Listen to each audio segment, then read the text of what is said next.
PKA 788 with our guest Craig Taylor. This episode of PKA is brought to you by Blue Chew, Lock and Load, and our wonderful merchandise. Craig, thank you for joining us today.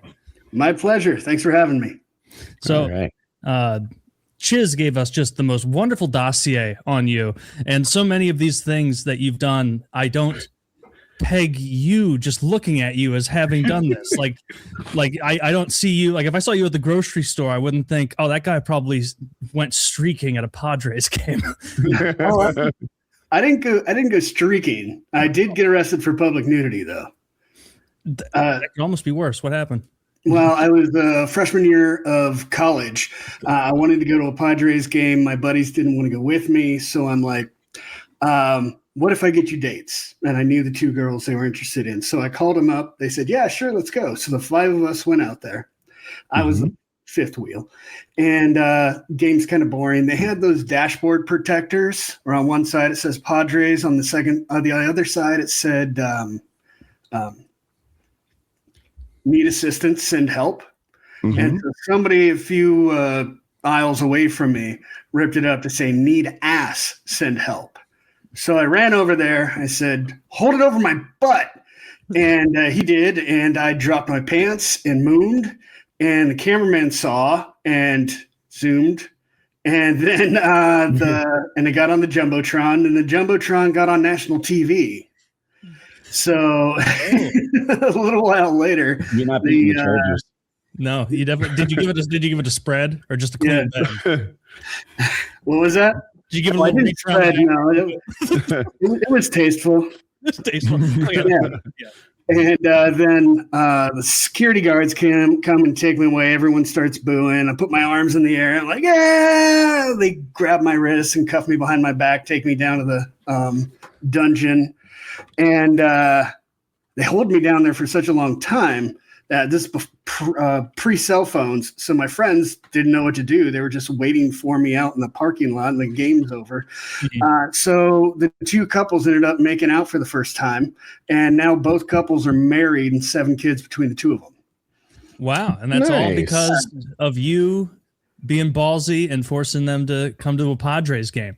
That's right. And so whenever I meet their kids, I'm like, you're welcome. Yeah. The cop was like, you could either go downtown with me right now, we'll get this worked out, or you can sign this ticket to appear in court. I was like, I will sign that ticket, sir. And I get down there and they were, the judge just said, you had some fun, didn't you? I was like, yeah. Did you drink? No. Oh, then you don't have an excuse, do you?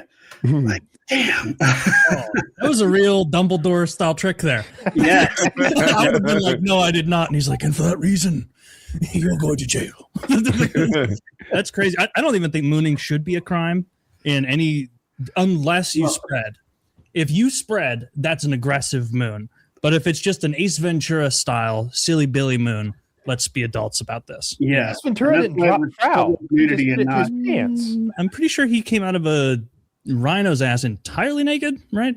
Yes. Well, that wasn't mooning, though. That was Wow. being born out of a rhino's anus. Doubling down on that. Yeah, I've never mooned before. I forgot about this. One of my brother's friends, I wasn't in the car, but when they were in high school, I was already off to college. They had this one friend who was a complete party animal lunatic, and now he's like a pastor or something. He really turned it around. He's doing really well, so shout out to him. But he was like hammered in like one of my friend's parents' SUVs that they weren't supposed to be driving, late at night, whipping it around on like a winter break. It was like snow everywhere, so there was no one on the road. And he was like, guys, I'm going to poop out the window. And they were like, that's so funny, poop out the window. But it was on the highway. And so he just painted the side of my friend's mom's like Tahoe with diarrhea, with poop the whole way. And then like they didn't consider, but when he comes back in the car, they're like, oh, it smells like shit in here because he has pooped upon himself, and now it's back in the car. And so like they really didn't think it through. So this wasn't a fully formulated plan from the start. There was nothing to gain. There was no potential. All you could do was lose, which is what. Unless you didn't like the person behind you. Yeah, I guess that's like intense vengeance. That's way worse than what you did. You I vomited out of a 7 moving lives. car window before. That was also messy. I mean, you were vomiting because you had to vomit. The alternative, Yeah, it wasn't like for funsies or anything. Yeah, obviously, if you're about to vomit in my car, I want you to put it out the window. Your brother's friend was sick, it seems. Maybe he had no choice but to go right now. Sick in like kind of a radical way, but like not sort of a hang loose kind of way. not so much of the. He's also the same guy where he got trashed one time and he's like, "Hey Luke, you hate your neighbor, right?" And he's like, "I mean, I wouldn't say hate. He was annoying to us once." And he's like, "Yeah, give me a minute." They're all playing Xbox. He goes out there and he's like, "Guess what I did?" And they're like, "What?" And he's like, I pooped all over his green electrical box." Guy's a one-trick pony. Wait, is this the poop bandit from high school? Is this the same guy? No, that was Mike. This is a guy named Drew who was inspired. He was sort of a copycat killer. I'm learning something about St. Louis today. Of sorts, but I wanted to talk about a couple of your other tales. One of them is Chiz was like leading with like he was on The Mole and in 2008, and that is a show I am not familiar with. Maybe Kyle is. Could you tell us a bit about that? How you got on it?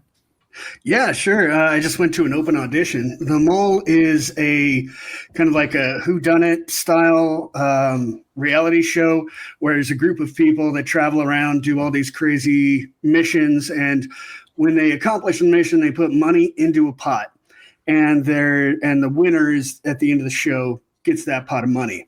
Mm-hmm. Now, there's one person on the team who's secretly trying to keep money out of the pot. And you got to figure out who that person is, who's the saboteur, the mole. And you got to take a quiz at the end of each show. Whoever does the worst on the quiz gets kicked out, sent home. So, I was in there for the whole show. And you were the mole the whole time? Yeah, I was the mole. Really? So what kinds of things would you do to sabotage and get away with? Oh, well, on those kind of shows like Traders, there's very little that you have to do as the mole. And it was like the producers would slip me little hints.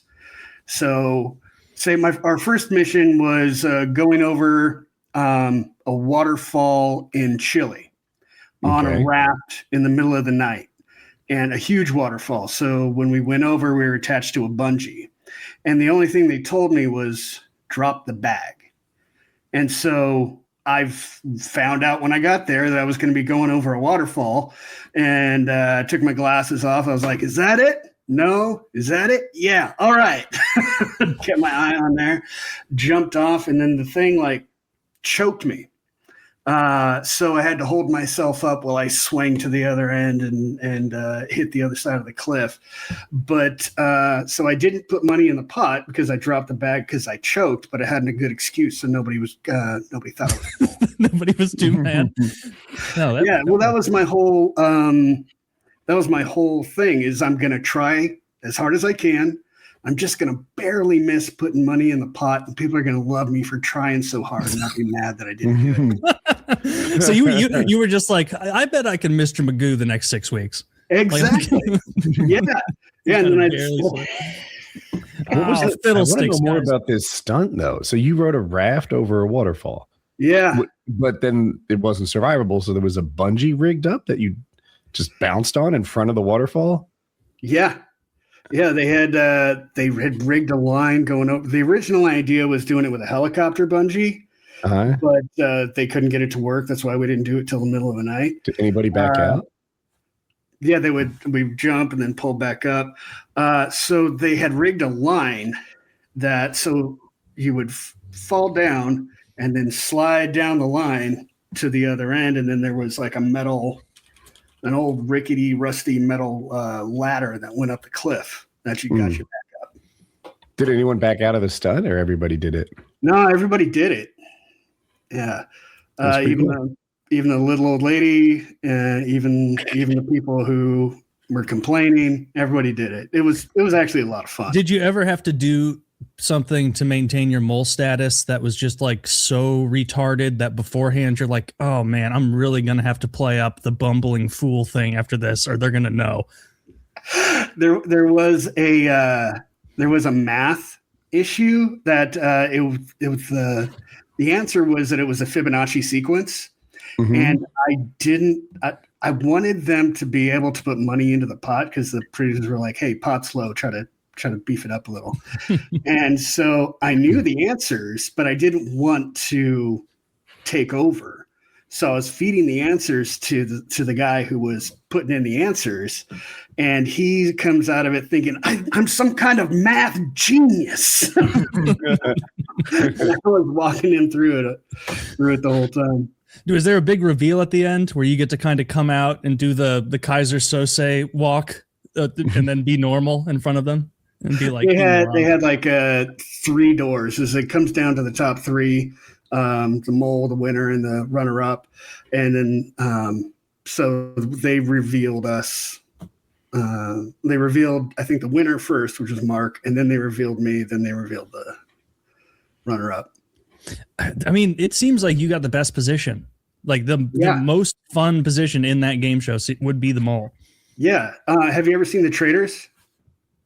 The Traitors? No, I haven't seen that. It's another reality TV show that's on Netflix. Actually, the mole started in 2000. And the first host was Anderson Cooper for the first 2 seasons. And 2001, it was preempted because of 9/11. And then they a lot of mole. Yeah. Then they had 2 celebrity episodes or seasons, which are pretty amazing if you watch them. Just the craziest stuff. You could probably find them on YouTube. You can find my season on YouTube on the Mole 5 channel. And and they brought mine back in 2008. And Netflix just did 2 more seasons of it. And the first season I liked it. It's pretty good. Second season was even better. What do you get for being the mole? Oh, I got paid, but I just don't tell anybody how much I got paid. Okay. So did you get paid regardless of your success? Or you get paid? Okay. I got paid a flat fee, so whatever I did. Because I think in other countries, they had the show, and they changed the rules to be like the mole can keep whatever money they keep out of the pot. Well, that's just someone who's not hiding that they're the mole. They're just trying to keep out as much as possible. So the fun of this one was trying to figure out who it was. It's a good concept for all sorts of reality shows. Like, I would love to be on Survivor as the designated eater, like the designated overeater. I'm always feasting. People are really upset by it. Like, no matter, like in the middle of the night, lost 38 pounds and you packed on 7. It's like, I'm not going to stop lifting because you guys are pussies. Like, I'm just lifting driftwood all day, eating their fucking rice rations. That would be great. Now, what about like the crazy like bugs or scorpions or stuff they got to eat sometimes, or balut?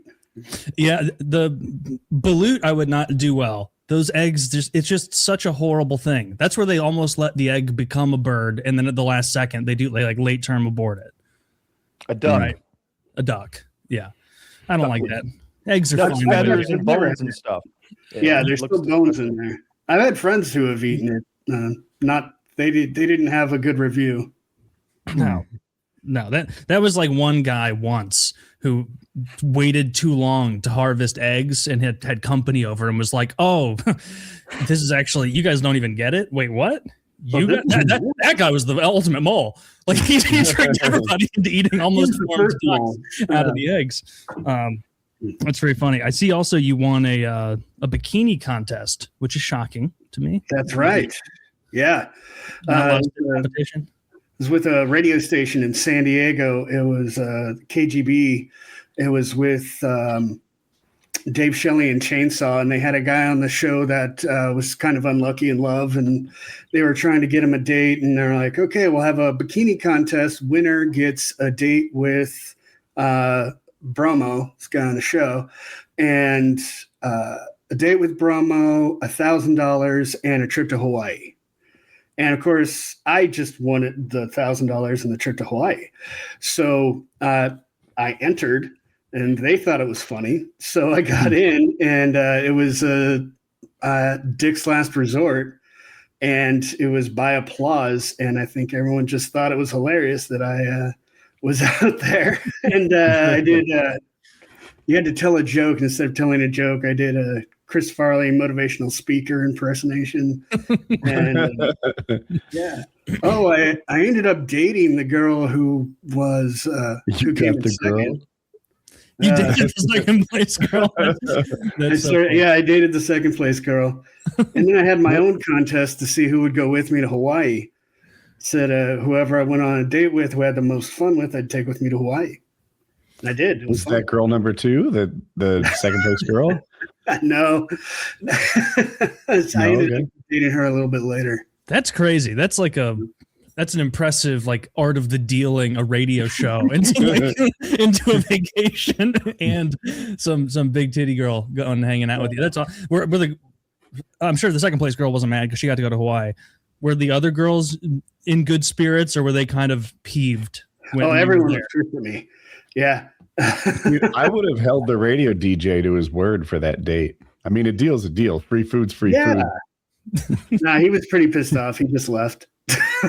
some old you'll look up like radio shock jock stuff from like 1998 or 2001, and it's almost like it's like Sodom and Gomorrah stuff, like old school, like Opie and Anthony. They're like, we got a homeless lady who's got to pick up hundreds with her clam. Like, let's see how many she can get. She really needs this money. She's hungry. Like, just doing stuff like that. And it's like, oh my God. Well, that was the era of Girls Gone Wild and bum fights. Yeah. Oh, everything looks gentle next to bum fights. Yeah. Yeah. Yeah. No one looks tactless like them.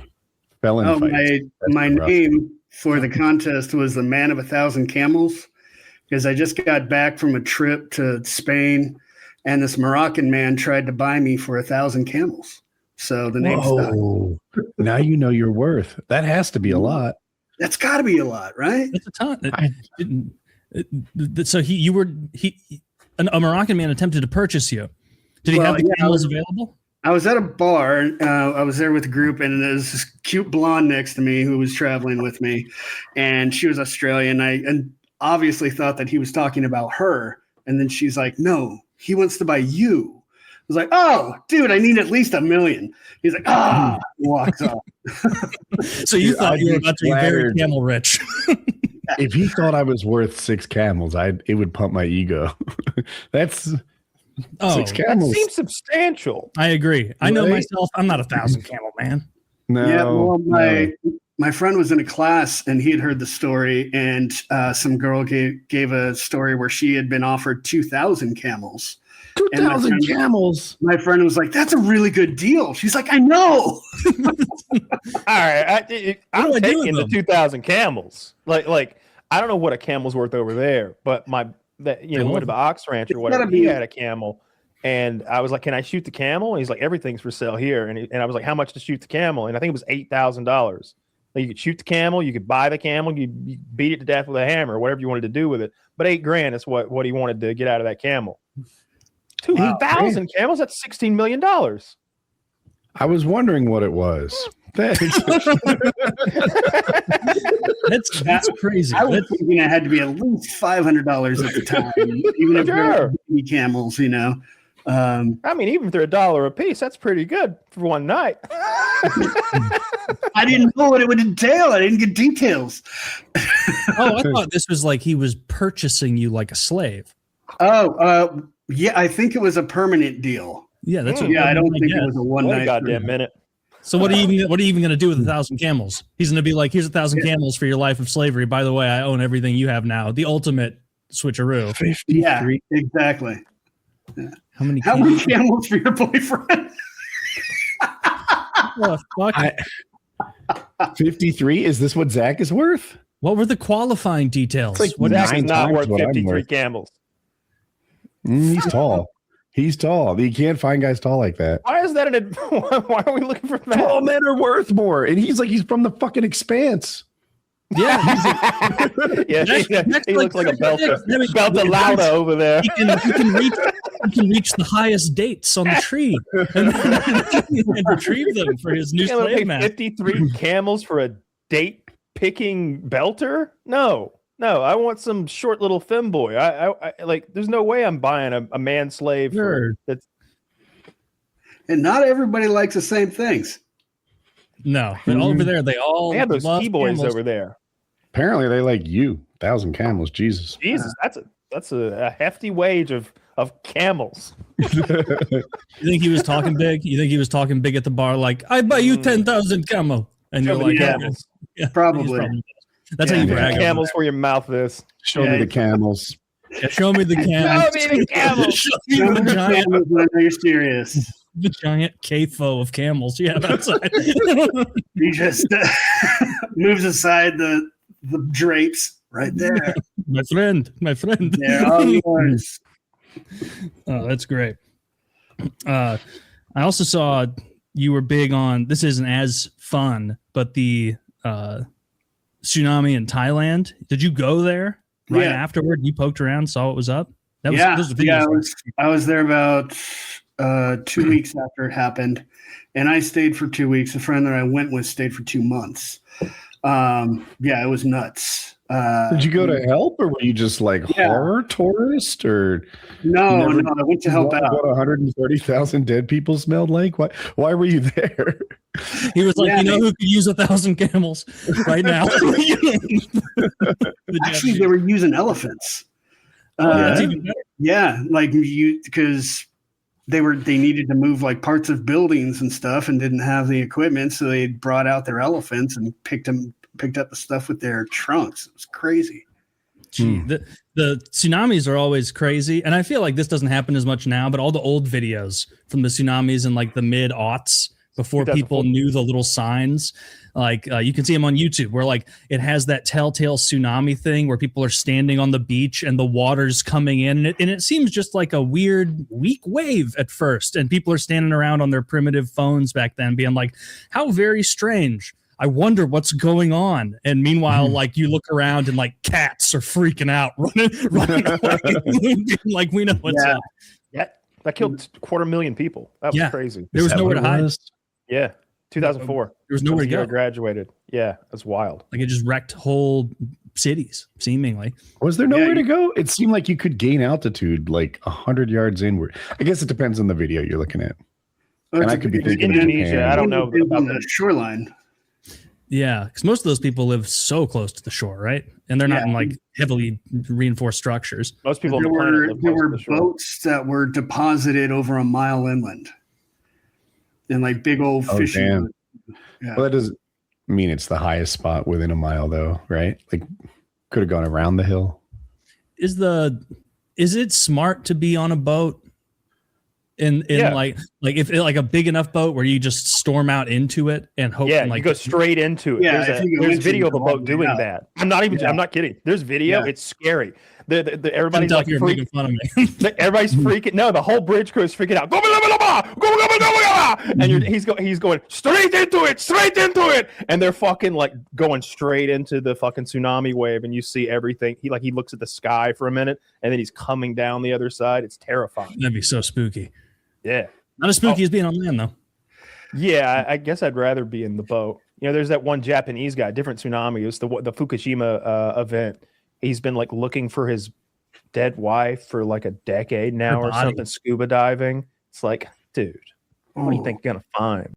What do you think you're gonna find? I wish that guy'd find a big old treasure chest while he's down there. That poor motherfucker. He's been looking, you know what I mean? I bet he's found nothing but old tires and fucking tin cans and shit. Been down there looking for his dead wife. The only thing that's worse than that. The only thing, that's not my wife. Throws her back. You son of a bitch! That's a mermaid. That's not her. The only thing that's worse than that is the guy who lost the $750 million worth of Bitcoin.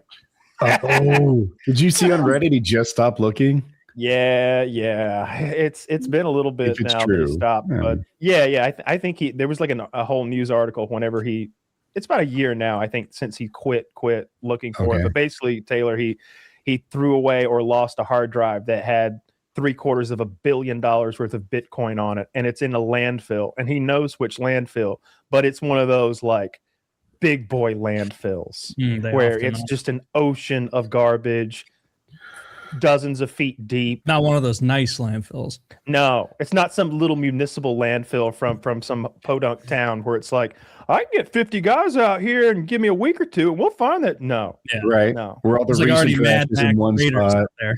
You know what the worst part is? You know he's found hard drives out there before. Like you know that they've been no, it's fucking CP again. God damn it. Jesus Christ. Craig's not laughing because he doesn't know what CP is. That's for the best.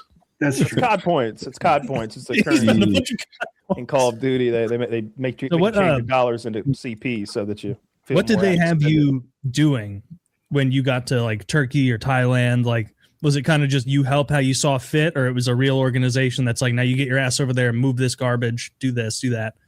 Well, on our second flight down there, we met a guy that was flying down there who was Thai that was doing the same thing. So we connected with him, and we went with him to kind of a lodge, like a nature lodge where they don't have any electricity or anything like that. And it was up on top of a hill, so it was perfectly fine.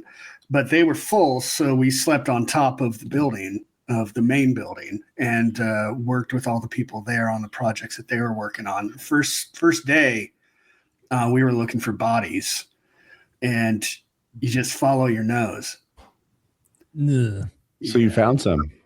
Well, I got lucky. I found the old refrigerator for the seafood restaurant. It's better than a body. Yeah, it's way better than a body. Still gross, but yeah. So you followed your nose and you found food. Okay. We found one. We went out to the beach after a day of working to like rinse off the sweat, and we did find a femur out there on the beach. We took it to like the main point, and it turned out to be a femur of a cow. Oh, so shucks. Have you ever seen a dead human outside a funeral? I don't think so. I don't think I have either. Yeah, not in real life. On the internet, a lot. I saw a motorcycle accident once. That guy didn't make it. You know, after watching those motorcycle videos, that'll take the taste right out of your mouth for riding your bike. Like I made a mistake one night and I went down that rabbit hole. I started with the Isle of Man videos. The Isle of Man is this crazy motorcycle race they have on like cobblestone, like cornered roads and around buildings and stuff, doing 180 miles per hour. And occasionally people will just hit a brick building like a Looney Tunes character and die. And then that led me though to like the squids or whatever you call them, like just road warriors, just pulling shit. I love squids. Fucking 20-year-old dudes with way too much goddamn testosterone and 200 horsepower between their legs, and they're just don't give a fuck about their lives. They're just going so hard, doing stunts and doing crazy shit, and then they eat shit and they die, and they usually explode. They usually come apart, and their suit is all that's holding their body together. Jeez. I mean, he's a firefighter. He's 25, and so he's cleaned up motorcycles and their riders off of the freeway, and then he goes out and buys his own motorcycle. It's like he's invincible. Dude, so squids is the name for the people who drive their motorcycles irresponsibly. There's two variants. One are the stunters and the others just go like 150 on the highway. The subreddit for squids is called the Calamari Race Team, which is hilarious. I bought the sticker. I don't deserve it, but I bought the sticker. I got it. And when they don't die, it's the funniest thing. They're all posting hospital photos. They have like, their arm will have like 27 staples in it. That's called a squid mark. You know, the scars from their injuries. They're so talented until they're not. I love to watch it, but I can't keep up. That's a dangerous community to exist, where they're all just like goading each other into more and more dangerous things. It's like, do you know that meme from years ago where it was like in 1995, some guy says to all his friends and on the internet, I want to fuck toasters. Everybody calls him a retard and says, don't fuck toasters. And then 2020, he finds a community about toaster fucking on Reddit. And now he's one of the big guys in the toaster fucking world. And he's fucking the best and the best toasters. Everybody's raving about the style of toasters he fucks. And it's just a joke about how like this used to get nipped in the bud. And now it's like, oh, no, you just keep, look, we're all retarded here too. Just keep going. Like, the toaster fuckers, I think, are just kidding around. But the sink I'm sure it's not a real thing. Aren't. It's just an example. Who's the sink pissers aren't. Oh, well, that's not nearly as offensive as fucking a toaster. There's a whole sink. Yeah, Kyle, it's normal to pee in people's sinks, and even if you visit someone's house. Mm-hmm. Absolutely. There's a whole thing. That's how I test if they have cameras in the bathroom. Is I pee in their sink, and then if they confront me, I'm like, aha, pervert. Yeah. Kyle told me that he likes to run the water so people don't even hear him pee. I'm like, I got an even better idea. The sink's right here at dick level. No, there's about airplanes. The subreddit is full of the subreddit is full of guys who are like, oh, she caught me. She caught me, and now I'm in the doghouse, boys. I'm in big trouble here. I confessed that I have never pissed in our toilet, and oh my God, is livid. Not once. It'll be guys whose girlfriends are absolutely leaving them. They give them like text messages like, it's the most disgusting thing I can imagine. Richard, what were you thinking? You're filthy. It's like, I'm leaving you. And it's like, no, guys. I'm a little more hardcore. I'm a member of Sink Shitters. I thought that was supposed to be anonymous. Yeah, it should be anonymous. Yeah, that sink pissing, there's nothing to gain. It's not even that. All right, here's what's the game. All right, so if you go to the community and you become one of us, then you'd learn that there are many advantages to sink pissing. First of all, conservationism. Okay, I'm not flushing of 1.5 liters of water down with every tinkle. All right, it's just going straight into the sewer. No water waste. Maybe give it a little to rinse the. These people aren't turning the sink on. Well, you turn it on a little after. You don't have to keep it running the whole time. Well, do you leave the water running when you brush your teeth? No, you do it at the beginning and the end. Of course I do. Well, what a wasteful. I leave it running the whole time. Sometimes I turn on the shower just from the noise. I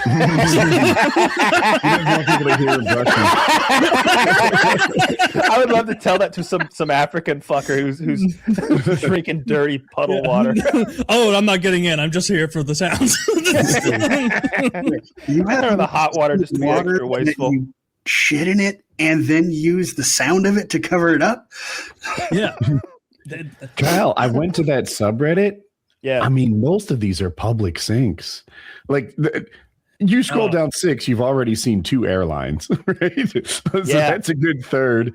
One guy, I'm against this. One guy was peeing in what looked like an upscale restaurant's bathroom, but like he was big oyster shell or something. He was standing like 8 feet away. He's arching the rainbow into that big calculated parabola. I've never been so conflicted. You said on airplanes, and I'm like, this is disgusting. You said into a seashell fancy sink, and I'm back in. Like I don't. This is such a funny quandary. I need to look up sink pissers more. Maybe these guys are on. Link's right here. Zach said it at 712. Okay, I'll click on some sink piss. Dude, it's a hilarious community. It's part exhibitionist and part weirdo. Look at this guy. All right, this guy is pissing from. We can show that, right? Like I think so. It looks a stream of piss. He's peeing from so far away. This guy is pissing from, no joke, like 7-8 feet away. Pisser's champion. He's a cool guy of the week. Look at the integrity of the stream. So, but Kyle, what you need to pay attention to here is he only had the power to even maintain the illusion of this reach long term with the initial burst of pee, which means he rapidly was doing like the 2-step shuffle closer. Dude, he's standing on a toilet, right? Am I seeing that correctly? What that is? I think so. Standing on a toilet, pissing in a sink. Distance. Dude, what an absolute how it got so far. Is it just me, or is that stream like extra thick in diameter. That's what I'm saying. The integrity of his stream. There's no little side bullets going anywhere. There's one solid. A super sucker could not compete with the integrity of this man's. This top comment calls him Chris Kyle. Ghostbuster with this. It's incredible. This might be AI. First of all, this guy really has a devil may care attitude, because that roll of TP is absolutely ruined. Like that, totally ruined. Those towels so close to the splash zone. Dude, he's a daredevil. Yeah. He's doing this in khakis. Oh, ooh. Wow. Why is he barely pulled his pants down? Is he going over the top? He must be going over, because it doesn't look like his belt is undone. This guy is trying to make for a quick escape, if anything. I don't see the stream in the mirror. Okay. Oh. Wait, no, there it is. Oh, is that it? I'm having a hard time believing this is a real piss stream, just because, again, Dracula. I mean, it looks like fucking Peter Parker's shooting some webbing at the thing or something like that. It's so thick and like solid, this piss stream. I've never pissed like this in my life. That's what I'm saying. This is him pushing out a really gotta pee. That's why the picture's here, because he's not doing a whole half the pee-pees, and it's never looked like this. I'm telling you, this guy is slinging webs, out, brother. I don't think it's real. A little heat. This sub has lost its way. We used to have class and dignity. It wasn't a way to get back at the establishment. It was about conserving water and generally being easy and less messy for tall people. Another guy says the sub's name isn't Floor Pissers. Although he countered, he's not hitting the floor at all. Unless he starts like running toward the thing at some point, like he's going to piss on the floor. 100%. And he's standing on a toilet, so he'd have to jump off the toilet and then. I choose to believe that's a fake image. I can't imagine a man. I choose to believe it's real, because that is very, very funny. But also like standing on the toilet bowl. Now that I don't like. What if I have to poop and now I have to go sit in all the guck and grime that's been on the bottom of his shoes? He's got the lid down. I poop with the no. There isn't a top lid. It's a public place. There isn't a top lid. He's on he's on the edges. Seat. You think he's on the seat that comes? Public toilets. It doesn't have that top like home toilet thing. It just has the seat going down. Some do. Like it depends. I can't tell what he might be in the bathroom of like a fucking massage parlor or like a beauty parlor or something. Oh, that's a fun little bit of fanfic. I like to think that the Asian lady wouldn't jack him off, and now he's in there getting a little old West Justice. I like that. But it's more likely that this is just a fucking lunatic who pees everywhere. I don't know how you could go to a massage parlor and get jerked off and not worry that you're going to get Robert Crafted anyway, you know? What does that mean, robbed? No, recorded. He was made famous for it. Yeah, Rob, he owns the Patriots. Apparently, the billionaire owner of the Patriots has to settle for Mishu hand jobs at the local massage parlor by some poor immigrant. Like how does that guy not have access to some sort of high-end call girl pussy? He could have come so far around that he did so much call girl high-end stuff that now he's like into poverty poon, and he's trying in the 70s too. It's like I saw at the roast of Tom Brady, somebody tried to make a joke about it, and Brady was like, "Shut the fuck up! You don't joke about that." Yeah, shut it down. Yeah, you did not like that. That was the only joke he had a problem with. Yeah, which that makes guy sense. rules. Tom Brady's so cool. Every time I see him, he'll just like, he's not even that good of an announcer, but everyone's like, well, you can't kick him out. He's Tom. It's like Wayne Gretzky on the TNT NHL announcing staff. He's by far the worst member of the announcing team, and he doesn't tell stories. Everyone else on the announcing team squad is like there to keep Gretzky, like to keep him on the same level as them, doing all the entertainment, all the talk, and all the jibs and japes. And Gretzky, they'll be like, Gretzky, tell us about the story where you broke yet another record, and they'll be like, boys, I don't like bragging. And it's like, we're on television, Wayne. Why you're here? But please, you have to. That's why you're here. See, the problem with Tom Brady on the NFL thing, for one thing, he's not a very good announcer, but for another, he's done so much, seen so much, and broken so many records that it's hard to impress him with what's going on the football field. And he refuses to pull a Joe Rogan and be blown away if Aaron Rodgers hits a 50-yard fucking touchdown pass. He's like, no, mediocre. It's just like, I remember when I did that time, but I did it way better, and it was, 80 yards, not 50. Yeah. I don't like him on the announcing crew, but I do like him on like podcasts and anytime I see him speaking to like a group of people, because he's one of the greatest winners of all time and one of the most competitive businesses that exists. And he just did it so many fucking times. It's hard to believe that he was able to go down and win that last one with the Bucks.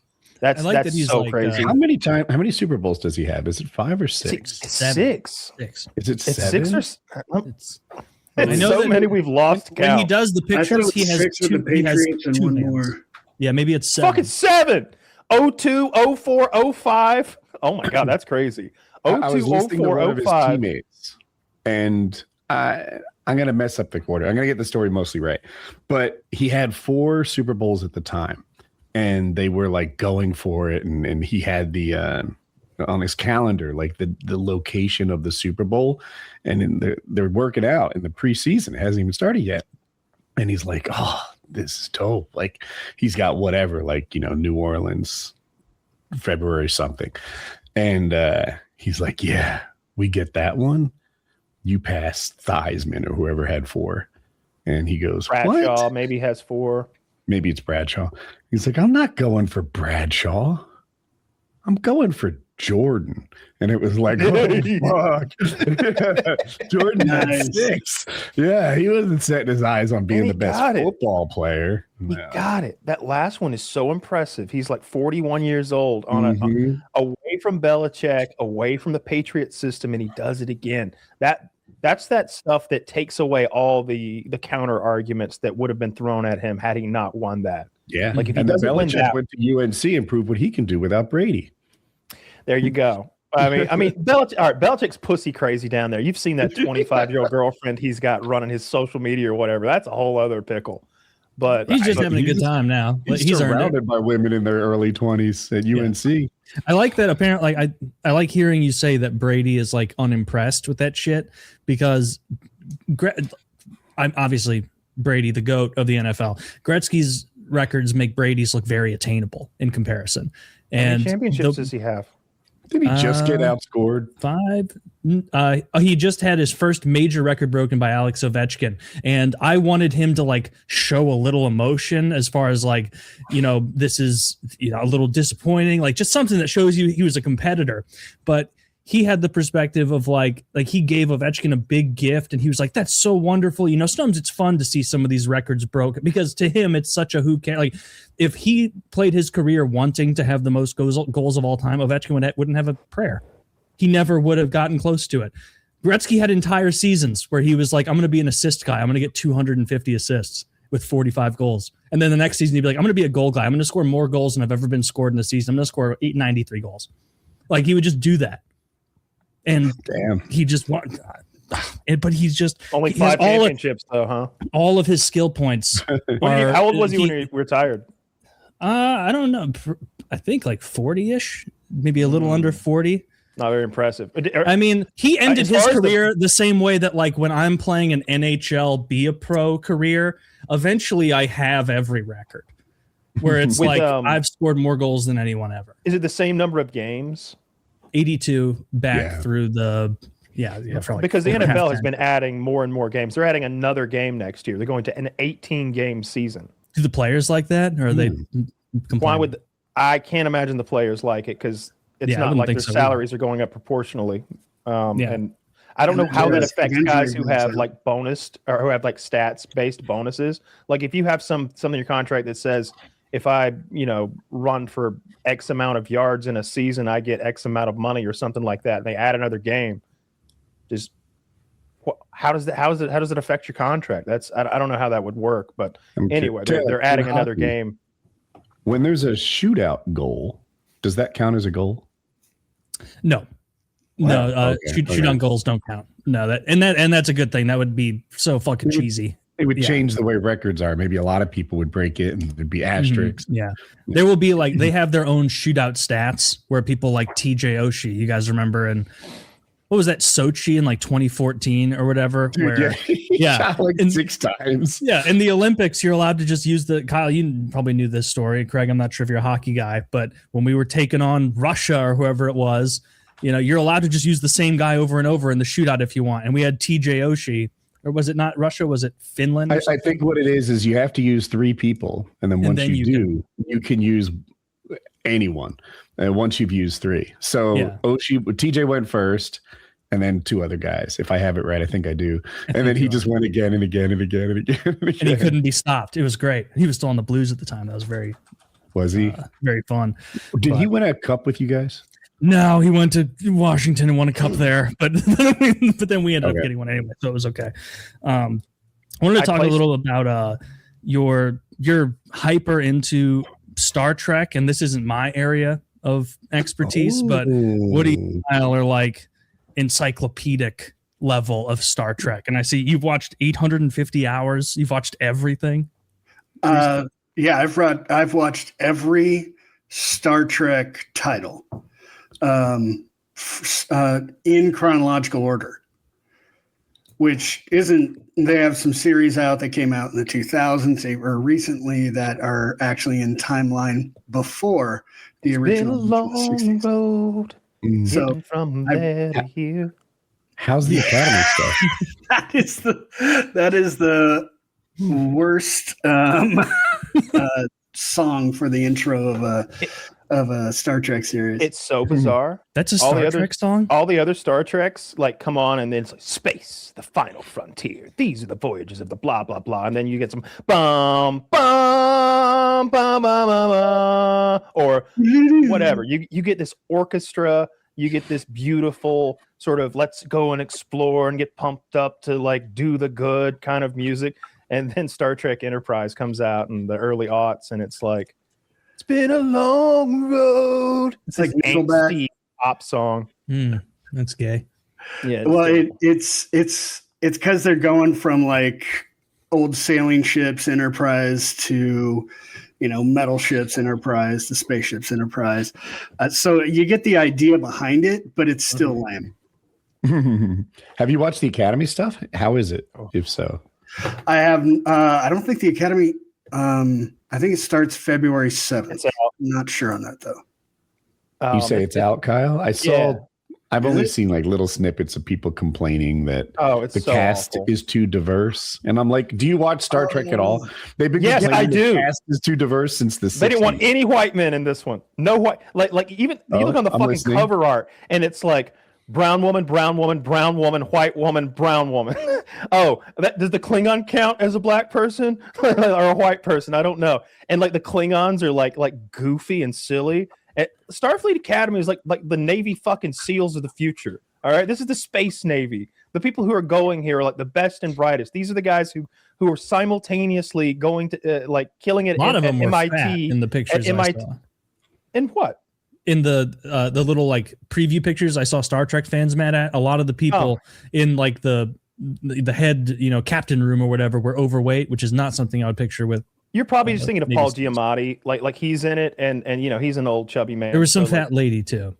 Yeah, I saw that obese woman. Too fat to be a space Navy SEAL, certainly. What they've done is they have made like a silly, goofy sort of Harry Potter show based in the Star Trek universe and made it so woke and diverse that it's upsetting, and it's not what I like about Star Trek. And look, I saw like Stephen Miller at the White House saying something about making Star Trek great again or something like that. As Star Trek has always been left, not left leaning, but left. It's always had these allegories and these metaphors about race relations and class and religion and politics and it's all. If you look at the original series, right, just post World War II, and you've got a Japanese guy and a Russian guy on the con over there. Guy. You got a black lady behind you handling communications. First interracial kiss in TV history. Mm-hmm. It's a very diverse cast for the times. But my God, at least this is so ridiculous. I don't like that it's not serious anymore, and that there's no like. What is this? Like their laser tag team? Like I don't know. Withhold judgment. I think it looks like training. I see half of these actors are white men. Maybe they'll die fast. Don't worry. They're gonna kill. Okay, we got red shirts on. At least these three guys are like fit and tallish. What the fuck? That lady looks like she's 4'11" and she's supposed to be a member of the elite Space Marines. No, well, they're not Space Marines. They're not Space Marines. Yeah, they're scientists. Oh, she's a nerd.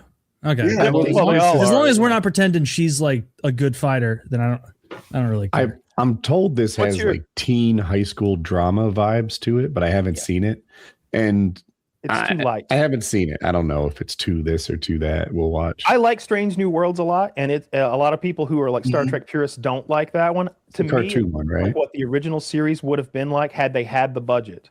It's lighthearted, it's silly and goofy at times, and I don't like that the language can be like our modern language sometimes. Like they're saying shit sometimes. That seems odd to me. I like the like future speak of the Next Generation and Deep Space Nine. And Deep Space Nine is my favorite by far, followed by like the Next Generation, and then it kind of take your pick after that. Strange New World's the cartoon one, right? That's Lower Decks. I like that a lot too. Strange New Worlds is the guy with the super tall hair. The thing with Lower Decks is that the more you know about Star Trek, the funnier it is. Oh yeah. Mm-hmm. Oh yeah. A lot of inside jokes. I've been watching since I was a little kid. It's my favorite thing. I rewatch it all the time. What's your favorite Star Trek?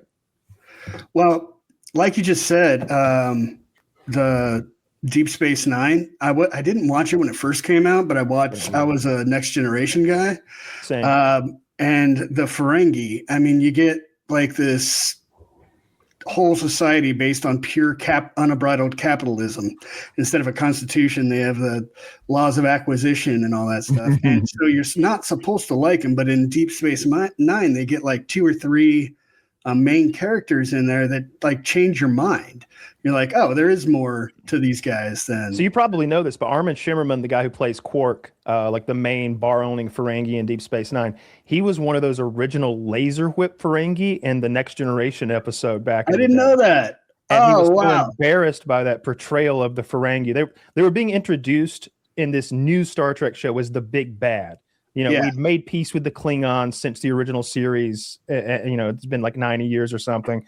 And so they needed a new big bad to introduce. And the Ferengi was it, which is like they're a stand-in. They're an anti-Semitic stand-in, if you ask me. Instead of giving them big noses, they gave them big ears. They made them care about nothing but money and made them sneaky and conniving and greedy. Like it feels very anti-Semitic to me. But it was goofy in the Next Generation with the laser whips. But then Deep Space Nine, they're expanded on, and there's some of my favorite characters in the whole show are the Ferengis. They're great. That is, I mean, I would love to hear this is fan theory that they were like, we're going to give them big noses, and they're like, no, you'll get J.K. Rowling. They'll figure it out. We're going to go with the ears. They hear deals all over the place. They rarely do. Like there's a scene where the guy, one of the Ferengi, he's like, my lobe is twitching. You know what that means? Opportunity. do they ever like accidentally like flip their hand where they're like, my ears are tingling? That means there's smoked fish nearby. I love smoked fish. Dude, their ears are their erogenous zones too, right? Don't you rub them and they get all turned on? That's a little umagi or whatever they call it. That's really creepy. They'll trick women into massaging their ears. These guys don't look that scary. I'll be honest. Those guys with the ridged foreheads look scarier than this. These guys like 4 feet tall. Yeah, what are these guys going to do? Like, I guess they use like usury to like fuck you over. Like they literally loan you do. Money. Yeah. Well, that was my guess. You said they were bankers. Well, at first they had laser whips, and they would like fuck you up. So much better, so much cooler than using like the monetary system. I prefer the monetary system. Sneaky, conniving Ferengi kind of used as like a joke most of the time. Like they scream like girls whenever there's danger, but they're fun. They fit in with the other races really well because, like you said, the Klingons, the guys with the ridges on their heads, they're like the scary brutish characters, and then you got like the Romulans who are the more like the Russian stand-in. The Klingons are the ones with no emotions, right? Those are Vulcans. Those are Vulcans. Vulcan. That's like Spock. Yeah. Well, Spock's half Vulcan. Half Vulcan, of course. I think Spock's my favorite character. I've never seen He's in torn between two worlds, Taylor. I love Data though. Data's great too. Oh, Data's wonderful. Data can be great. And Data he can keeps be coming awful back. too. He could be the lamest character in the show at times, but he can be cool. I love When he Data. sang in what was it, Nemesis or something? He and Picard are singing. It was Nemesis. Dude. Oh wait! It wasn't. It was. Yeah, it's not Nemesis. It's the one where the planet de-ages you, and those people have the faces are like pulled back or whatever. The villains are. Nemesis is the one where Bane, the actor who plays Bane, is the clone Picard from not the Romulans but the Remans. I remember I can't think of Jean-Luc Picard's the actor's name right now. Patrick Stewart interview. Yeah. And he was like, we're all classically trained theater actors and we wanted to bring a little of that to the movie. And I'm like, so you ruined it. You ruined it. You're supposed to be like space pirates or something, or explorers, or like paramilitary or something. But you had to take your freaking drama club background into Star Trek and start singing. And Woody, I wanted it to be Gaia. Like, it's like okay, yeah, he made it gayer. It can be, but silly. If you're looking for just like a silly, entertaining, dumb like sci-fi movie, Nemesis, that'll get you there. It's got a rape scene. Counselor Troy.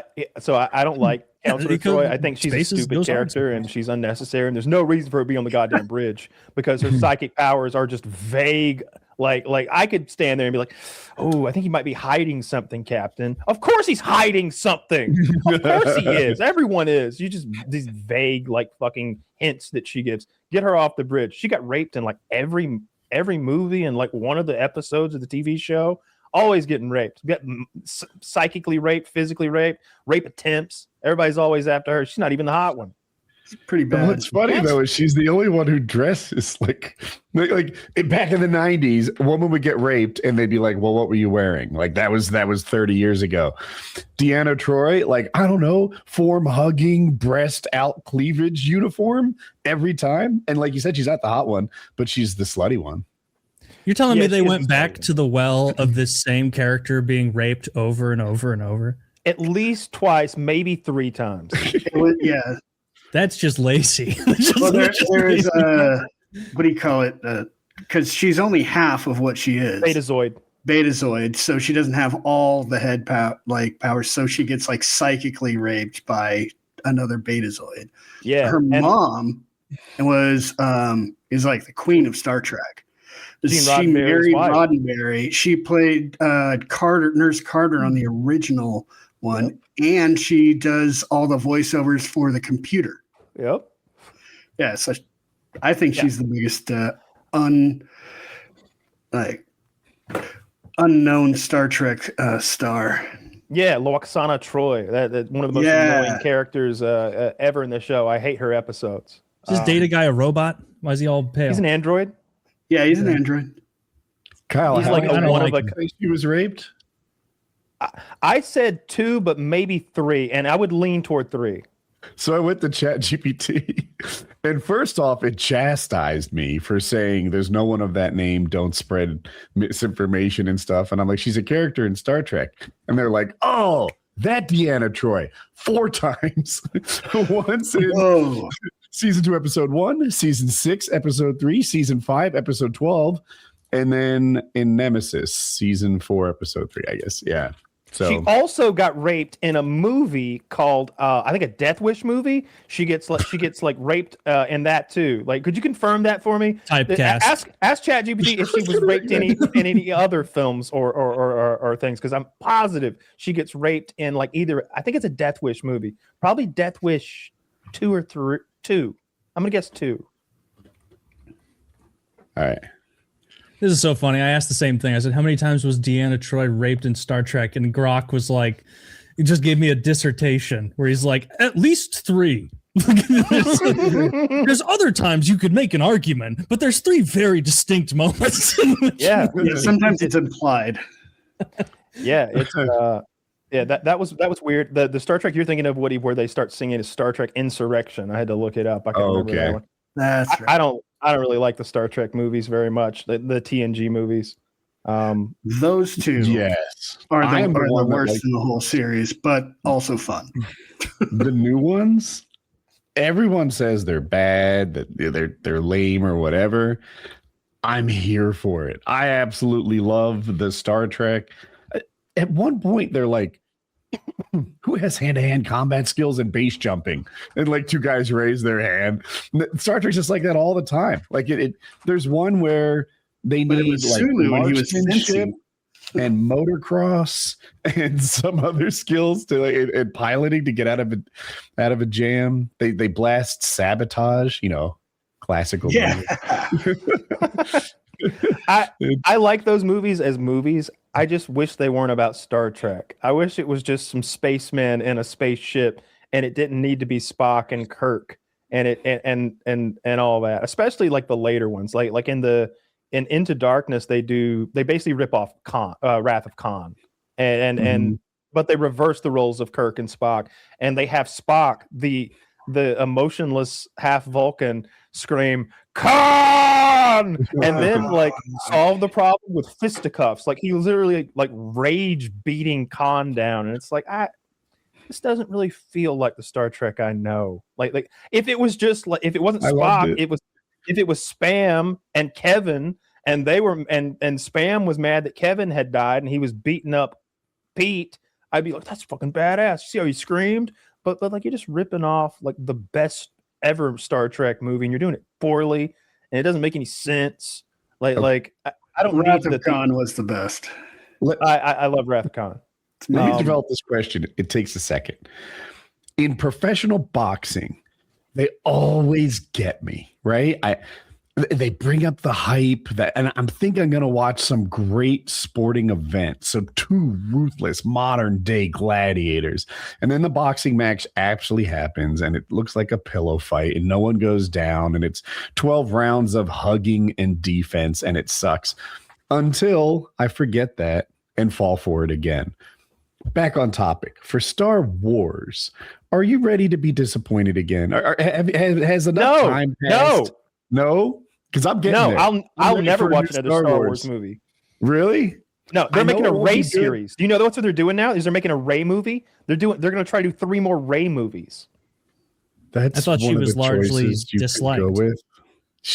They're putting Dave Filoni in charge of production. Kathleen Kennedy is out, and it's going to be more non-fucking sense. I don't care about Star Wars. It's never been good. There are no good Star Wars movies. I don't care. They were I bet they were amazing back in the day when people saw CGI for the first time, and I bet they thought that Wookiee looked real. And you had stars. You had fucking Harrison Ford and Mark Hamill and Sir Allen Guinness and all those people, and it was great. I bet in the 70s, but it's 50 fucking years later, and that's some slow ass, boring, terrible looking CGI. And then when you try to watch them sequentially and you start with like that sword fight between lightsaber fight between Darth Vader and Obi-Wan Kenobi in the OG episode 1, it looks like me and Taylor like took 5 minutes to choreograph. And then we were like, no, we're way more athletic. It looks bad. And then you go forward to the prequel trilogy, and oh my god, it's like fucking zoom, zoom, zoom, zoom, zoom, zoom, zoom, zoom, zoom. Everybody's spinning and doing fucking backflips, and like we've got double lightsabers. There was that robot with 4 lightsabers. He was cool. General Grievous. He had like at least 4, maybe 6. There's a meme about General Grievous. It's like being like, oh, careful, Major Meanies up next. In Star Wars, people get their arms cut off. Luke got his arm cut off. Darth Vader got his hand cut off. General Grievous comes onto screen, and one by one, they cut off all 4 of his arms. It's like, what the fuck? You're trolling me, right?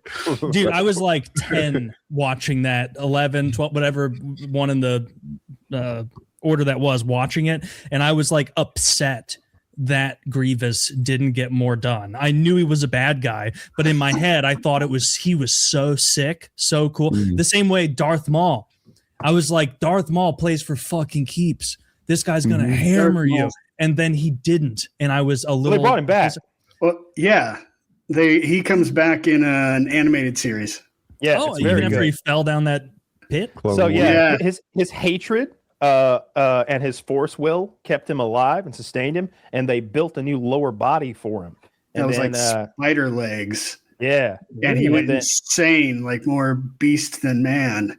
And there's a great scene where he goes and he Got finally even he has cooler. another duel with Obi-Wan Kenobi, and there's this great scene where they're like facing off, and old Obi-Wan Kenobi, like first he goes into like the Obi-Wan Kenobi stance, and he's like, no, that's no good. And then he goes and then he goes into his like new stance, and he's like, no, that's no good. And this is all happening like quickly with no like dialogue. And then he remembers back to his master's fight with him, and he goes into the Qui-Gon Jinn stance. And then he remembers how Qui-Gon Jinn lost his first fight with Darth Maul, how Darth Maul like tricked him, headbutted him, and then killed him. And he baits him into that move and kills him with one strike. And the fight like begins and ends with just one strike. And you see Darth Maul, like the light goes out of his eyes. It's great. Hate that. Nice. That I like. One strike for a new spider like Darth Maul. Don't like that. Who is the guy who was Saruman and also in Star Wars? Oh yeah, Christopher Lee. I don't remember what his character name was. Count Dooku. Count Dooku. He was another guy that I thought was much cooler than Yoda. And so when they started fighting and Yoda started doing all his fucking acrobatics shit in that cave, I was like, man, I really hope Count Dooku makes a fight out of this because he's so much cooler than Yoda. Yoda's so short and little. Just not that neat. You know? Yeah. And he talks like shotgun. the way that Yoda talks, it's like this guy is so fucking full of himself. You think Jedi could do anything about my shotgun? Like, if I start blasting buckshot at them, what are they going to do? I mean, I guess they could force choke me or lightning me or something like that, but they're not swiping those shotgun pellets out of the air. Yeah, they really fuck themselves over by going lasers only. What's a whole swarm of them? It's not just one little laser bolt that they can knock off like a tennis They ball. can stop I guess you could forward stop momentum. all of it. They stopped laser bolts in the newest Tri-Series. Oh yeah, I right? guess that's true. Yeah, they do all sorts of bullshit though. There's that one. Darth Vader stops a spaceship for a second. It's like, what the fuck? It's all fucking bullshit, dude. It's Star Wars. It's all, Like you have it's to all power retarded. scale appropriately. You can't have people like have just gain new abilities off screen or have inconsistent power levels, or it's very frustrating. They got to scale powers like Gandalf, where it's reasonable the whole time. Not where you suddenly show up and you like went into create a character screen and went to 100 with everything. Yeah, Gandalf is lucky Dumbledore is not gay because there's nothing he could do about it. I think Dumbledore is gay. Dumbledore would easily defeat Gandalf. Just Wasn't so he gay? we're all. Or maybe Gandalf's in for a world of hurt. They are then. both gay. Was the first the Gandalf actor who gay? plays Gandalf is gay, and the character who is fucking who's the Dumbledore. Dumbledore is gay. Dumbledore is gay. No, the Ian McKellen is a homosexual, but Gandalf is not gay. The actor who plays Dumbledore is not gay, but Dumbledore is gay, right? Yes. Well, there were two actors who played Dumbledore. The first one died. But the character, it's about the character. Either the character's gay or he's probably not. Sucked a dick once or twice lately. You know, why are you trying to dig into He the dabbled? He dabbled? Okay. He dabbles a little, you know. That's the wizard's chest. Gay is the spectrum. Yeah. No, Dumbledore beat Gandalf 100 out of 100 times. It's not even close. I just hated his scoring at the end of every movie. That was so unfair. He made it so obvious that Slytherin never even had a shot. The Slytherin guys seem to be busting ass, getting good grades, working hard, doing well. Wait a minute. So what? There's like 3 meanies and then one like blonde mean guy. I'm sure the rest of the class was fine, right? No, they were cheating. Harry would get extra points for things like. The whole thing like about Slytherin is that they're all about power and attaining power at any cost. Oh, so they cheated in all the point events? Yeah. Oh, okay. Not only that, they're like Snape would take points away like indiscriminately from Gryffindor and award them to Slytherin. So that Dumbledore at worst was just balancing out Snape's one-sidedness and unfair like point distribution. But at best, he would be like, and 50 points to Harry Potter for saving all of our lives. Yes, thank you, Harry. And Hermione, you saved my life. Here's 50 points. It's like they saved the fucking day. They like slew the basilisk. And 10,000 points to Harry Potter for staying quiet about that time he walked into the men's room and I was there with the very magical foe. And pissing in the sink. And I defeat He kept it quiet. He kept it quiet. He never said a word. Have you ever seen that meme about Harry Potter where it's like, wow, J.K. Rowling, a giant hulking masculine troll harassing girls in the women's room. Maybe be a little more subtle next time. Because she's all obsessed with like bathrooms now. I mean, she's just fighting for our freedoms, all of us, you know. I'm glad she's out there taking those bullets for us. She's fighting against my freedom to change my mind one day and start walking in the women's room. I think she is. You didn't look at it through that lens, did you? I'm not watching little things like the wokeness. I guess I'm sensitive to in those properties because I'm not going to watch the Harry Potter shit either. They made a black Snape, and I don't care if you.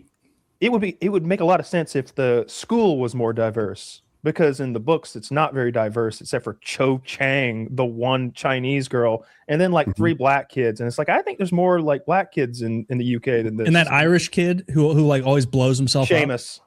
Yeah, Seamus. That's very funny. I like that she did that. That's funny.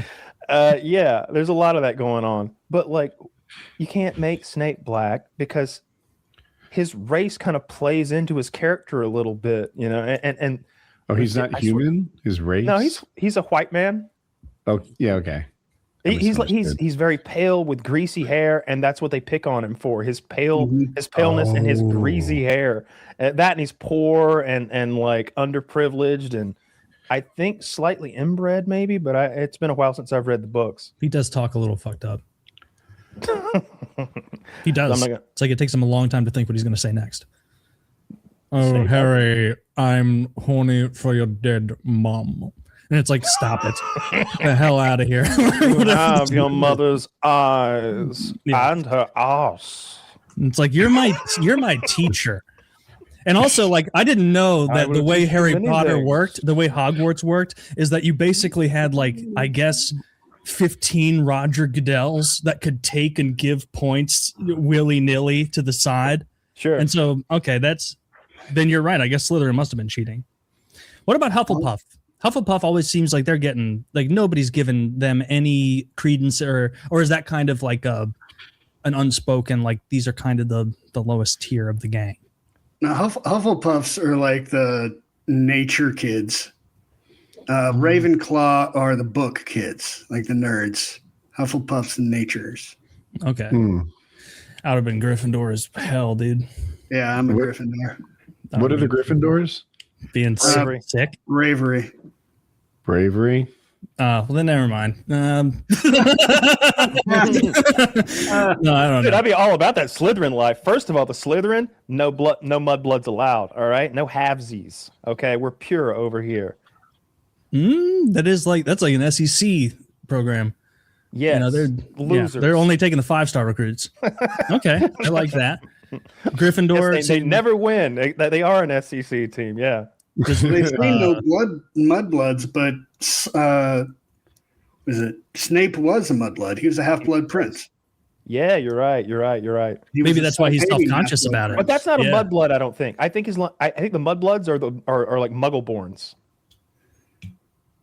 He was like Hermione's a mudblood. I'm not keeping up with your racism. Can you please explain what? So Hermione, for example, is. So Hermione is a mudblood because she was born to 2 muggles, 2 regular old humans who have no magical abilities. I didn't know that was a thing. Okay. Yeah. That's what Hermione is. And so guys like Draco like literally call her a mudblood, which is like the N-word for wizards because of that. And like, well, it's not because you just said mudblood. We're getting there's none around, and just like the N-word. When there's none around, you can use it freely. So, you see any mudbloods here? I think all of us would be mudbloods. I think we're all mudbloods, and we're muggles. We don't have any magical abilities. Oh, yes. As far as you know, I haven't seen you do anything that would approach magic before. Keep it that way. Kyle, hold on. Are you getting hard at all?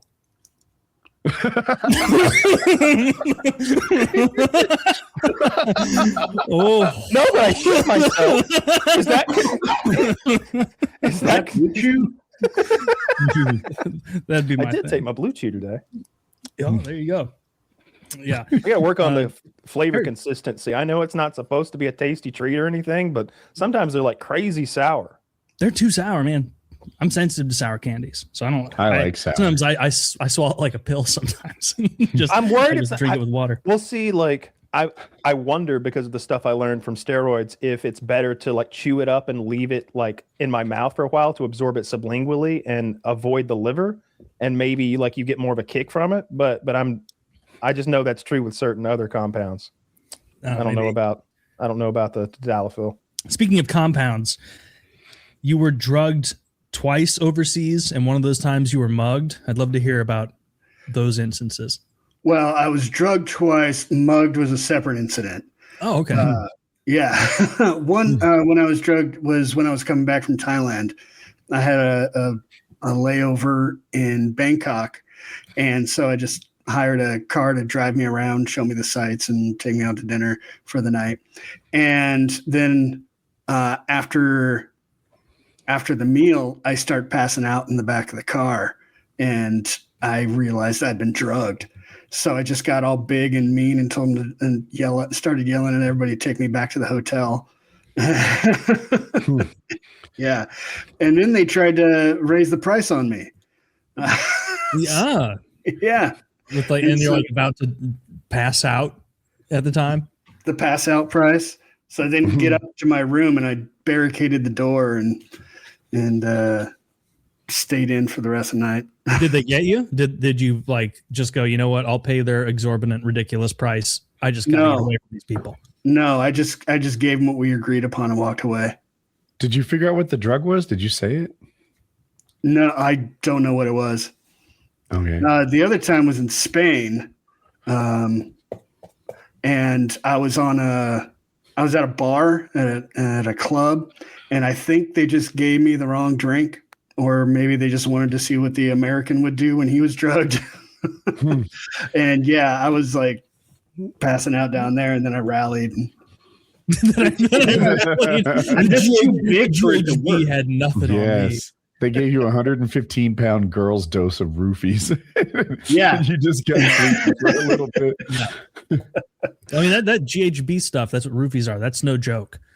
One of my buddies got some of those thinking it was a different drug about 8 years ago now, and then told another one of my friends. We were at an amateur fight where my buddy who used to do UFC was like doing amateur bouts against other people. One of the fights, beat the shit out of this guy. It was awesome.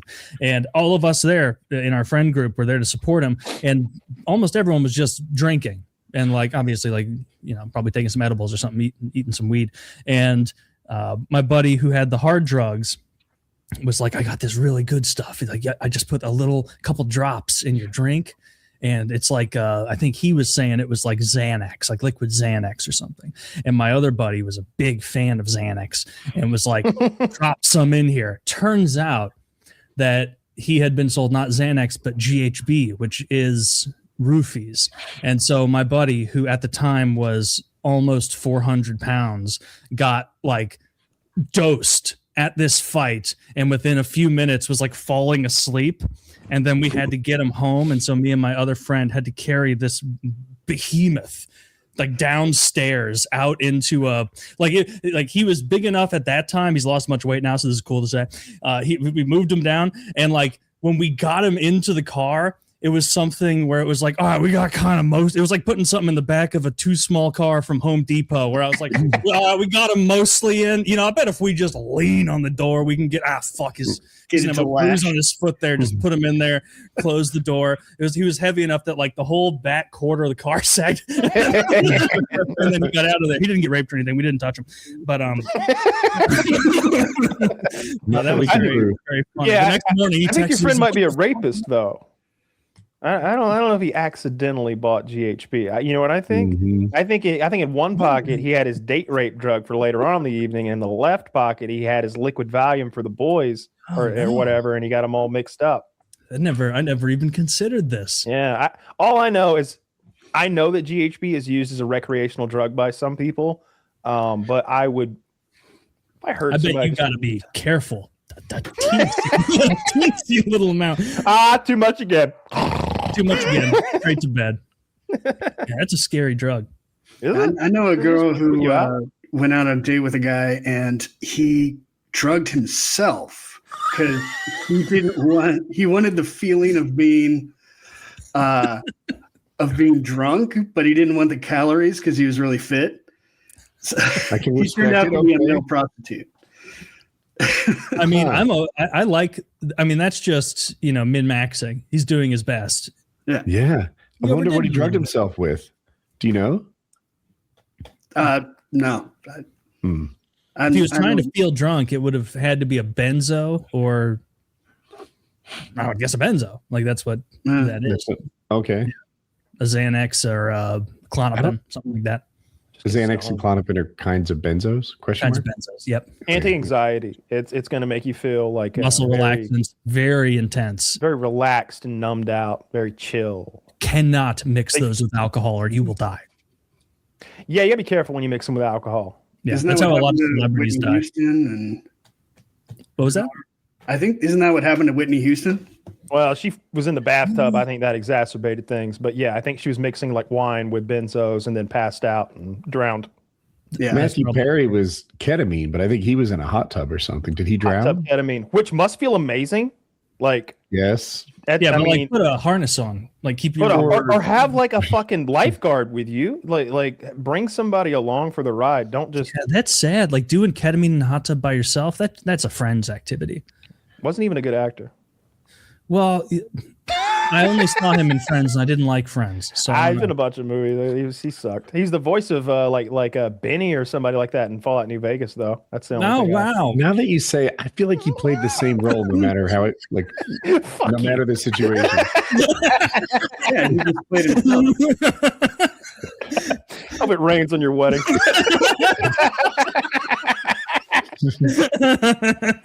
That song, like when it happens, it's like a rain on your wedding day. The whole thing's ruined. I'll just see message read and then nothing. That'd be very funny. Well, not really. That'd be horrible, but also funny. Oh man. Well, I've never been drugged by anyone, but I also know people who have claimed to have been drugged, and I don't believe them because they'll say like, "Oh, dude, like I think I got drugged last night," and it's like, "Are you fucking serious? I saw you trashed at 1 a.m, like ordering shots for a group that all said no, and then you, and then you crushed like flat waste." Like I think we cracked the case here, my friend. That's why you feel so horrible. It's not some hangover from an. I was sure you were gonna say, I hear these stories and. He knew what was in the cookie all along. He wasn't as innocent as he told.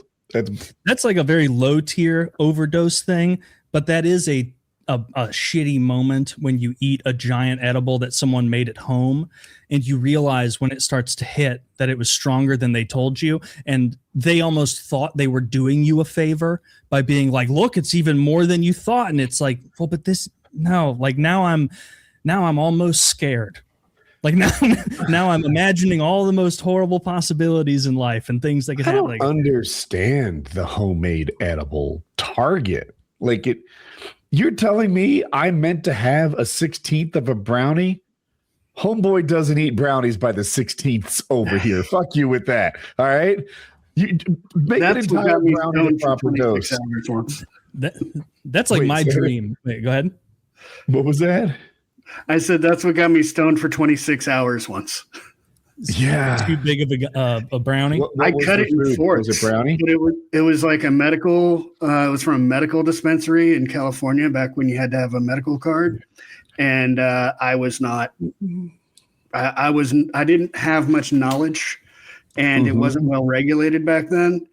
So yeah, I took a fourth of a brownie, and I was gone for 26 hours. Too much sometimes. Yeah. Like I agree with Woody that my goal, Woody, would be the same as yours, where I want every giant delicious cookie to have 2 milligrams of marijuana in it. And so I just I just make a plate where it's like I need to hit my dose just to keep it fucking munching away. That would be fantastic. Yeah, they make it too strong now. Weed is too strong. Like I've used enough weed that like it is too strong. You could just smoke less. Too weak, Kyle. You're out of your mind. It's too strong. The edibles, like unless you've got a medical card, they're capped at like 10 milligrams a piece or something like that. And if you've got any kind of a tolerance, like if you eat edibles 3 times a month or something like that, then you're gonna slowly get up to 50, 60 milligrams that you want to take to like. You're off target, Kyle. If I eat 30, even see them in 10s. I see them sold in 25s. That's up CBD, to 100. though. Or not, it's Delta 8 stuff. Like if you go to like Colorado, I think they're broken down into either 5s or 10s, like legally. Yeah. Okay. It might. I'm sorry. It sounds like the Farm Bill stuff can be dosed like wacky because it's the Wild West and you can do whatever you want.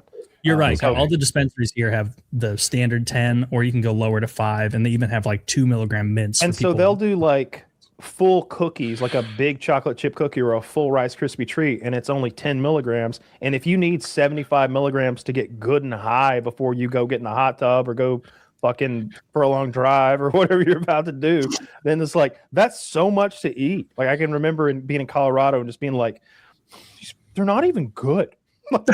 They're not even fucking good.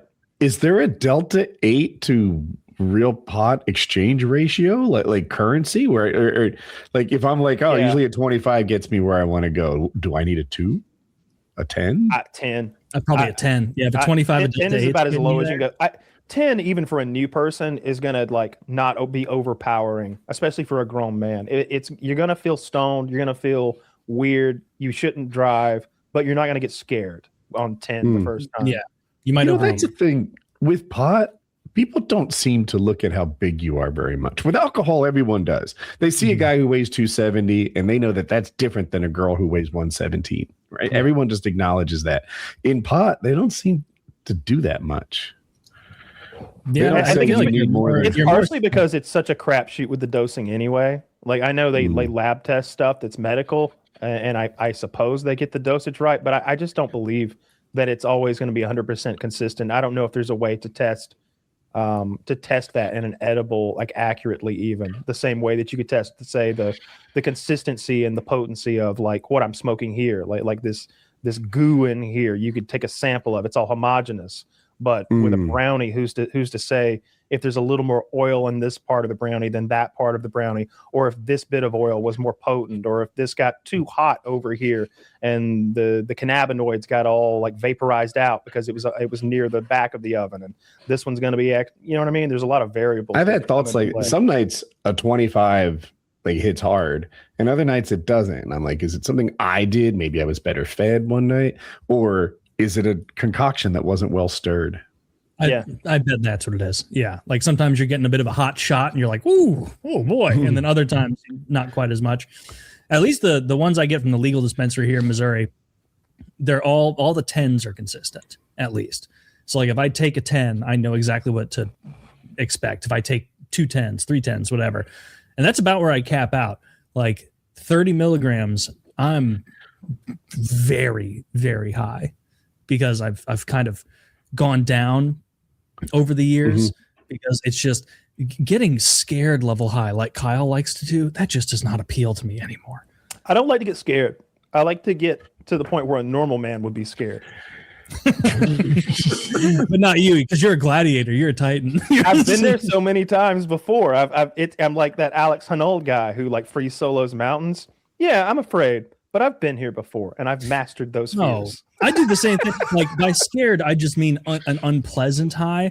Like I'm never gonna get too high. What makes it unpleasant is like you're like actually afraid, because I know, like I've been in that mix before. It's like just eat your way through to the other side. So I've gotten so high plenty of times that like time dilation comes into play. Like I'm losing track of time constantly. Like I can't get my hands wrapped around it, and as soon as I do, I lose my grip and it runs away from me again. Like I'll be sitting there watching the TV, watching the Trailer Park Boys, and I'm like, okay, this is the Bumblebee episode. They're about to get caught. Randy's about to get caught in the Bumblebee suit and with Mr. Leahy. And then it's like, whoa. And it's like 5 minutes later. And I'm like, where'd my 5 minutes go? And then it's 3 minutes later. I'm like, where'd that time go? And then like time is like running away from me and I'm not able to. And I think that my brain isn't like the typewriter that's keeping track of like what happens minute to minute. Is like not your stenographer is out to lunch. He's not. Yes, not my stenographer's out to fucking lunch for like minutes at a time, and it can be very scary. I'll get that like if I get too high edibles. And I'm like watching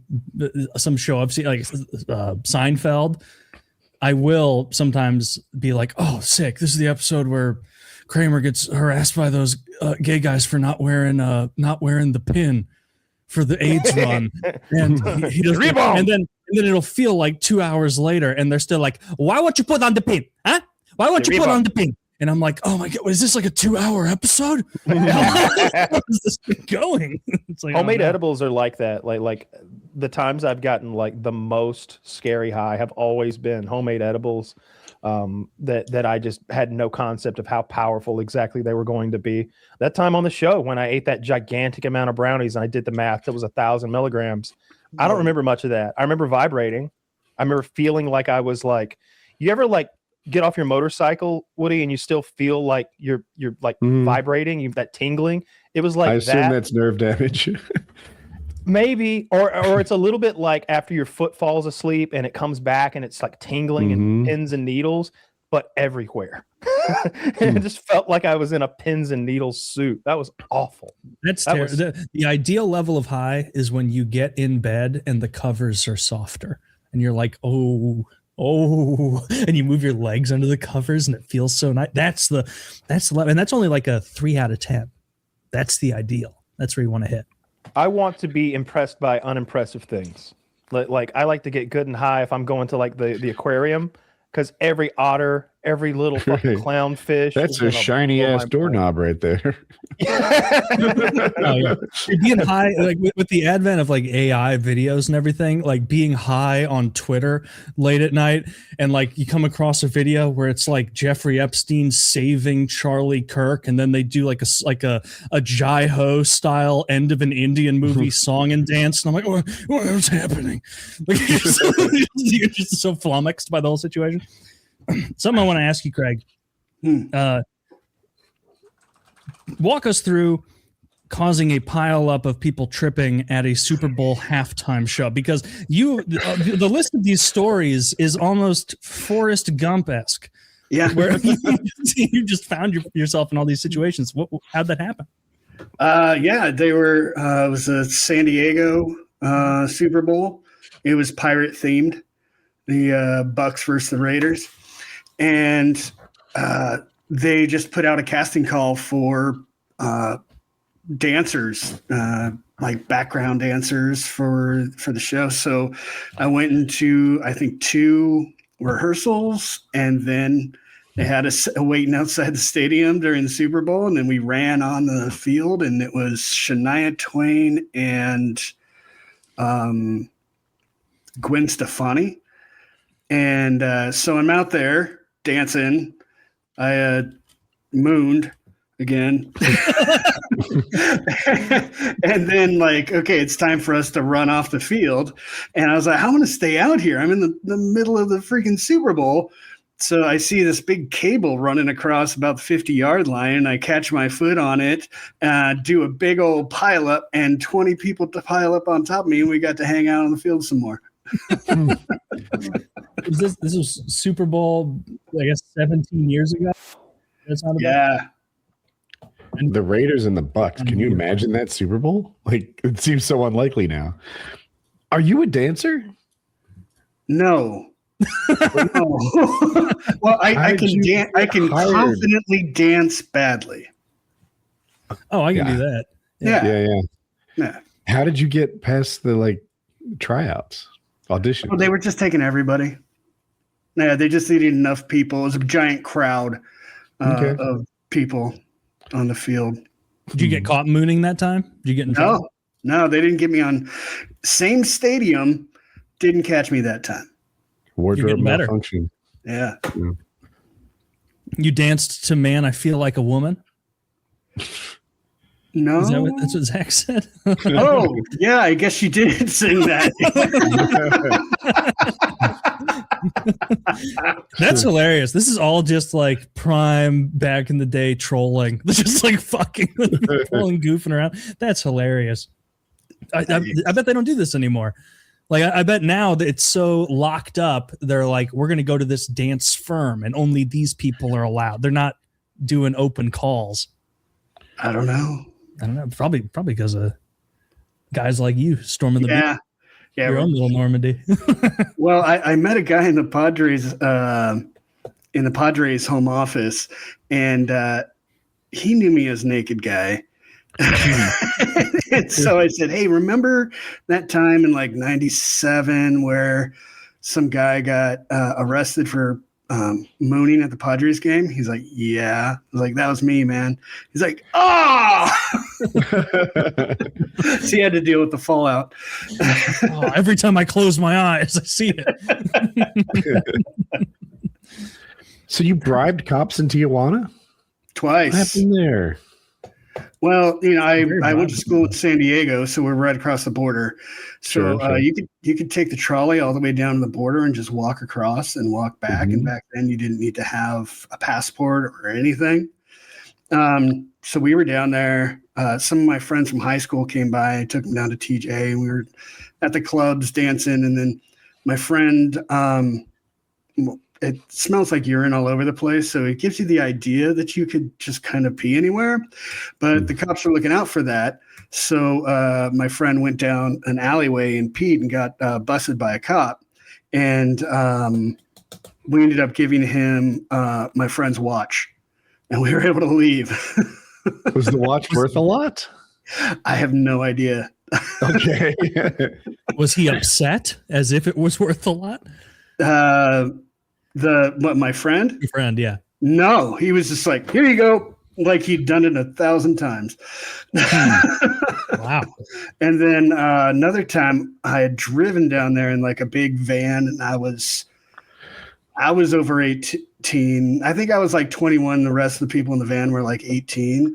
And I took a wrong turn. And so I made a U-turn, and then the cop turned on the lights like he was just waiting for somebody to make a U-turn. And I didn't have money on me. So they drove me to the police station which had an ATM right next door.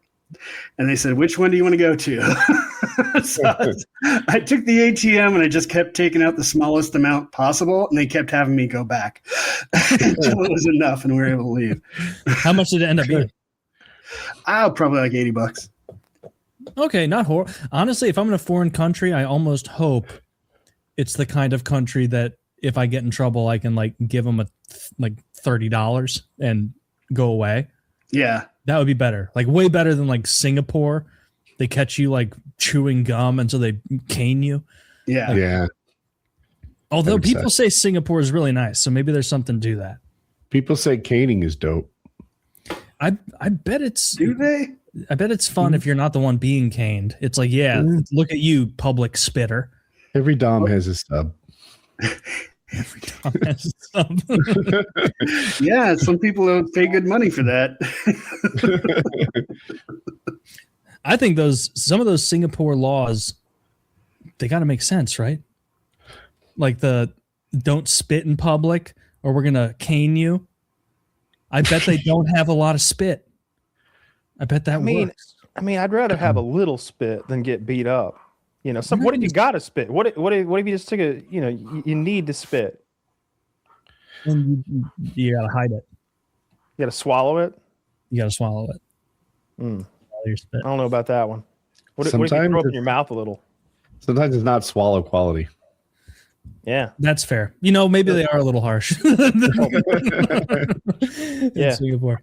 I mean, I saw that Vitaly, what country was he in? Was he in Indonesia? He was in the like Philippines or something, right? Philippines. They arrested him for, I think he threatened a woman's life and did some other weird stuff on camera. They held him for 9 months, and then they deported his ass to Russia. Ooh. Well, he's from Russia, So he probably liked that, wasn't he? No, I think he's got dual citizenship, like Russian and American, and he would much rather have been sent home to America. No, I think we go ahead and let's cut that. Let's cut that. Let's keep him in Russia. He seems like an okay guy. The more streamers that like make their bones harassing people in public that we can send to Russia, that's our own little bit of like war strategy. I've never watched him, but I'm almost sure his thing is like bothering people in public. I hate that shit. That's so back rude, in the day, he would do some pretty funny prank bits. He is Russian and he has a Russian accent. So he would like be wearing like a black suit, and he would approach someone on a park bench with a suitcase, and he would say something. He would pretend like he was making like a spy drop off with the briefcase, and just leave the briefcase with them and make them feel uncomfortable. They're like holding this briefcase full of like dossiers or whatever. And there was a lot of stuff like that where he wasn't making victims of people. But I do think I do remember he had that thing in Florida where he attacked a woman physically, not on stream, just attacked a woman on the street. Just as a hobby, right? He just mad dog. He's like mad dog some civilians. A love of the game kind of thing. Yes, weren't even recording for that one. I'd be like if I blew up a car for shits and giggles one day. So like I know he got in trouble for that, but then I think in the Philippines or wherever the fuck he was, I saw the clip, but it's been so long since I've seen it. He was being like weird and sort of like disrespectful, and he like shouted at a woman, and I don't remember what the charges were, but they held him for 9 months. And like on his first mugshot, he's smiling, and then in his second, and you see him in his court appearance, he is frowning with a beard, and then you see him on his release thing, and he's frowning even more. And he's like shaggy hair and a beard now. Like they had it for 9 fucking months, and that he was probably getting bullied by all the Filipinos in prison. I don't know about that. Like but one Russian guy hanging out. I bet Filipino prison fucking sucks. Yeah, I bet the beds are tiny. You ever been locked up, Craig? No, that was the only when I got arrested for public nudity. It was the closest I've been. Okay, is that like a drunk tank scenario, or they just turn you? They didn't even like take you downtown. No, they have like a little holding area in the bottom of in the basement of the stadium. Okay. Yeah, and then so you just had like sign a court appearance ticket type thing. Yeah, they're not gonna. I got it was $100 and a year probation. Oh, I don't know if they tried to say that he'd like exposed himself to a minor or something. If they wanted to be like scary about it, then they could take you downtown. I wouldn't get my ass out at a ball game. I'll tell you that. I wouldn't either, but it would be because of a self-conscious thing. Yeah. That I mean, that'd be part of it too. It would be like people are going to see my big fat ass and they're going to see my birthing hips. I wanted to show off my butt dimples. Oh, the Jumbotron's probably not too like flattering on man ass, I would imagine. No, I couldn't see. I was turned the other way. Fair. You'll never know. That's their problem. I scoured the internet looking for a clip of you mooning at the Padres game, but it seems to be lost to the times of the internet. Yeah, I have a picture of me getting arrested. Me too. What did you give a lecture about at the Vatican Museum after a Swiss Guard member denied you entry? This is again just like I can't wait to learn what's going on in the Vatican, and then just force company. That's crazy. I was there on a European art study tour.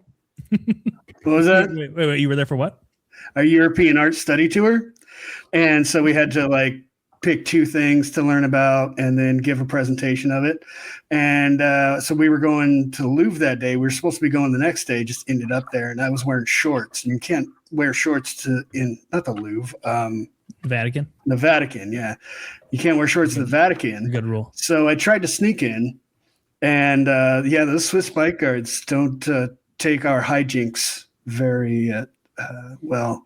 So yeah, he basically just pointed at me with the pike, and I walked the other way, went across the street and got some skin tight pants from a street vendor and put them on. And that's how I went through the Vatican and going around. And I had studied the L'Aqua grouping.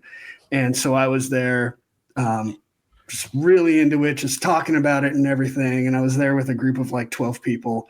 And when I turned around, And when I'm done, there's a group of like 50 people that have gathered around us just to see what I was saying about it.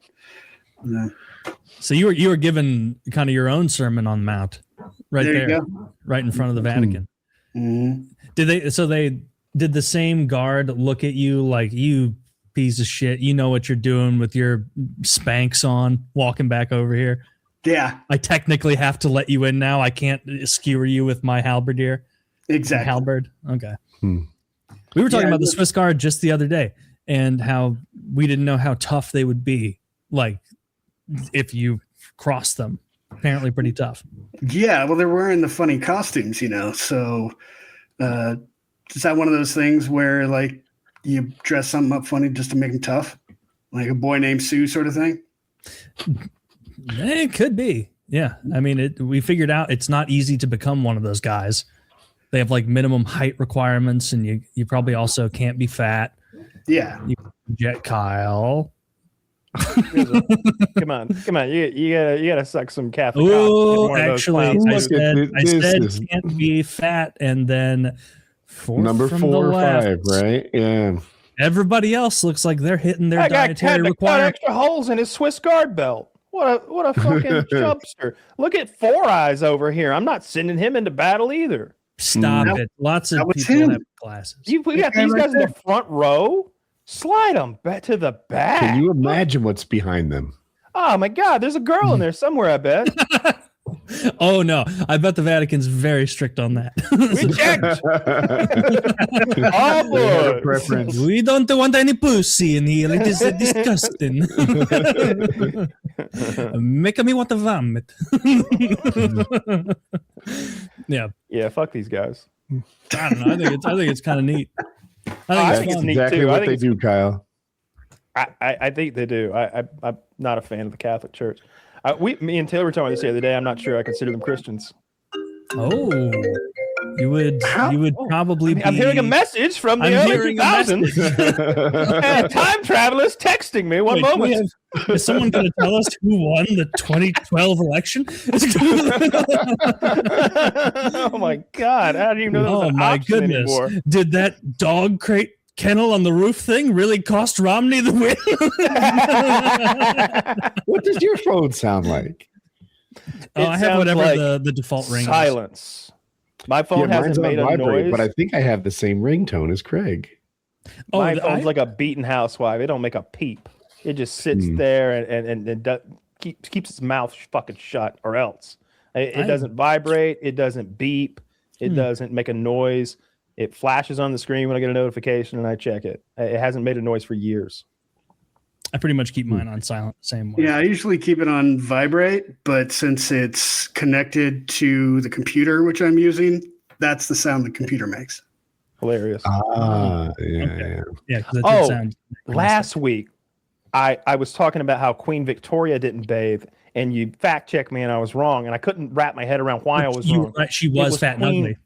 It was Queen Elizabeth that I was talking about. She's the one who she was bathing every 2 or 3 weeks, and they thought it was odd because it was the 1500s. She's also the hot one that Cate Blanchett played in the movie. I had all my facts right, just the fucking name wrong, and it irked me because as soon as the show ended, I was like, "It's the wrong queen.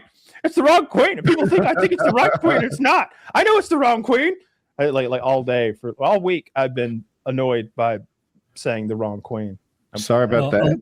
Elizabeth the First. No, you were right. Fat. You were right with everything you said, because I said Queen Victoria and I meant Queen Elizabeth. I want to talk about the Artemis thing because I know Taylor doesn't care about it, but for Woody's information and everyone else who loves science and the future and space, they're going. So I love space. I just love fucking with you about it. He doesn't love space people. He wants to cut NASA's funding. He doesn't want us ever to go to the stars. That's Taylor. He says right here on Earth, never leave. No, we need to go to the stars. How about they actually get something done? They've done so many impressive things.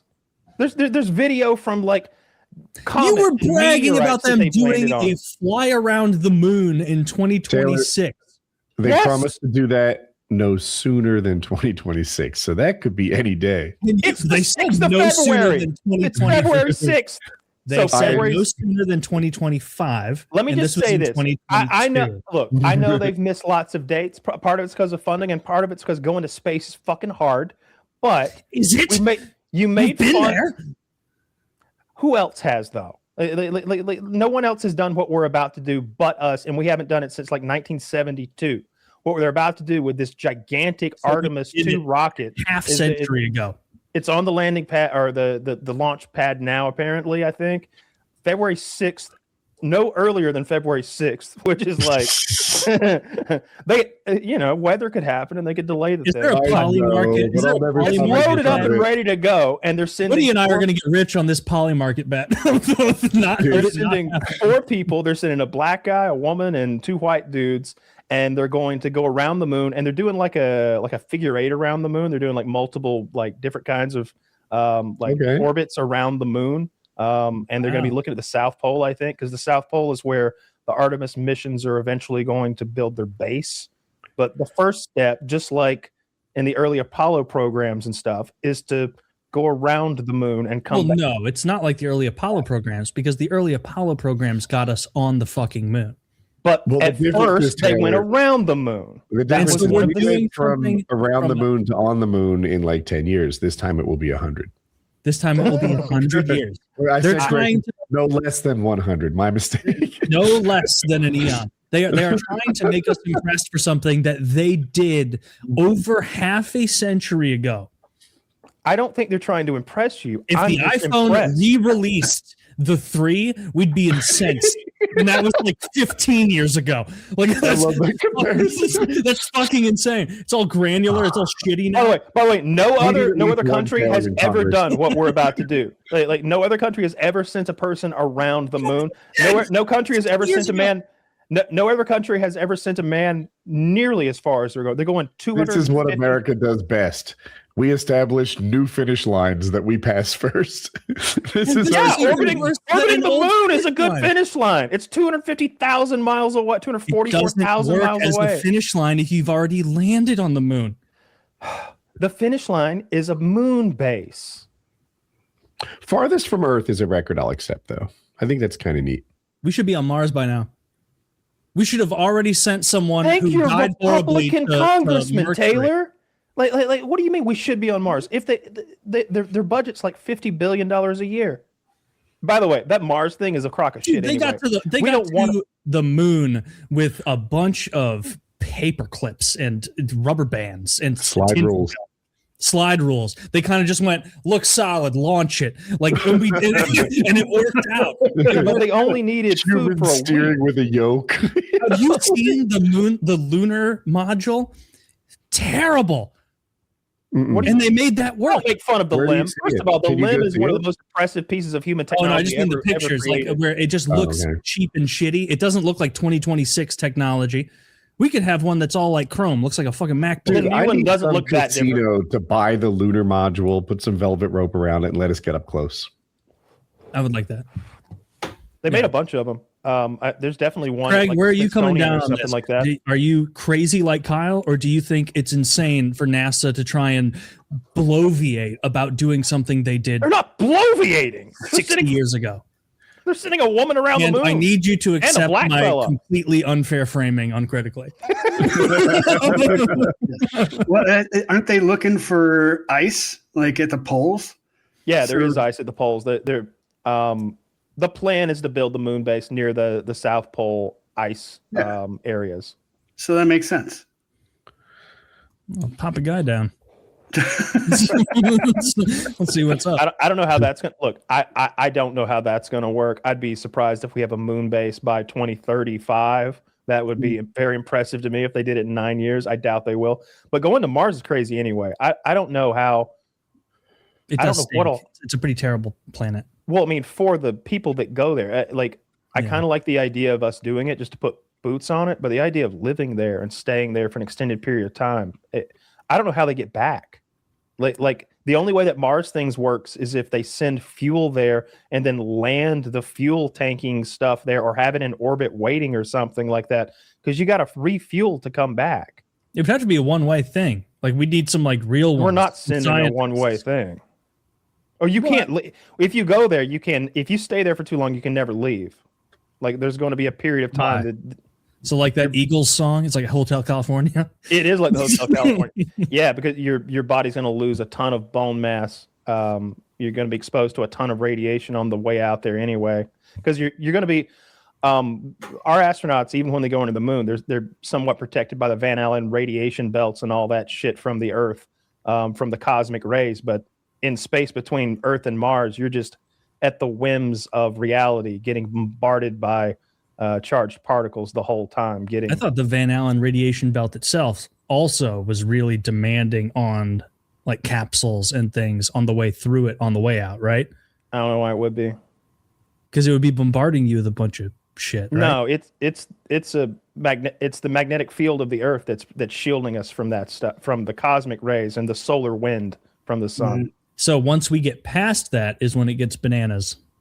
And it gets much more dangerous. Yeah. If there was a solar storm, from my understanding is if there was like an actual like solar storm that occurred during the 6 months at least it takes to get to Mars, it would just kill them all. Yeah, that would be terrible. It would just irradiate them because the skin of like whatever ship they build is going to be millimeters thick of aluminum. Like that's or titanium. Like whoever goes to Mars is probably not coming back, and they're definitely not coming back the same. I wouldn't want to go there. That's terrifying. Yeah, well, I mean, would they be older or younger than they would otherwise be? Younger. Younger? Yeah. The faster you go, the slower time moves for you. Yeah. It's like that movie where Matthew McConaughey's like, I'm like, oh yeah, I did know that. This little maneuver is going to cost us 71 years. that was kind of funny. Yeah, that's then that movie ends where he's just like in a weird cosmic library moving books, and he's like, "Wait, I get it now." Yeah, he's sort of transcended time and he's gained access to it. That was a frustrating way for a 3-hour movie to end. I like it. I like that movie a bunch. And then his daughter, he sees his daughter and she's all old as shit and she's on her deathbed and he goes in for like 2 seconds and he's like, "Oh, I missed you so much." And she's like, "That's enough. Get out of here." And then he's like, "Okay." And that was it because she had to talk to her actual family, not the guy who, abandoned her like 80 years before. Yeah. It's a sad one. No, I'm impressed by the fucking Artemis thing. I'm nervous. I'm worried about what would happen if it were to fail and they were to blow up. Or like the scariest thing is if like, I don't know, a tank ruptured or something, or a thruster fired when it wasn't supposed to fire while they're on the other side of the moon. And then they just sort of skip off into space. And it's not like fucking Star Trek. There's no like, turn us around, number one. It's I like, saw that's it. Gravity. They'll be fine. You know what? This is in the true sense. NASA has got to tell these folks, real deal, if they fake the moon landing. They've got to tell them beforehand. They've got to be like, guys, heads up. You're actually forging new ground. You're not going to get but you definitely did not fake the moon landing. I don't think we faked it either. I think we dominated Russia and China. I mean, in the whole world. Flexed on them.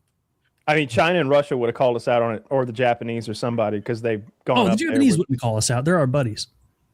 Yeah, I don't trust the Japanese. You don't trust the Japs? Oh, come on. Fool me once, shame on you. Fool me twice? No. I don't think so. I think they're fun. Not going to fool me again. Word to the wise. Remember Pearl Harbor. He said that about a Korean. Have you seen all the I guess, ambassador from Japan to Ireland is like the most pro-Irish person I've ever seen.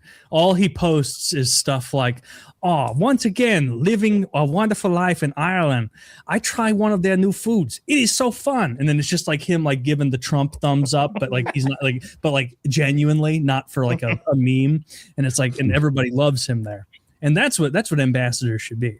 That's friends. Great. Nice. I really like that. That is dope. Japanese rule. Like they've got to be one of our closest. But I mean, Europe obviously. Have you been there? But no, I would love to go. Yeah, I know you guys both. You'd like it. No felons allowed there.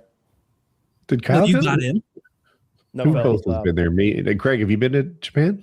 I haven't been to Japan. Oh, maybe. Just and are you I've not seen a bunch of samurai movies though? You're not even a sushi guy, are you, Woody, or are you? I've tried it. I can't grow to like it. Fair enough. I think that would be fun. I liked that show, Jiro Dreams of Sushi, where it was that guy who did you ever see that documentary? It's this guy named Jiro who owned like the oldest sushi house in all of Japan.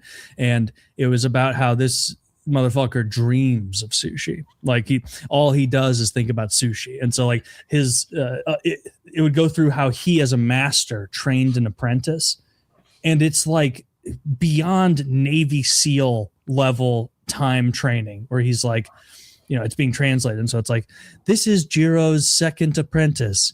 He has been working for Jiro for 37 years. He is now 61. He is soon to be recognized by Jiro as a master. And this guy's like just another old guy also slicing fish super thin.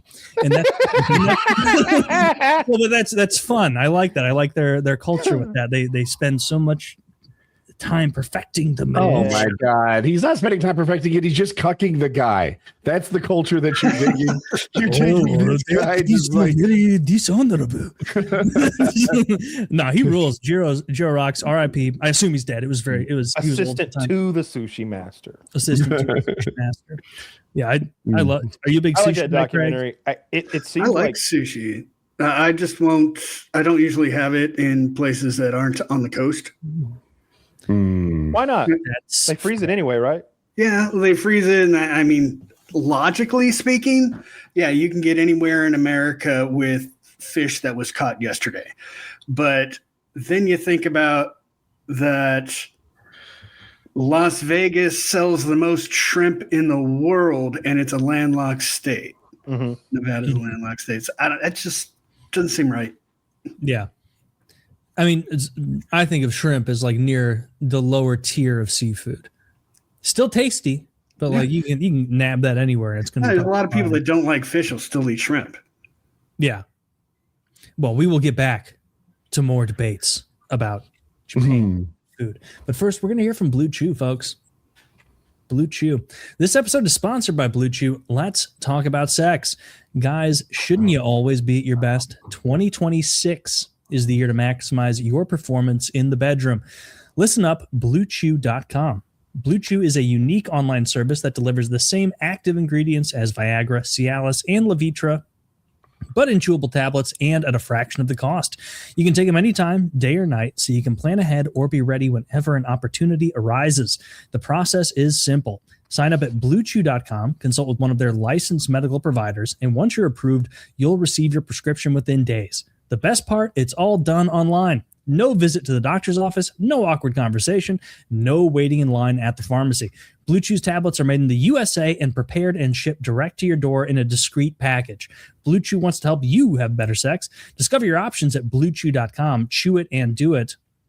And a special deal for our listeners. Try Blue Chew free when you use our promo code PKA at checkout. Just pay the $5 in shipping. That's BlueChew.com, BlueChew.com. Promo code PKA to receive your first month free. Visit BlueChew.com for more details and important safety information. And big thanks to Blue Chew for sponsoring the show. Again, that is BlueChew.com, BlueChew.com. Use promo code PKA at checkout. Just pay the $5 in shipping. And as always, the Tadalafil. The Tadalafil is our recommendation per Kyle. Be your best, listeners. Come on, be your best. You can be better. You can be harder. Be your best. And while your dick is as hard as is possible, why shouldn't your load be as big as possible? Lock and load, folks. It's time to start coming like a man. Use code PKA or code JIZ and save 10% off lock and load and anything else at GorillaMind.com. That includes protein powders, protein drinks, energy drinks, weight loss supplements, dream supplements, anything and everything you can imagine supplement-wise being efficaciously dosed by Derek and his team of scientists. You can find at GorillaMind.com, and you can save 10% off all of it with code JIZ or code PKA. But start with lock and load, folks. There's a reason that we are the premier, the creme de la creme of cum increasing products. It's because we work. All these other cum products, Craig, these other cum products, believe it or not, they say take one little pill a day. one little pill a day, they say, is going to work. No, you need 6 horse pills a day. You are going to muscle it down. It might take a couple glugs, but that's how you know it's working. You know how you know our shit works? It's got fucking calories. So there's real shit there. Try it out. Cut out 1 graham cracker for this shit. You're gonna have to cut out a little bit of a snack to fit our 25 calorie or whatever it is daily load in there. So start busting big. Code PKA, code Jizz. Also our merchandise, folks. Code PKA10 for 10% off hoodies, t-shirts, sweatshirts, hats, stickers, whatever you like, mugs. So use that as well. Check out. Do you go from like a tablespoon to like 5-gallon bucket? It's what all the reviews and us like to say is it's hilariously effective. You will get halfway through this month bottle and you will be like, oh my God, I'm positively creaming. And Craig, get this, we put Pygeum in there. Kyle and I are something of a scientist ourselves. And so we made sure that Pygeum was included. That means, my friend, the pre-cum, the leaking, it's going to be insane. You could stick your finger to the tip of your dick and stretch it 3 feet. There's so much pre-cum really leaking. Yeah. What causes the pearlescence? I heard this from Derek, is one of God's great ministries. No, there's something in there. I don't remember which one. It might be the selenium. I don't remember. I think it's the selenium that causes the pearlescence and also adds to some of the increased. This is the most hilarious product. Give your girl a candy paint job. It's folks. We would have dropped this bit years ago if it wasn't selling like hotcakes. And so get yourself some lock and load. I got to check today. Like a man. Oh, man. I need to check my mail then. Yeah. That reminds me when I found out my friend was a porn star. Was he at least like a straight porn star? Yeah. What was his name? His stage name is Small Hands. He's all tatted up. He's the lead singer of a band that my friend is he president for. All right, let's take a peek at this. I have found him. Oh, and he's got like a big tiger on his stomach. Yeah, he does. Yeah, he does. You got a link to Small Hands? Link me up. Okay, hold on. This is just when I typed in small hands porn. This is the first link I got that was on X videos /porn stars. So I think this is him. Oh my goodness. Okay. And I think I can't tell yet. I can't get a good front of him to see the tiger.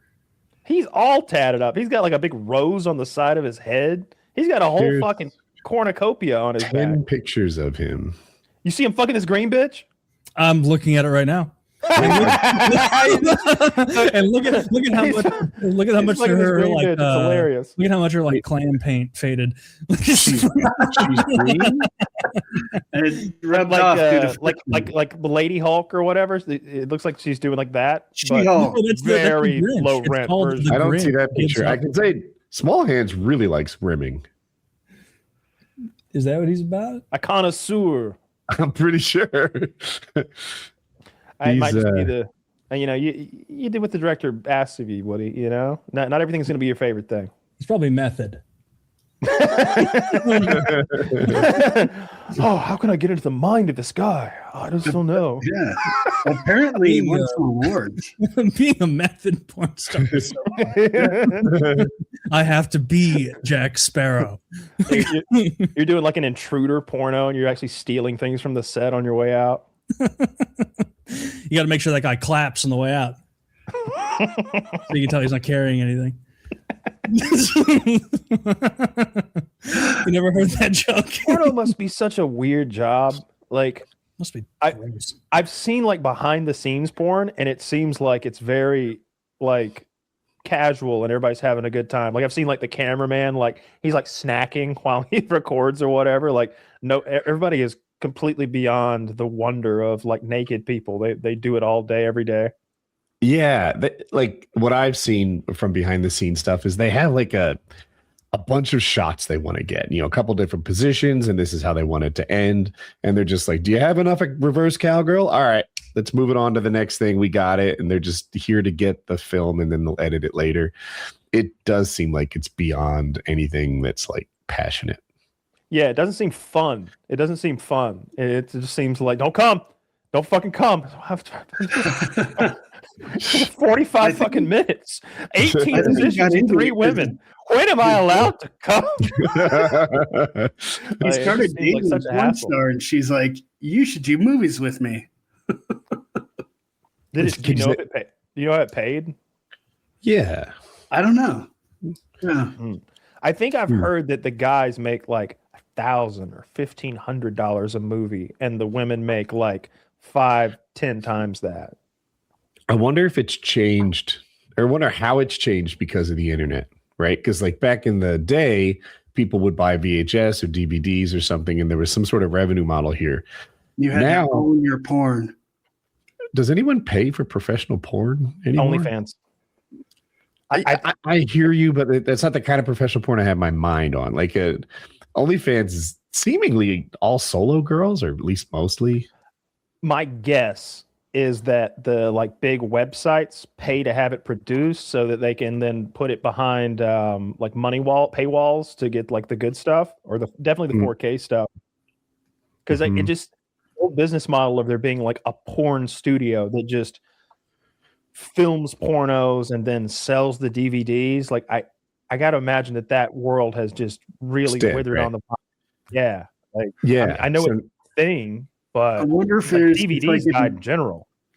If there's like undeveloped countries that don't have like good internet streaming abilities. Yeah, I bet. DVDs are probably big in India still. I don't know. India, they got maybe VHS. They know what they're doing. Betamax. Yeah, I don't know. Yeah. I just wonder how it's changed, and I wonder if it's almost like a UFC thing where it's like, yeah, we pay you a little, but we gave you fame, and it's on you to parlay that into some sort of. It's not a job; it's an opportunity. Right. Like Conor McGregor got paid by the UFC, but that's not where he made the bulk of his money. Sure. Yeah, he did all that other stuff. The events this weekend. This first Paramount event. Kayla Harrison already dropped out with a neck injury. She's already had her surgery and is recovering. And I think there is some talk that the main event might have an issue because Gaethje, I think, has staph on his neck. And I think they told him if it doesn't improve significantly before fight time, they're going to replace him with Arman Zarnukian or whatever his name is. I think I got that like 90% correct. And he'll fight Patty. And I think Patty's going to lose no matter what. I'm going to place a bet later tonight. I think it's like 2-1 odds or something like that. I haven't looked lately. I got to do something to hedge my football bet because I took the Broncos to win the Super Bowl plus 1,100, put $100 on it. So I make $1,000 if the Broncos win the Super Bowl. I placed that bet month and a half, 2 months ago or something like that. Broncos win the AFC Championship. Quarterback breaks his foot. Quarterback breaks his fucking foot. I think they got the number 1 defense in the NFL still, but we got a crippled fucking quarterback. And I hear the backup's good, and I think they even got a second backup, and added him to the roster, but it's not looking good because either the Seahawks or the Rams seem to be the best team. The real Super Bowl is this Sunday with Seahawks versus Rams. They're the best 2 teams in the league, if you ask me. But you could place a bet today on the Broncos to get better odds than I got a month and a half ago. That's how bad they are. It's like plus 1,200 on the Broncos to win the Super Bowl now, and they're a game away from it.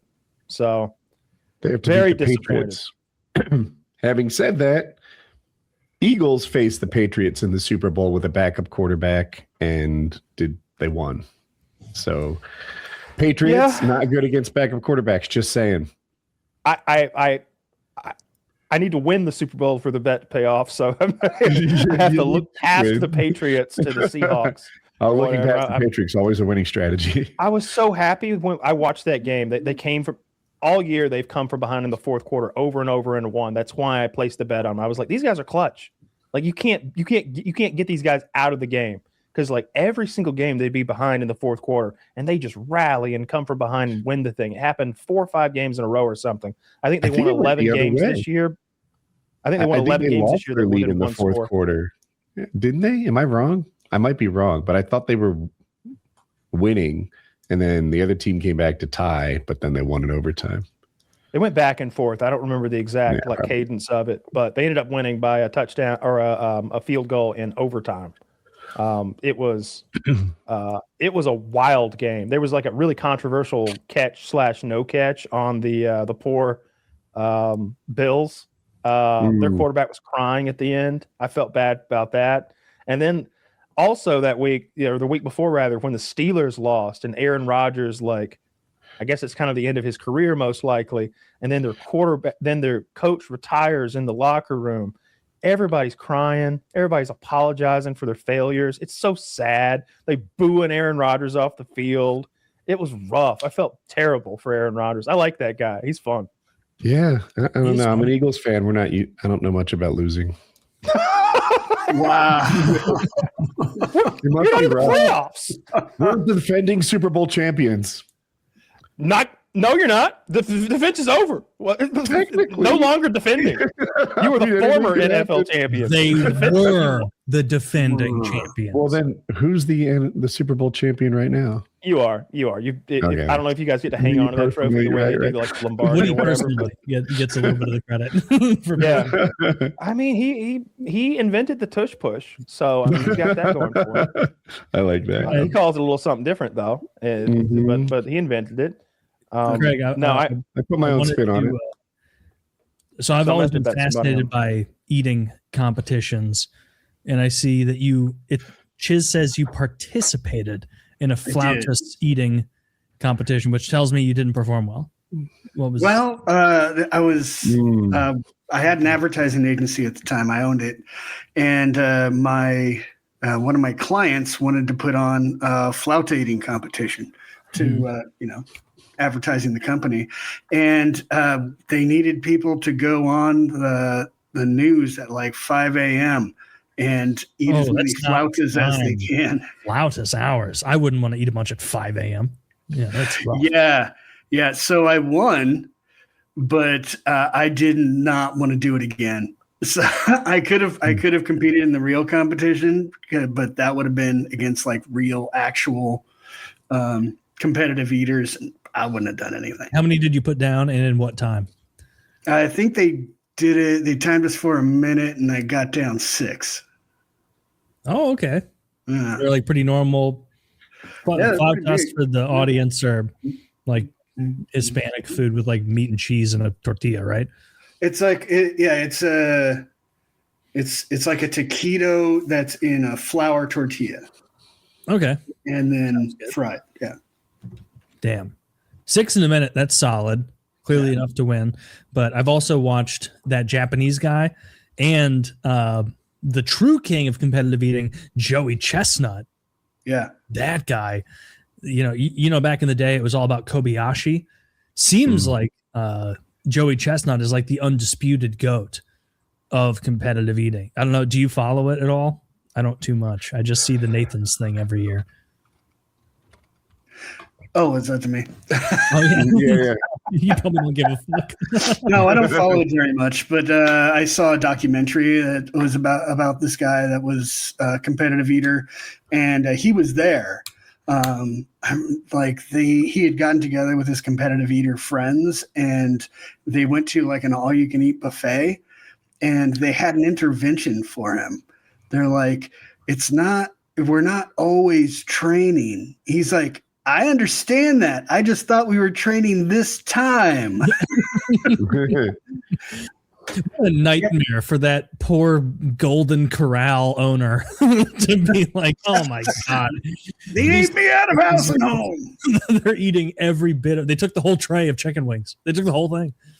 Yeah. Being a competitive eater seems fun, but it hurts. Actually be. Yeah. Really? Yeah. I wonder if you age out of it. I was looking. He's 42, Joey Chestnut. So, I would guess you couldn't dominate in your 60s. At what point do you fall off? I think, didn't he set a new record for number of hot dogs in the last couple of years. Maybe it's not 42, I guess, but he's at the some point, 17. Holy fuck! He's the 17-time Nathan's hot dog eating champion, which is like my understanding is that's like the PGA Tour for these guys is like the Nathan's hot dog thing. He won from 2007 to 2014, and then from 2016 to 2023, and then again in 2025. Also, the 9 times world rib eating champion. Yeah. Wow. Did he specialize in different or not compete? I think one of those years, maybe it was 2024. They didn't let him compete because he had signed some like super lucrative deal with like a vegan hot dog company. And Nathan's was like, no, you moron. You have to eat Nathan's hot dogs at the Nathan's hot dog thing. Like you can't like bring your own. That kind of ruins the whole game, doesn't it? And they wouldn't let him play. But I think he got all the Beyond Meat or whatever it was sponsor money, which 17-time winner. We were talking about Gretzky and Brady numbers. Tom Brady, aim higher, right? Take down Joey Chestnut. Joey Chestnut. You know what? I don't think he can. I don't think he can take down Joey Chestnut. Just like I don't think Joey Chestnut's going to be chucking any pigskins very well. Well, when was the last time Tom Brady ate a hot dog? Like probably forever ago. Doesn't he he was have like 10? Right? Something like that. Rules where like he doesn't even eat like onions and super common things. He's better looking at 45 than he is at 25. He looks like a fucking goober at 25, and now he's like a total king. So that's pretty pretty sick. You know what I'm talking about. You've seen his like draft day picture. Looks like fucking me out there. I have to imagine. He looks very soft. He looks very soft and casual. He just looks like a dude. Yeah, obviously diet and exercise, but it's hard to believe he's not on some sort of steroid routine. I'm sure he is now. I bet he is now, yeah. I would imagine he probably maybe he was on TRT like the last 5-6 years of his career, maybe even. You think that's it? I feel like we've seen what he looks like natural in his rookie photos. Well, I mean, he doesn't look like that insane now. Like there on the right, like that's not Captain America. That's just. I mean, not Captain America, but it's how tall is he? 6'4"? 6 foot, dude. That guy on the right is the best quarterback of all time. Like the guy. So is the guy on the left, but not yet. But it's an uncommon trajectory for someone to get that much better from 25 to 45. Yeah, but he spent those years being a professional athlete and training. He spent the first 25 years being a professional athlete, essentially. But like, where'd he go to college and high school? Like, I mean, that picture on the left looks like he's about to be made to stand in a T-pose on a box in Abu Ghraib, like holding onto electrical wires or something. Like he just doesn't look like an elite athlete there. His arms are long. He looks simian. Yeah, I mean, I bet his arms are long, and I bet his hands are huge.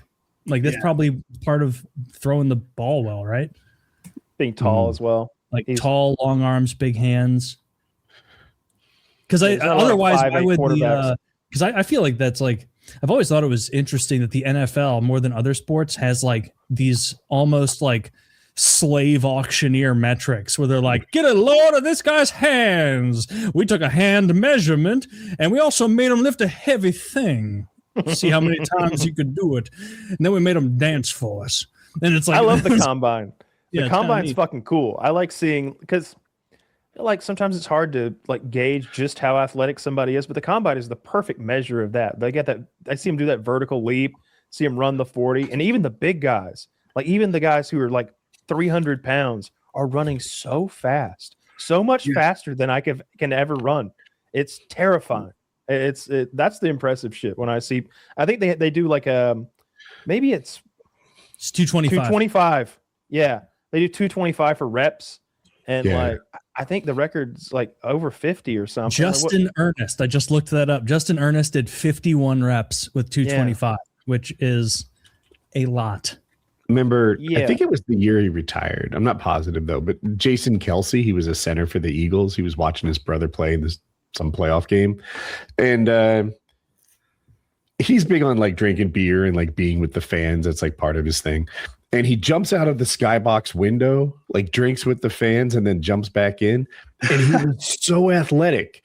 And I mean, I've seen him a million times on his podcast, and I just almost forgot he was going to move like a professional athlete. And he jumped in and out of that window, even though he's a kind of a big fat guy at the time.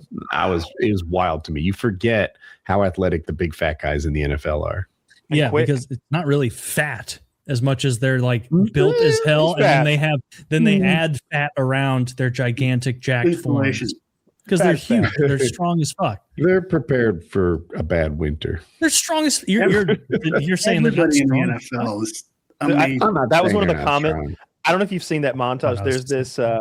There's this chubby news anchor lady, and she gets like all these like mean / flirting comments. And she was reading like the top 10 best ones, and one of them was like, "She looks like she could survive a harsh winter." The next one was like, "The hardest working ankles in showbiz." And then the best one was like, "She's as thick as zoo glass."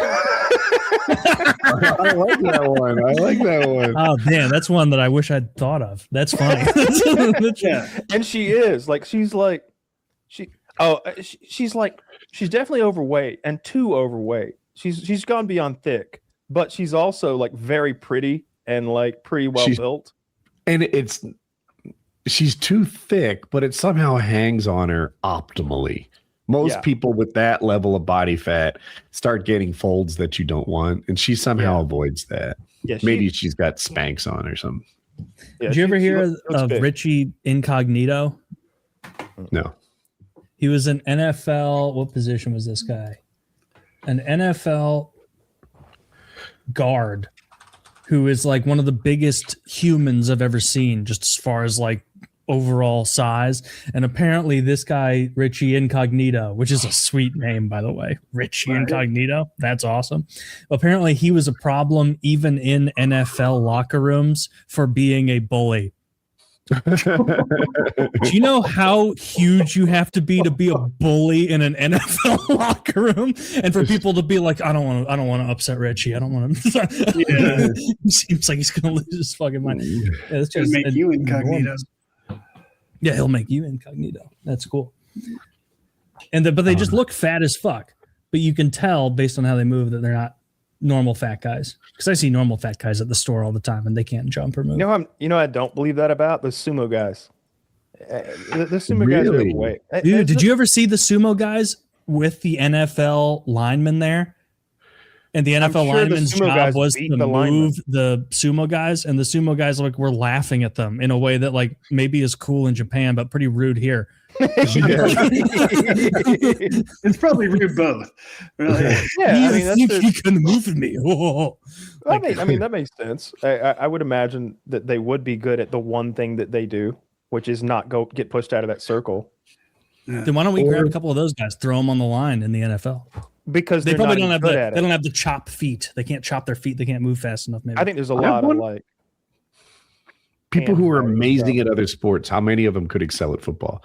Like, are there any track stars we've overlooked who maybe would make amazing wide receivers or run back kick?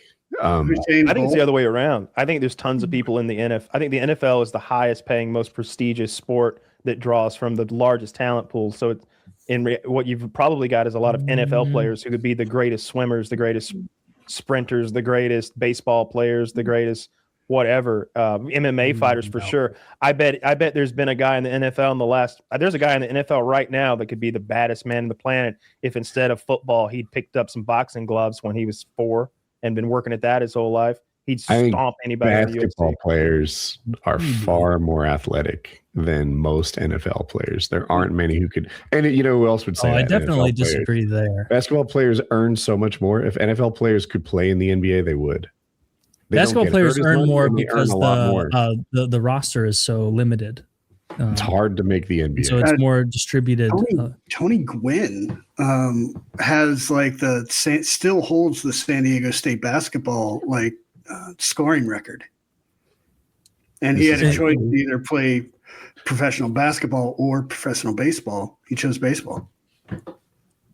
I mean, baseball makes money too. They might make more than basketball. Makes a lot. They get some bananas contracts over there in baseball, but basketball's the highest.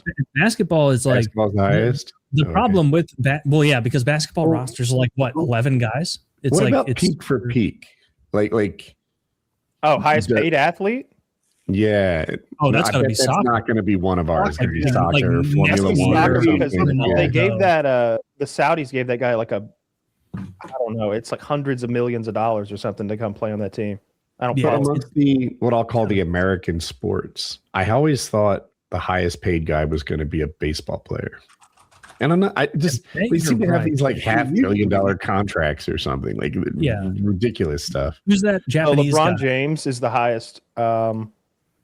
It looks like, let's see, LeBron James, Steph Curry, Patrick Mahomes, Lamar James Jackson. Isn't the highest anymore. He's like 45, isn't he? It's not like they pay him less every year. Oh, I thought you were talking about current contracts. I didn't know you. I think I am. He leads with a combination of his Lakers salary and a significant off-court income from Nike investments. Get rid of sponsorship stuff. Well, fair enough. Yeah. Now, sponsorship is fair. It's just not the metric I want to use, right? Like Michael Jordan might be the highest paid athlete right now, and it's like, Jordan still sell. Mm-hmm. Okay, look at this. Juan Soto, baseball, $765 million contract, 15 years. He has the largest total contract in U.S. sports history, surpassing Shohei Ohtani's $700 million deal for the Dodgers. Mahomes is getting paid $450 over 10 years. Looks like Jason Tatum got a $315 million extension. And then it's a lot of baseball players. Mike Trout, $426 million. Mookie Betts, $365. Aaron Judge, $360. And then a couple NBA guys, Jason Tatum and Jalen Moore, both have $300 million contracts. Really count in some ways because they don't have a cap. All it takes is some billionaire owner deciding to sign a big check. Whereas in the NBA, the NHL, the NFL to a lesser extent, I think you can pay penalties in the NFL for going over cap. I don't know. I thought there was a cap in baseball. They just paid a penalty. Yeah, but that gets rid of that means there's not really a cap. Fair. I guess. Is NBA hard cap? The NBA has several levels of cap, and the first one you just pay a money penalty. But then there starts to be real team penalties, like you lose draft picks and shit. So teams tend not to want to go past what they call the second apron. Is the NHL the only true hard cap professional league? Like you are not allowed to go over it? It might be, but the basketball penalties are so bad, teams don't do it very much. Fair enough. Interesting. Man, I'm looking at the MLB payrolls, like the top 25 or whatever. Dodgers, $386 million a year on their fucking team. Jesus Christ. The Braves pay $120 million less to their players, and they're in 6th place. You go all the way down to oh my God, some of these teams at the bottom. Who's at the bottom, like the Padres, the Athletics? White Sox have a $67 million team. Oh my God, that's lower than any team in the NHL. Less than 1/6. It's about 1/6 of what the Dodgers pay. It seems like baseball's weird in that they take losing years sometimes. I remember the Marlins did it one year. They won the World Series, if I recall, and they just got rid of every good player and had the lowest. Couldn't afford them. That was the 99 Marlins, if I remember correctly. They had all these young players that they had developed who had just all come into their primes at the same time, and they just got hot in the playoffs and they won, if I remember correctly.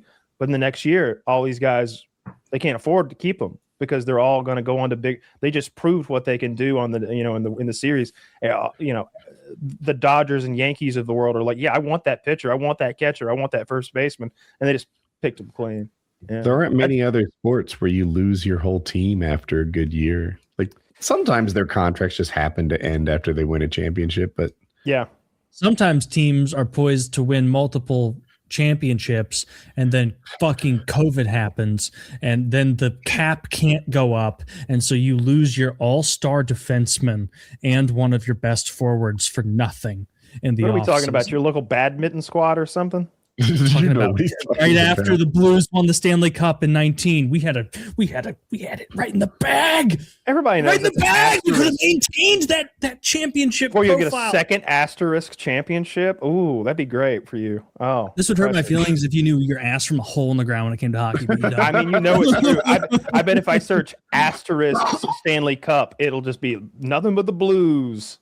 What you'll find is like the Canadians winning in like 1942 because all the other players went to because it was too cold. But yeah, no, very disappointing. But we're still in prime sports time. Super Bowl hasn't happened yet.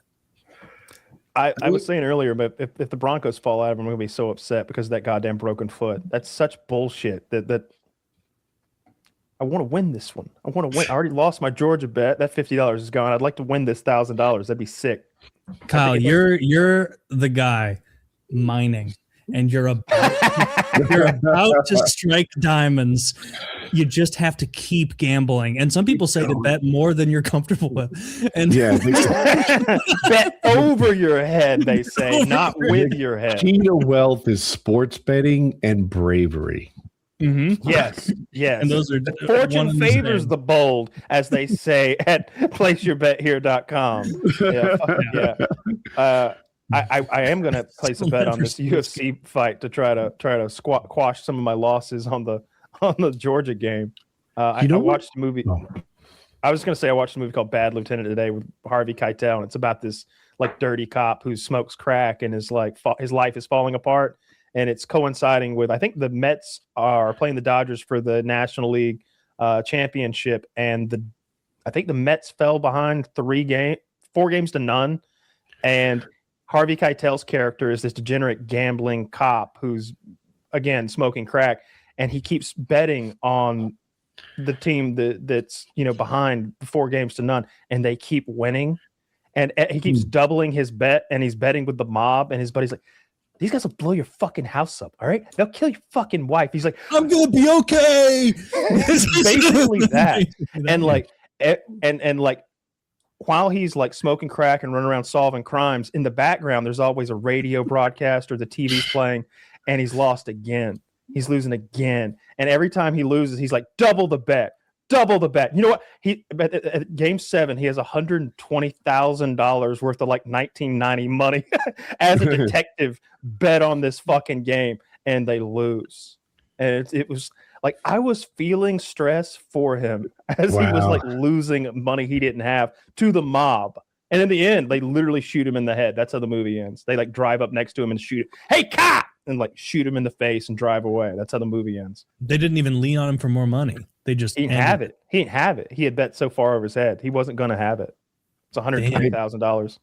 I might be falling for propaganda, but I've started to think Polymarket might be a better indicator than some of the other polls or prognosticators. And politics is one thing, but I was really thinking, like, didn't they predict all the Oscar winners? Like there was leaked information. Didn't Polymarket's getting, I'm told, a lot of shit really right that's hard to get right. And they think that results are getting leaked. I could see, like, I'm on there right now. I've never seen this website. Because, like, it's a predictive bet market. And so this is cool. People will bet things. Like one guy made like $115,000 I saw online because he bet $4,500 that Trump would say Somalis are low IQ during his or during like a given speech or time where he was speaking. And that a guy bet that there would be a streaker at a World Cup game and then streaked himself. Yeah, to make it true. And that's cheatery. I don't know about that. I don't think you can behave in such a way that you apparently paid off. The story I heard was that paid off. I don't know what's true. I didn't fact check it. But yeah, Polymarket apparently is getting a lot of stuff really right. Oscars, video game awards, stuff like that. Greenland here. It has a bunch of politics things, which is interesting. It's got everything. Yeah. It tends to be right more often than like some of the Nate Silver is. I think you're right. Like when mass numbers of people are putting money on it, you can kind of believe a little more as opposed to like calling some boomer and being like, what do you think? And they're like, well, I'm just glad someone called. Like I tended to push back against that. Like with presidential elections, I'm like, look, there are long established things who trade on their reputation doing this for decades, and yada, yada, yada, yada. And then like, I don't know, the last 2 elections, Polymarket's been better than the pros. Yeah. I wonder what it says about the I wonder what it says about the next election. Like I can tell you because I looked at it being curious and basically it had it 50-50. I thought the Democrats would be heavy favorites to win, like, pendulum swinging back in the other direction. But what I did is I added up like all the Democrats who had more than like a 1 or 2% chance of winning and the Republicans, and it was basically tied. So the Democrats spread out a little farther amongst a bunch of like 10 and 12% chances. And the Republicans are dominated by like JD Vance and Marco Rubio, like just 2. Yeah. But, when you looked at all the Buttigiegs and Shapiros and Kamalas and added them up, it was about the same. And I didn't expect that. I would expect that to be about 50-50 now because we're still so far out. Like, so many things that could happen. JD Vance, I called it. I called the next president before we had the current president. It'll be JD Vance. He's going to be the next president of the United States. I think the incumbent has a huge advantage. He has access to the fucking plane and the prestige. He's got the former president with him for whatever that's worth. It's worth different amounts in different places at different times. And I think as long as Trump doesn't really step in shit, I think it can be JD Vance, especially if JD Vance has the balls to do what Kamala did not have and distance himself from Trump's less popular moves and moments. See, I'm not quite as granular as you. I like Vance because for too long, politicians have been traditionally attractive until we get of these fat ones. I want a fellow moon-faced guy in charge, a guy who, just like I rely on my beard, he relies on his. That guy gets me. And eyeliner and social awkwardness. That's not eyeliner. I love that. Yeah. He plays into the memes and whatnot. I don't even think I know exactly what he looks like anymore. Is this real? This is a real photo. That has to be real because he's not, his face isn't too fat, but he's still moon. He's still a moon-faced boy. And that's the guy that knows how to roll with the punches. All right. I appreciate that. Roll with the punches because he can't dislike it because that really is real. That's his Halloween costume. Oh yeah, he did do this as a Halloween because it is the JD Vance memes are very funny. The meme of him like in an AI video being 70 to 150 pounds heavier than he actually is, breaking into Maduro's like headquarters with a net with red eyes, being like, "I'm coming for you," like, and Maduro's in the back. Like that's where we're at right now politically. And so I would see the sonogram of his baby guy because you know who I don't identify with. Some hot, tall motherfucker like Gavin Newsom with that angular nose and those beautiful cheeks. Not me. Not me. Yeah. Not my president. Jawbone's not relatable. I love his social media team. I have falsely been thinking that Trump is going to be like a stink on anyone who supported him, and it hasn't come true yet. Nice. So we'll see. That little JD Vance face is so funny. Like that is good. Yes. The Trump one, it leaves something to be desired. It could be funny. Well, it changes. Like as he's like reacting to things, they like throw a different Trump face on and have him really react to stuff. I think this season of South Park, for one thing, there hasn't been a new episode in like 5-6 weeks. I don't know what's happening, but there's like 5 episodes out. I like the Trump stuff because I'm so like engrossed with politics anyway, but I could definitely imagine it's a very low rated season for all the people who are just sick of Trump or just want some old school South Park, something that's episodic and, standalone Kenny adventure followed by a fucking let's steal Christmas back from fucking Santa Claus or whatever. About a Cartman and Kyle dual adventure. some Randy shit. They got you'll be happy to know they got away from Integrity Farms. That's literally on full reset. Integrity Farms, I've said it before. Yeah, you hate 2016, Integrity Farms is what to me was a very obvious dramatic fall off from South Park. Them going from episodic to full seasons just does not vibe with that show. Like the episodic silliness is what like sucked me in. You never knew what you were going to get week to week. You would get Fun Times with Weapons, where Butters is like dressed like a dog and you're throwing fucking the ninja stars at him. You would get Scott Tenorman Must Die. You would get these wonderful episodes that were so funny, and then they tried to make it a full season thing, and it just doesn't vibe. And I don't know if they're still doing that, but I haven't seen any of this season, but my friends who are really into South Park and stuck with it through Integrity Farms really dislike this season. They're like, it's all about Trump. I want silly South Park stuff. I don't want an A-plot, everything about fucking Trump. They do an A-plot, B-plot, but A-plot is always Trump. A-plot is always Trump. They tie B-plot in sometimes. Like they tie them together. So like Butters will be getting like Labubu dolls for girls or whatever. And they've sunk further than I even imagined. They've always been like really topical on like whatever's happening in the moment. Like Kyle was playing Warhammer 40K with Tolkien like maybe last year or something like that. Like there's a lot of stuff. Remember when they played Guitar Hero or something like that? There's been lots of those. Yeah. I just agree with you. I like the 3 episode arcs. Like Imagination Land, I think it's the best South Park has ever been. Imagination Land was hilarious because it had a plan. Like, do you remember? I guess it was probably 2016 when they had a whole plan for a season after Hillary won, and then they clearly had to throw the whole thing out and it just didn't work right. Which fair enough to them. Like they had they didn't think Trump was going to win. Nobody did. It was such a fucking go the way they wanted. What do you think, Craig? Like, are you a big South Park guy, or do you think they've kind of fallen off as well? Well, I used to watch it all the time, and then I wasn't watching it at all until this season, and so it brought me back. I've watched this entire season. I thought it was hilarious. Yeah, I like the Trump stuff. You like the overarching like continuous plots, the way they do it?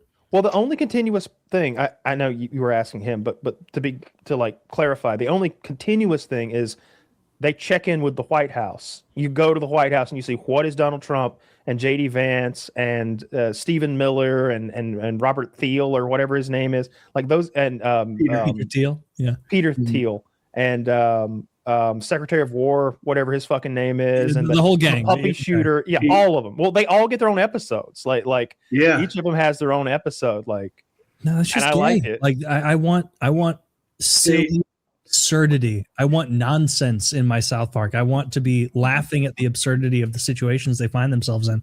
Well, they changed Danger Zone. They changed the words to Pete Hegseth is a fucking douche, and it works. Dude, there's the lyrics to it. At first, it's kind of funny. Pete Hegseth is a fucking douche, and like Pete Hegseth is like taking selfies and fast roping from a helicopter, being a piece of shit. But then the lyrics like get a little mean. Like they're like, everybody's laughing at you. Yeah, all your kids' friends, they're all laughing at you. And it's like naming the people in his real life. This is embarrassing for me to hear you relay like this. Dude, so to me, it seems like they're coming off less satirical and more angry, more like trying to make a point when the point should be made on the merits of the humor, not. Part of I think why they're so vocal about it is because Paramount gave them that gigantic deal, that $1 billion deal or whatever. And I think CBS is Paramount, and all the CBS is kind of censoring the news for Trump at his beck and call, seemingly.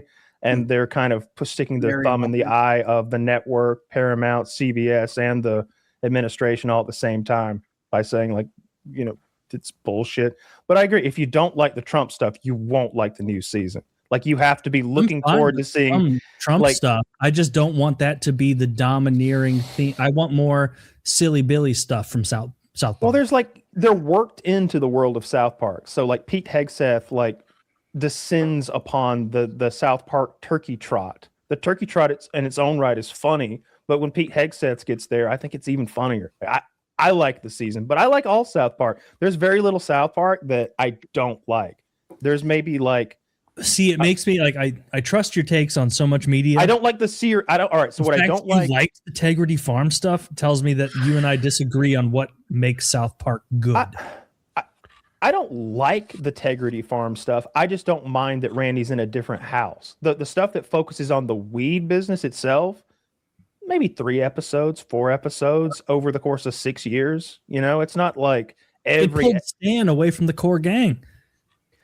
Yes, it did, but that's through the magics of animation, he's able to get into town and hang out with his buddies and go to school with them and stuff. So it's not a real drag. And I like the Towley stuff. It brings Towley into it, and Tolkien's family, they bought the weed farm across the road, and so and his dad is sort of leaning into it, like, yeah, this is real weed, not that cracker weed, and like stealing Randy's fucking business away. And there's this.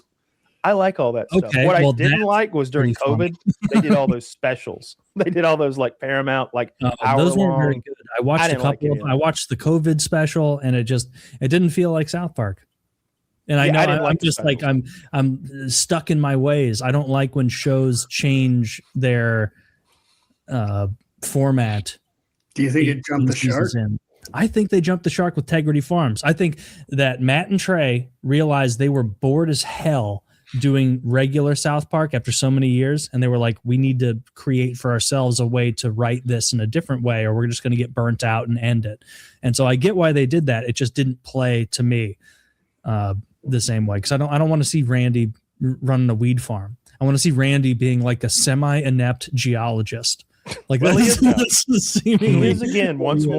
He is once more. Oh, good. Yeah, they literally did the full reset, and they got their house back in the last episode. And like the posters are on it's full reset, like the Christmas miracle. Christmas miracle, yeah. That's good then, because they needed to do a reset, because the seasons leading up to Integrity Farm, you could also see a change in Matt and Trey, where they started, as Kyle's pointed out, that they started making Randy a bigger character, because they started identifying with him more, because they're older, they're aging, and Randy as a main character is fucking hysterical. Yes, he's so fun. Like the Bat Dad episode, where he like just is like, Sharon, I just can't do it. I can't keep getting in fights at the Little League games, and she's like, you don't have to get in fights with other dads. And he's like, I appreciate you saying that. As if everyone expects him to be a violent retard at his game. That's very funny, very well done. But yeah, it's disappointing. The same way with Sunny. Like Sunny was such a great show for so long, and then they all they got a little too Hollywood. They got a little too far, and the last few seasons just haven't been great. Like I liked the last season. And that doesn't make the first 10 seasons any less good. Those are classic. They'll be gold forever. But it's just, I can look past the bad episodes, and there are some, especially with Sunny, and I can appreciate, like, I really liked that episode where they're micro dosing hot peppers and running a bootleg ambulance. They buy an ambulance and uniforms and become paramedics, and they just start answering emergency calls with no experience, while they're also micro dosing like super hot peppers to like keep them on edge. And like Mac is doing like a muy caliente dance the whole time while sweating profusely trying to give CPR to people. I love that. I thought that was funny. That was a decent one, but I don't know. Do you feel the same way, Craig? A lot of these classic comedy shows, like maybe they've just gone too long. Well, Seinfeld went out on top. And so there's the balance of wanting to make more money and when to call a show. Even if the show's going bad, it can still make money. Like it's when Happy Days jumped the shark, literally, with Fonzie going out. They just stayed in it because they can make money. Yeah. I guess they'll just continue with that. I don't know. Does it ever feel like we're in like a stuck culture, like pop culture? Yes, because we're remaking the same thing over and over and over. Yeah, it's like it's just the same IPs over and over. You're choosing it. Right? My man hasn't watched The Simpsons more recent than season 4.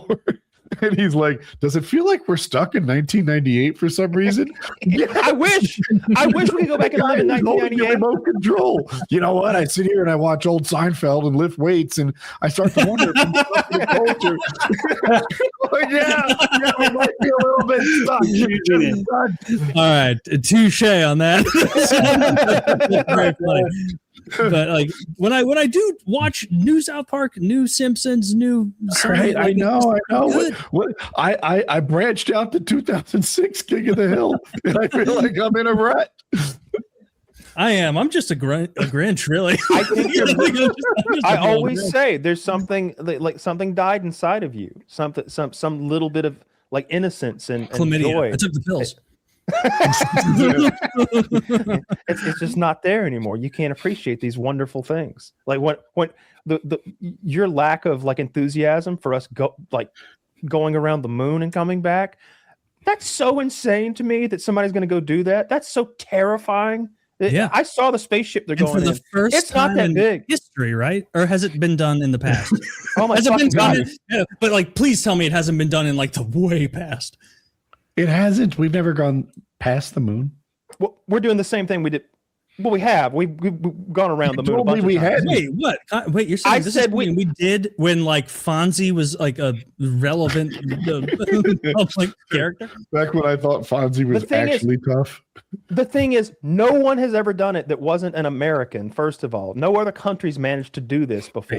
Yes, America. And yes, we did it in '72. I think was the last time we made a loop Not around the first moon. time. When was the first time we did it?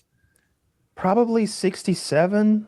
Are we going farther? We need to break a record or something. It seems like we're going to be right there. So my father was 3 the first time they did it.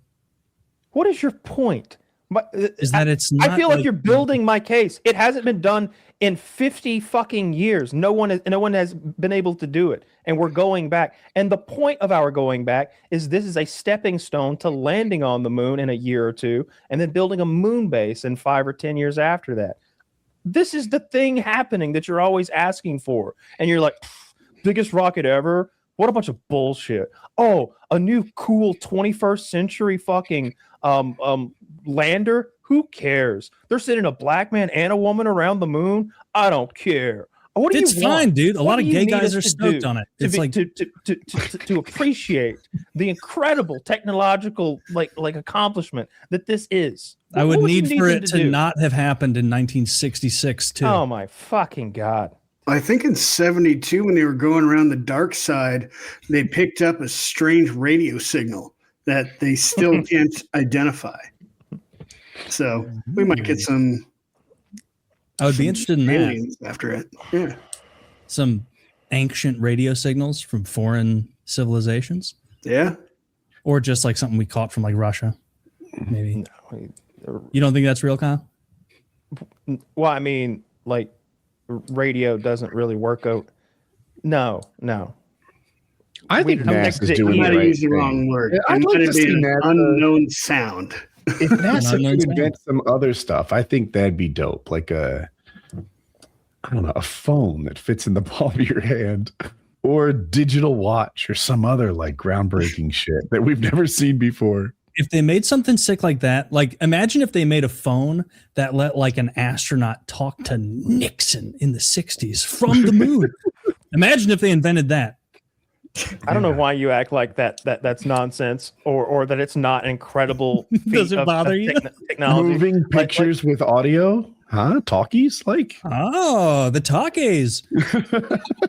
I saw it on the talkies. Kyle's gonna be like, they're releasing a new movie and you guys just don't get it. It's remarkable. And it's like I they're believe your re-releasing a issues. movie from 1986. And he's like, yeah, this time it's really good. No. I think NASA's got you over a barrel. I think you're compromised. Well, I'm excited. I he's in love the that we're pocket doing. of Big Star. I love You're that in we're the doing a Big thing. Star, We're getting out of that low Earth orbit and going to the fucking moon. I'm incredibly impressed by it. I love that they're sending a diverse crew. I really do. I don't You've like all been that out of diversity in my low Earth Star Trek, orbit. but in my Apollo programs, I Went to the moon. not all white dudes. I kind of like Really? that look. I like that they're sending a lady and a black dude this time. You mentioned it a couple of times. I'm honestly colorblind in this stuff, and I guess gender blind too. Like I don't. It's not an women and black accomplishment. people aren't. Okay, that's fair. I can see why if I wasn't a white man, how I'd be excited to be represented for the first time. I could see why that'd be dope. But as a white man, I'm like, it doesn't matter what they are. They gonna steal the moon rocks. It'd be a bigger deal to me if they set a distance record than if they picked a non-white man. Okay. Like I actually think the astronauts, they could probably replace them with monkeys and still do the same thing. But they got to do a good job. The diversity team has to do a good job, because if not, people are going to be like, you left this like wildly autistic German guy on the ground. Like, and all he would do is space. Well, and they also do science experiments up there and stuff. They're like, they're real scientists. They have to be both mentally and physically fit. Mm. I like that it's a mixture of like test pilots and nerds, because that's kind of what Star Trek is. It's kind of this mixture of test pilots and like MIT nerds, and I like that that's actually who we send up there for the most part. And then that one school teacher we blew up that time. One of them should be jacked. Just in case it's hard to maintain your muscle mass up there.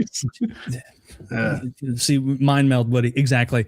Just in case, barbell. Just in case shit gets real, we need to have a real kingmaker down there, up there. You're doing zero gravity barbell curls. It's a lot easier that way. Fucking 120, bro. Look at this shit. How much that cost to get up here? Damn, we never should have let the Liver King up here with us. There's fucking little bits of meat floating around. When this came up a while ago, I asked ChatGPT how far, like an athletic person who was expecting to fall could fall safely. And it said 4 to 7 feet was a moderate but tolerable risk, and 7 to 10 feet was a high risk, which I disagree with. I see parkour guys jumping off roofs and shit all the time. That's the kind of person I was trying to ask Those aren't about. Falls, though. Well, maybe my phrasing was bad, but that's what I was going for. Like how high can you jump on Earth? And I think the answer is like 15 feet. ChatGPT cuts it in half. Then I asked about the moon, and it said that the moderate risk, the one that was 4 to 7, is 25 to 40 feet. And the high injury risk, the one that was like 7 to 10 feet, is 40 to 60 feet. Does that mean that a parkour athlete could jump like 60 feet in the air and then just parkour roll out of it on the moon? Yeah, that's what I'm getting. If not, it's like then we are gravity, right? There's a huge oversight happening. And we need more parkourists up there. That's what we need. That's what we need. Take one of these kids off this flight and get yourself a parkourist in there and see how high they can, or how far they can fall. I'm down. I want to see more cool stuff like that. Well, not this lame stuff Kyle says, where he's like stoked on shit that's happening. Kyle's like really excited to see us break the sound barrier again. Like, it's fucking ridiculous. If we hadn't broken the sound barrier since 72, I'd be fucking stoked, Taylor. I'd be fucking stoked. I'd be like, we're doing it. We're going to break the barrier again. We got to watch. Soon we're going to have things like fast-moving trains. And no one but an American had ever broken the sound barrier. That's the scenario that you're painting. Kyle, I'm about to blow your mind. Away, I'd be wondering if a woman can even survive those speeds with her ovaries. Maybe they'll pop. You know, they used to think that about trains, that it was dangerous for a woman to ride one because if you exceed a certain speed, her uterus would foul up or something. Oh, maybe we should do that again just so you can be satisfied. Let's just get another train going real quick so you can go, oh, awesome, her ovaries didn't explode. If we hadn't been on a train since the 70s, I'd be impressed, Taylor, goddammit. That's the point. We haven't been on the moon since the 70s. That's the point. They're going back. What do you want from them? They're going back. I want them to do something cool. If they said, we're flying up there, we're building the base, we're getting it done, I'd say, NASA, God damn it, Don, you've done it again. But they haven't. They went to the moon and flew around it in like 1966, and now they're doing that again, and they're expecting us to clap? Get it together, NASA. Do something cooler. Well, they are wearing diapers while they're doing all of that. They are wearing diapers. Well, if anything, that makes it a little less cool. Like F1 drivers wear diapers. I mean, there's lots of cool people pee their pants. All right. I don't think they wear diapers. But I'm curious about other. Kyle, I'm curious about. Gotta wear diapers. Kyle, what are the other technological advances? Fire suit. I'm gonna look. What other technological advances that were achieved 60 years ago would you think would be really neat to, do again? What are things that we haven't achieved for 50 fucking years? Have you heard of something called an internal combustion engine? No. You're going to be blown away. A balanced budget. If we hadn't started a car for 50 years, I'd be blown away that somebody figured out how to do it again. Okay, that's fair. Yeah, but come on. Like you're giving them too much credit for this. They do cool shit all the fucking time. They discover cool shit all the fucking time. They're landing craft on comets and meteorites and bringing samples back to Earth. They found evidence everyone agrees is bacterial life on Mars, and they're trying to get that back home. I'm impressed. It's impressive stuff, dude. That's cooler than this flying around the moon again shit. Again, this is the step one to landing on the moon, which is step one to building a base on the moon. It's not step one to landing on the moon because we already landed on the fucking moon. We already did it. He does make all of that shit is gone. All of those landers, those pods. Step one to landing on the moon. Saturn Lots of science in the 60s. Step 2, land on the moon. Step 3, 70 years later, fly around. I can see Taylor, what do you want from them? I have my answer. Give me a chance after you. Mostly, I want them to continue to fail because it bothers Kyle. I think my main thing I want them to do is actually build a moon base, because it feels like I thought when I was a child, by the time I was in my mid-30s, it would be like a foregone conclusion. Of course, we would have a moon base, and we still don't. So show me a moon base. Show me a legit moon base where people can hang out there and do things in science and grow potatoes like Matt Damon, whatever. Like, they're not gonna let you show me something. They're not going to let me up there. I'm retarded. Of course not. They're not going to let you. Where'd all the potatoes go? Anyone's gas. Ketchup's gone too. I made poutine. Someone's been jacking off. I must have used lock and load. No, it's fertilizer, guys. Ectoplasm. I'm replenishing the zinc in the Space Ghosts. We keep going to Mars. We keep putting rovers down. We keep getting cool Mars pictures. I like it. Where's Venus? Why don't we ever even check out Venus? I get that it's not. So the Soviets sent several landers to Venus. Yeah. Venus is like super high pressure and acid and hot enough to melt lead. So I'm hearing the Soviets. Well, it's been done. Like the Soviets sent several landers to Venus. They were obsessed with Venus in like the 70s. And wait! I have it on good authority. If it was done in the 70s, it's undone now. I mean, we could definitely send some stuff up there. But they landed this lander on Venus and took photographs. So there's pictures from the surface of Venus, but only like a handful of them because it like melted and got crushed by the pressure and heat after an hour. I'm looking for the Mars parallel where something hangs out there for a year. It can't. And try harder. You're NASA. Try harder. The Soviets did a very good job of building their lander, and it lasted an hour. The Soviets? Yeah. That was back in the 70s, though, right? Yeah, it was the 70s. Which I know to you is just a blink away, but like for everyone else, it was a long time ago. Yeah, the Soviets made okay, let's be real. The Soviets did win a lot of those races, but oh my gosh, we won the meaningful one. Right? I don't know about that. I don't know how landing on the moon isn't the meaningful one. Really? Because I think the space station's pretty dope. It's a Mir? We helped on that. Mm-hmm. But didn't Mir burn up in the atmosphere? We're in the International Space Station now. Didn't everybody chip in? Yeah, Canada's always about how they built the race. And I thought that they had like a viable space station where people lived in space before us. And it's like of all the things, like get into space, I don't know, go around the moon, land, whatever all the wins they got.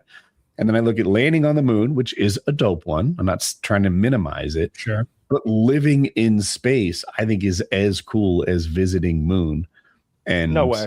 It came more recently than they're both. They set a bunch of modules up and connected them together, and like not about to give the commies and lived like 100 kilometers above us or something. But we flew 250,000 miles away multiple times, put like 15 dudes on the moon, got them all back. The scariest part of that whole thing is the part where you're done on the moon and you take off on that fucking limb, and then you redock with your buddy who's making laps around the moon up there, connect back together. And I've docked with my buddy so many times. It was scary the first time. You missed a few times too. But I got used to it. Yeah. You need an uncircumcised friend.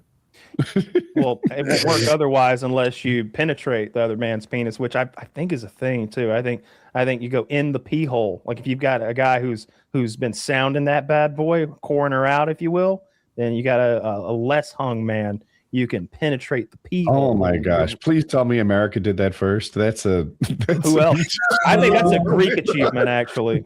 I think we should give the Russians credit for that. That's Alexander of Macedonia. We didn't discover that. Yuri Gagarin. I think that's what he was famous for. Was docking. Gagarin. However you say it. Didn't he burn alive? He did burn alive, and then all the Soviets stood around looking at his like little extra crispy husk, his little like forget about a leftover wing in the air fryer body. I bet he roasted too. I bet it wasn't a flash burn. I bet he like roasted like an oven until there was nothing left. Oh, you think there was a time where it was like oh yeah, for sure. Yeah. No, that sucks. And that was like right after they killed all those dogs. You think he roasted? We killed a lot of dogs too. 4 minutes. I think we sent only pit bulls up there, so we're fine. I think the blackout time is 3 minutes, like on re-entry. It's something like that. But I would imagine he burnt for like less than a minute, like something like that. I bet it got hot. I don't know. I don't know. I imagine it being like a frog in a boiling pot. And at first it's like, oh, I hope she holds. And it's like, she's not holding. And then like your fucking eyelashes start melting and stuff. And it must be excruciating. It's scary. It's painful. I'm sure it's rough, but I might even say most people have worse deaths than that. What? Than burning alive in a capsule alone? 3 minutes? Dude. 3 minutes of burning alive. I would much rather have a heart attack, a stroke, fall down some stairs and crack my head open, a car accident and I just explode. Those are all some pretty good ones, especially if they happen in your sleep. But how many people die from cancer? Those are most deaths, though, right? Is like heart and car accidents, probably in America. I mean, throw guns in there, and now we're really getting to the quick deaths. You know, like I feel like most people die of quick deaths so much, but excuse me. I guess I'm thinking that cancer's maybe a bigger deal than it is. I'm not sure, but dying from cancer is long and slow and painful, and you would dream of having 3 bad minutes. You'd make that trade in a heartbeat. You can check out whenever you want, though. Realistically, like I bet Gagarin can't like shoot himself in the head or fly to Switzerland or wherever and get euthanized, or Canada actually, and get euthanized. But you know, if you've got cancer and you want to go out on your terms, there was some guy on Reddit the other day. He had some post that someone had made for him. He has this incredibly rare sensory like disease or something like that, where light and sound are excruciating. And he can't have a conversation with someone or read or even check his messages without incredible suffering and discomfort. And he has to lay in bed all day, and the medication makes him incredibly sleepy. And there's no treatment or cure for what he has. He's like, so in 6 days, I'm being euthanized. I won't be reading any of the comments because it would be incredibly painful to do so. And it's like, fuck. This sounds, and he showed this chart, and it was like all the diseases that you can have and your like quality of life. Like if you're suffering from them, and it was there's a scoring system, and it was in decimals, and like all the way at the bottom was what he has, like the worst thing. It was like you have like 0.47 like quality of life. I think out of 1, like a healthy guy's 1, and you're like 0.47. Huntington's disease. It was something I never heard of. There was an acronym for it or something. He was like, I have PHS syndrome. It was something like that. It just awful. But yeah, that's what I do. Like if I had something debilitating like that, where I'm like late Alzheimer's or something, I get diagnosed with Alzheimer's, and it's like once you start like losing it, and you can see like the bend around the corner or whatever, the light at the end of the tunnel, it's like, I'm checking out on my own terms. You know, I'm going to go up to Canada and get good and we'll fuck a bunch of whores, bunch of Canadian whores, and then I'm going to get in one of those death pods that they Wait, what disease do you have in this scenario? Flu, bronchitis, you're gonna get your whores sick. Oh, I don't know, like some sort of degenerative muscle or brain disorder, something where like I'm not going to be me in X amount of time. And so she's going to have to do all the work in this scenario. That's okay. She's the one making the money. Always was. That's what she was paid for. I was never going to put any effort into this. You're going to go to Canada to kill yourself? Yeah. It seems like the place to go, right? They do seem to be really pulling away with first place on it. Yeah, they're deft at it. They've got a whole system and everything. They got a ton. I see like those scary stories in Canada where like you'll like go to a doctor and talk about your problems and they'll be like, interesting, I recommend you kill yourself. Have you considered suicide? Have you considered getting in this pod and then we fill it with fucking helium and then you die sounding like fucking SpongeBob screaming? Is that what they do? What do they do in Canada? I think that's what they do. They're wasting our helium. I don't know what they do. Non-renewable resource. Non-renewable. Anyway, that's pretty. That's pretty grim to have like a government-run suicide program. But that's usually not something that happens in like a thriving country. Tell that to Socrates. Well, but that wasn't a program. He just kind of winged it. He didn't have a program to lean on. The state let him down twice. First, they, sentenced him to death, and then there was no pod for him to slide into. He had to get that hemlock going. I bet hemlock sucks. That's why he did it though, like because he was going to be put to death, and he was like, "Nah, I'm cashing out my style." Yeah. So exactly. If you're curious, Netherlands and Canada are the top two. So that's sad. I knew that Netherlands was a top one. And it made me wonder which was the best. It's sad for sure, but I don't think it could be a good choice. I think I'm not against it. Go to Amsterdam. You can go to the red light district. You can go to the coffee houses, get your weed, and then get your. Yeah, you make a lot of sense. Like that's all Kyle's favorite things. Yeah, a few of my favorite things. Is that where they have those wooden shoes? That's the Netherlands, right?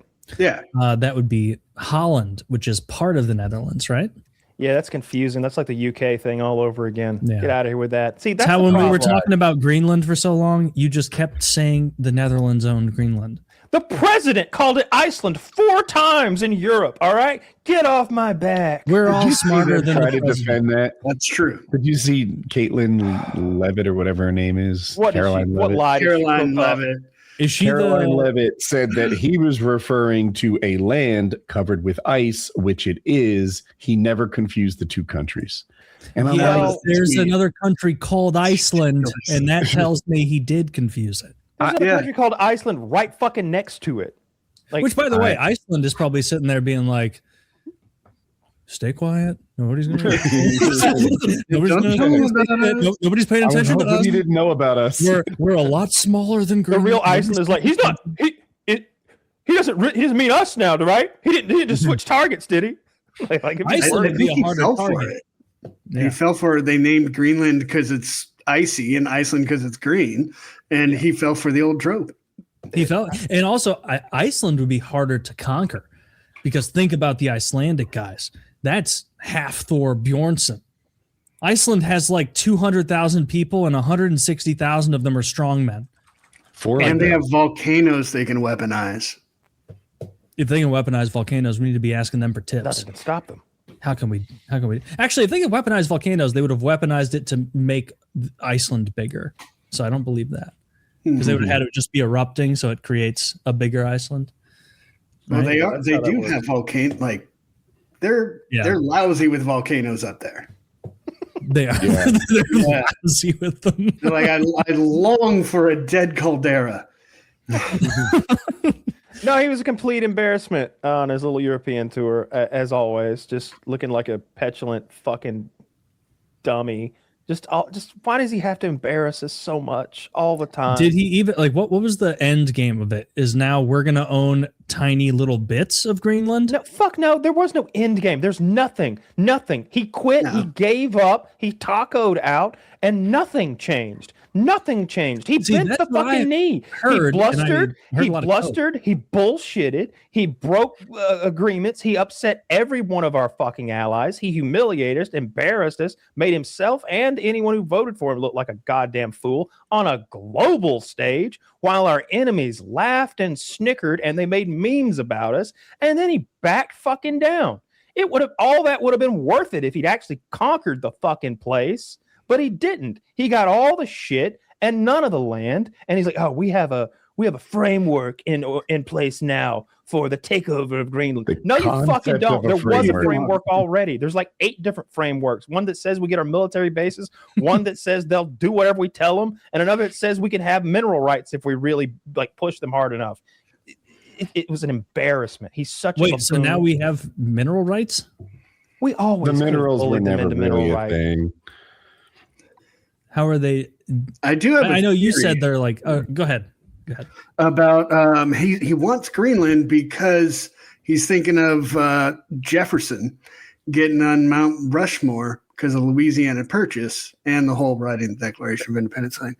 But I think he wants to increase the America's land to increase his cachet and then his legacy, perhaps. Yeah, his legacy. I could see that. I always thought it was a legacy play. Greenland, if people don't know, is about triple the size of Texas. Somewhat noteworthy addition to America. Probably not worth the cost if we spend trillions on it. Probably not worth the cost if it breaks. They said the offer was kind of cost. They said the offer was $707 billion. $700 billion to the Danes, Denmark, and then another $7 billion to pay off the population. Too rich for my blood. No, there's too many domestic issues to be spending $700 billion in foreign shit. But also, Kyle, we can't help people with health Kyle, your there's video, a couple $1 trillion worth of petroleum. Kyle, your video was the one that got me on board with your position of oh man, having Greenland really does make a lot of geopolitical strategic sense looking towards the future against Russia and China. But $700 billion seems retarded, and also if we're allowed to do whatever we want there anyway, we are. And we can just in the future seize those resources when they become available because we could. Why is that a bad thing to do now? Just bide our time, build up some big old military bases, control the Arctic Sea, control whatever you need. Greenland's not going to stop us. Fucking 16 people live there. We can do that. And we don't even have to own it. We don't have to spend the money. We don't have to do this, and we'll still control it in the same meaningful sense. If we could get for $700 billion, it seems like a deal because just the petroleum there is worth more than $700 billion, and I don't care that it's not available right now. I would love it if our country planned for a future that they couldn't experience. I think that's how you make. I think if you build things like the Romans did that are meant to last 1,000 years because you expect your empire to be around in 1,000 years to benefit from them, everybody does better. I feel like the reason we don't have fucking heated roads throughout this country is because no one can look forward past next year's budget. I feel like the reason our infrastructure is shitty is because no one can look forward past the next 5 years budget. We're selling a fucking major highway here in Atlanta to private enterprise. It's like a $4 or $8 billion deal, something crazy like that. All of Georgia 400, which is this road that goes north out of Atlanta, is being sold to private enterprise. They're going to put a fucking toll road in it, and they own it for the next, it's decades or some shit. Damn it, that's my daily commute. Yeah, I usually do that. It's going to get better. It'll get better, but you'll just pay we could offer $500,000 to every single Greenlander, and that would be $28 billion. He's giving 100,000. That's the offer. No, I'm saying, but if you said 700 billion, that's to the Danes for the largest island on the planet. That's Taylor's suggestion is to not pay the Danes, just pay the population and get it cheaper. We just bribe them, and no, we can just every Greenlander would be stoked as fuck if we give them $500,000. I don't need them to be stoked. First of all, they're a bunch of Eskimos. All right, I don't trust those snow. Okay, well then we'll give them. How about this $300,000? Nothing. Why would you give them a dime? You wouldn't give the people. You're either going to steal it from the Danes, or you're not. If you're gonna buy it, you buy it from everybody. If you're gonna steal it, you have steal it from both everybody. lost your way. You don't understand how Americans get land. We offer them shiny beads and trinkets, Kyle. That is the funniest idea, Woody. Is we go there, it's like, you guys, you're gonna love it. A lot of good beads, a lot of good stones. You're gonna enjoy it. But look at this shiny rockets and Geo. They're fantastic. Everyone's talking about it. Aaron, bring up the treasure chest. They're gonna be the envy of the world, the envy of Europe. Go for it. Like that would be very funny. This is how we got New York. Just tell Trump that it's his, and everyone just plays along. I do want it. I do want it. I think it does make sense to have it because it's cool. And Kyle told me it has mountains for skiing. Do you know that? It's a gigantically mountainous place. There's like ice mountains and glaciers and shit. Yeah, tons of places to ski, activities. Most of what I've seen of it is like flyover footage because it's a fucking wasteland of ice. like they're just flying over. It looks like copy pasted snow mountains and ice mountains as far as the eye can see. It's like a Lord of the Rings like landscape. Dude, there are counties in St. Louis with 5 times the population of Greenland, and we're not a major city. Like it's a teeny tiny little place. And for some reason, I think it's a law there that you can't have the same color house as your neighbor. because they're all the brightest colored houses where they're like, fuck you, son of... I think it's Greenland, where I saw those little towns where it's like a very bright green house and then a very bright red house and then a very bright yellow house. Yeah, I picture it too. I'm probably wrong. I thought it was like, yeah. I really don't. If we got Greenland, that would be pretty sick. On board because all of our previous land purchases have been good, and it just makes me think that in the long enough run, this one would be good too. Yeah, that's what I was imagining. That's Greenland. Yeah. Okay, it looks amazing. But if they're not on board, it's not worth breaking up NATO. And the biggest gift we could possibly give to Russia and China is to destroy NATO.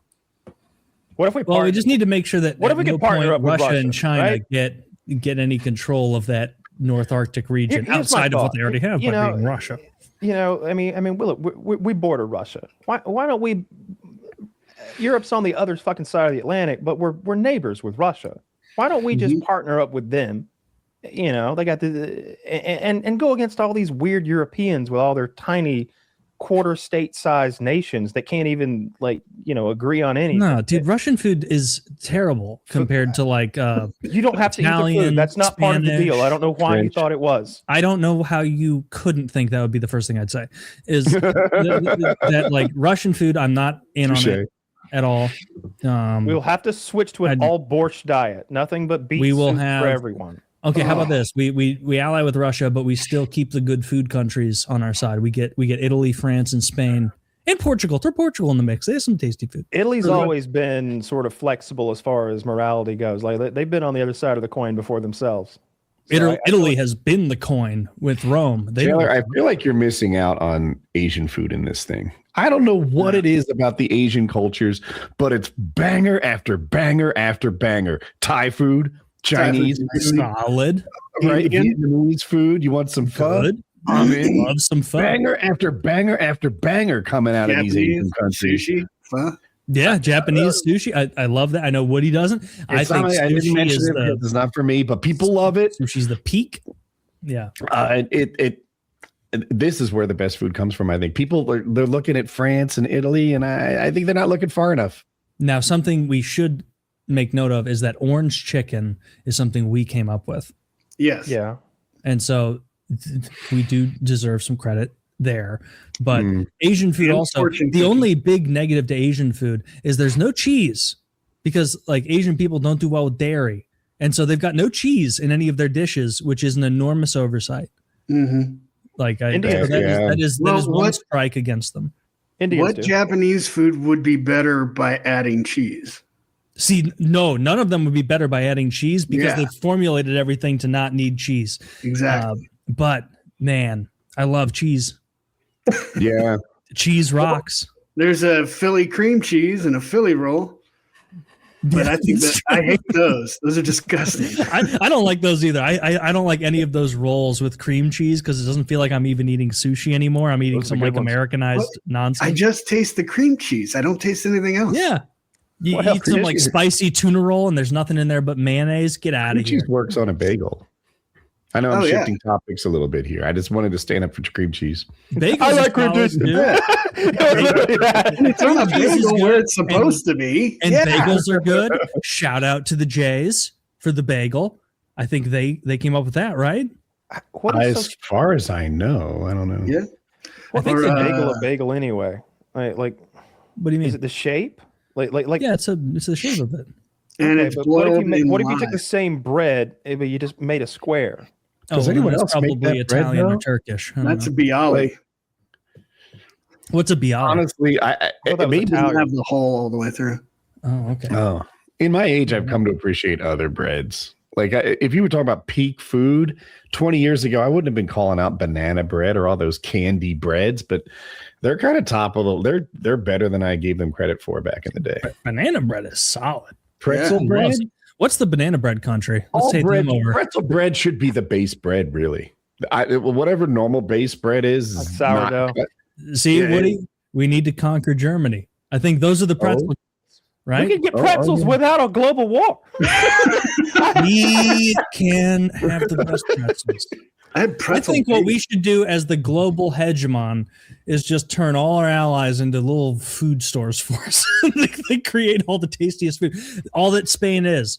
We go, you don't have to make a military. We'll take care of the military, but I need lots of Iberico ham. A tremendous sum of it. I just remembered Jackie makes me soft pretzels after every Thursday show and got joy. I was like, oh my God, I'm like 30 minutes away from soft pretzels right now. Been doing this for 15 years. And you're like, oh my God. My treats. Dude, after PKN, she doesn't normally make me pretzels after PKN. Our PKN ran 2 hours 2 days ago. Normally runs 1.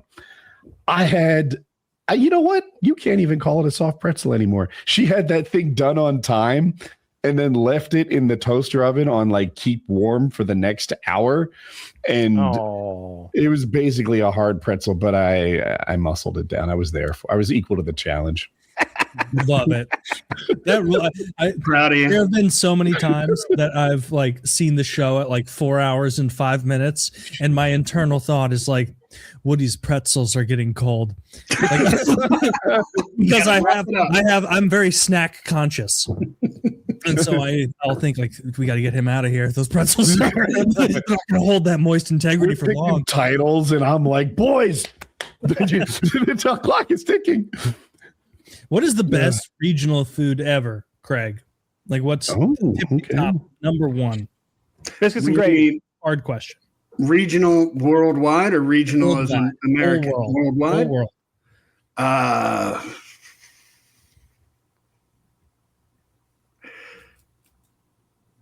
like Thai. I like French food. I like Italian food. Which Thai? Anything that has like a bunch of ingredients with like mango and cilantro and I like Penang curry.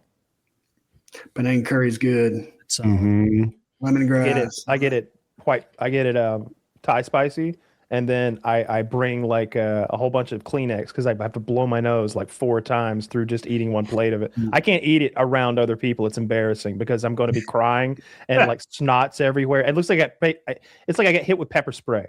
But it's worth it because it's so goddamn good. Dude, I got stereotyped by the Thai people recently because I selected Thai hot on the delivery, and they did not give me Thai hot.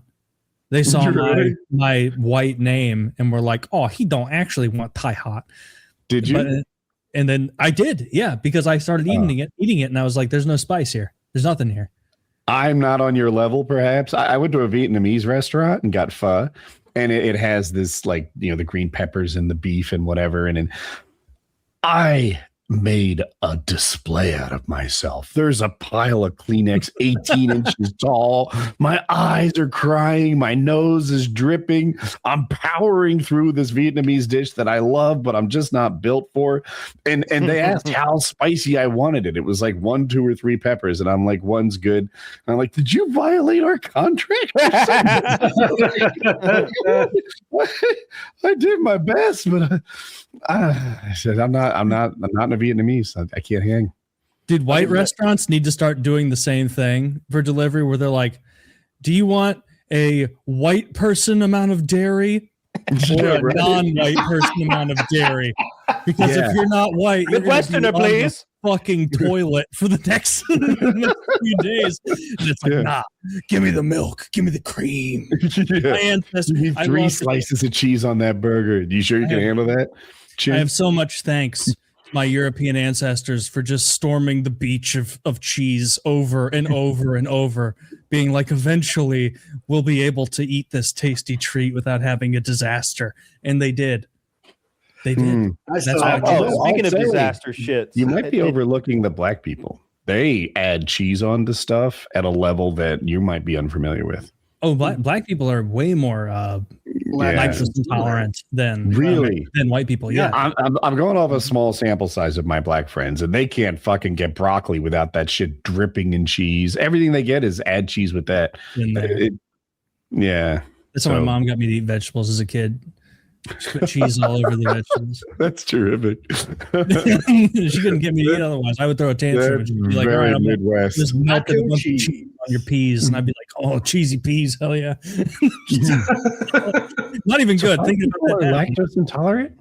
Yeah. So Europeans are the by far least lactose intolerant group. Asians and black people are much more so lactose intolerant. And then Hispanics, because they have a huge amount of European admixture, cheese is a big part of their diet too, because obviously the Spaniards went there and kind of ran roughshod over the whole area, and that's what a Hispanic is. It's an Amerindian mixed with a Spaniard, right?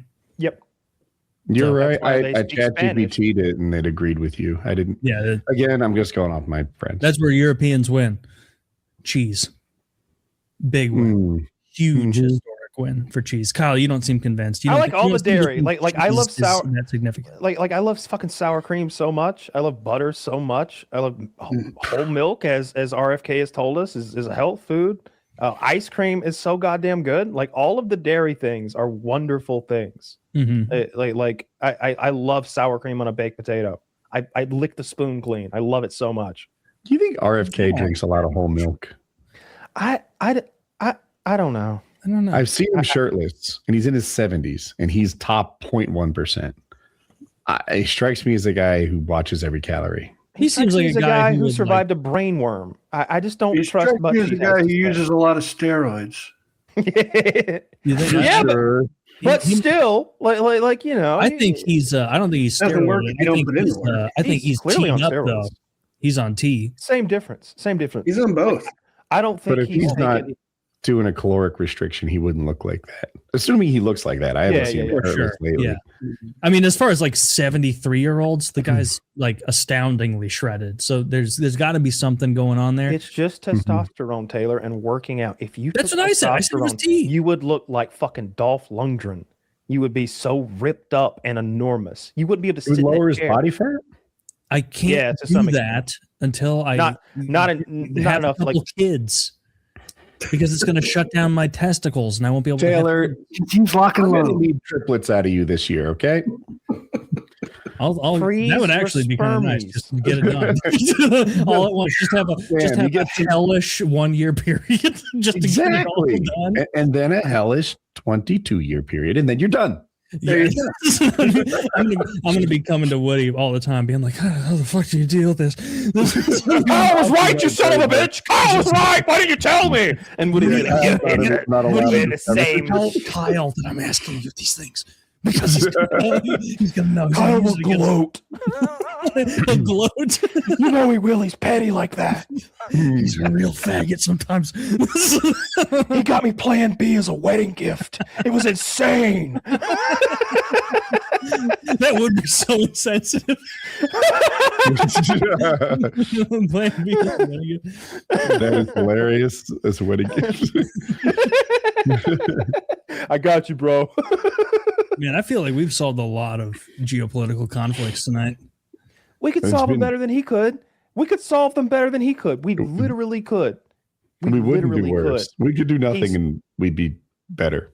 We would be reasonable. We would consult known experts. We wouldn't listen to fucking Twitter. We would come up with sound judgment. Dude, he's not even listening to Twitter. He's listening to Truth Social. Not me. I'm all about Stephen Miller. Tell me what to do, Sensei. I follow that fucking worm tongue ghoul and just do what he says. Dude, sometimes that guy goes hard in the paint, and I'm like, nice. And then other times, I'm like, whoa, buddy. You know the camera's on, right? maybe calm this down. Seems like you're having a little. We are going to come into your. His mouth moves weird, and he gives off reptilian vibes. I swear to God, if he was a Democrat saying this shit, there'd be so many edits of his eyes flash into like reptile pupils, like edited in with AI and shit. He's like, we are coming into your district. We are the federal fucking government. We will arrest your officials. We will take your children. We will eat them. No. We will deport them. I'm sorry, deport them. Like, did you see Rachel Maddow breaking into tears on the news today? Again? She started reading the newest report about the child detention centers that ICE has that where they put the 3 to 5 year olds, and she started crying and couldn't finish she just quit. She's just like, do we have a graphic that we can cut to? We don't. All right, well, we're gonna go to Bill. We're gonna go Bill. She's like literally like crying. Sounds super like sincere. It did. It looked really sincere. Sounds like not like a talking head being dramatic. She had gotten a like new news report about the child prisons. Wow, bet she did. Jeez, such a cynic. Kyle, you're going to raise soft kids if you keep them out of prison entirely, okay? Yeah, you want to start them off at a junior prison at 3 to 5 years old. And then they I saw this montage of like little kids. Such an unserious way of criticizing. They're literally little kids in cages with like space blankets and stuff. They look so scared. And it's like, get them all. That's all I can think. I'm just like, get them all. Oh, yeah. I got to get them all, Taylor. Did you see what ICE did? ICE grabbed this 5-year-old up, and then they like, oh, this is definitely an illegal 5-year-old. And they like took him to his parents' door, and they were like, we got your kid, mister. And the kid's like, daddy. And when the daddy comes, they arrest the dad too, and they got them both. And everybody was saying that was like wrong or insensitive or heartless or maybe even illegal. And I was just thinking 2 for 1. 2 for 1, bro. You were thinking, I thought you didn't like it when we separated the kids. X2 combo. Oh, you didn't like it when we separated them. You had a big problem with that. A little bit. Like, I'm like, what are our choices? Let them live here? Path to citizenship? I kind of like path to citizenship. No. But I don't like take the dad away from the kid or take the kid away from the dad. I don't like those. Don't let people break into our country and then get Taylor, a path reality show idea. We let we give these ICE detainees an option: go back to your home country or compete in a reality show. Like, who wants to be in America? What is the reality show? Game. I imagine that there would be not only civics based like test. We would turn a civics test into an American Gladiator arena. Like it would be a gamified version of like, Washington's history and like Jefferson and stuff like that. Like, you'd learn the Constitution, and if you got it wrong, like some big blonde American guy would like batter you off of a I want less make trivia. You fall into the pond. And this is just my bias. So I want some trivia. I want feats of strength. Oh, of course. I want only the strongest. And by strongest, I mean strictly physically the strongest. Only the most elite. We have feats of strength for these guys, and they have to lift tremendous sums. And they have to do it while wearing like, whatever the attire of their home country is. Those Nacho Libre masks and stuff. A little bit of Nacho Libre mask. So you make them perform tremendous feats of strength, and then the ones that are able to perform those Atlas stone lifts are granted citizenship. I don't think we want a bunch of like superhuman illegals. Like I don't think there you're going the wrong be direction. That many. No. Only like 0.00001% of them are going to be able to lift these Atlas stones, and so we're getting rid of all the riffraff, to be a and possibility. We're keeping the absolute elite, powerful Mexicans, the strongest Nicaraguans. That's who we're keeping here. I know what you're going to say there. We could put them in ice and catch the others that didn't lift the Atlas stones.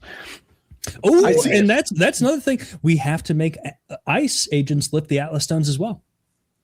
And if you can't lift the Atlas stones as the ICE agent, you're out. Stronger guy, next man up.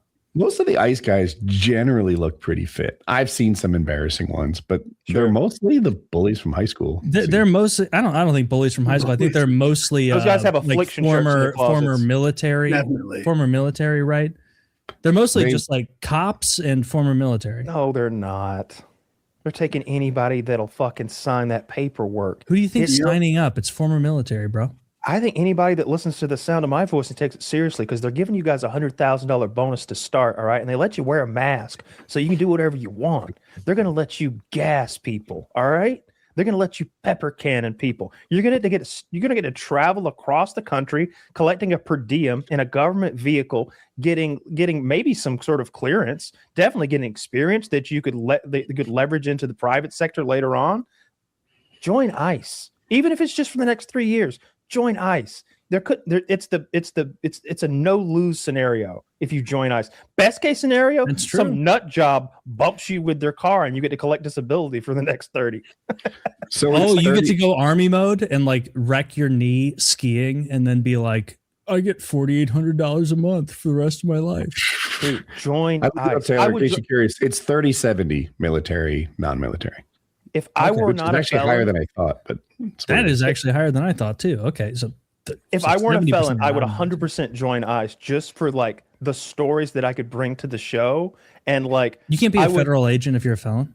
No. What kind of question is that? I thought you just said if you're a felon, join ICE. I said if I weren't a felon, I would join ICE. I think you are a little bit selfish not joining ICE for us. Woody's a little aged out. All right. I don't think they're accepting 50-plus-year-old men, but they're definitely taking you. They look you up and down and they, give me an XL, Mike. They drill all over you. XL fucking and like all they have pads. are XLs back there. give me some real hippie pants, and I'd be like, oh no! Get this guy a jumbo gun belt and a can of mace.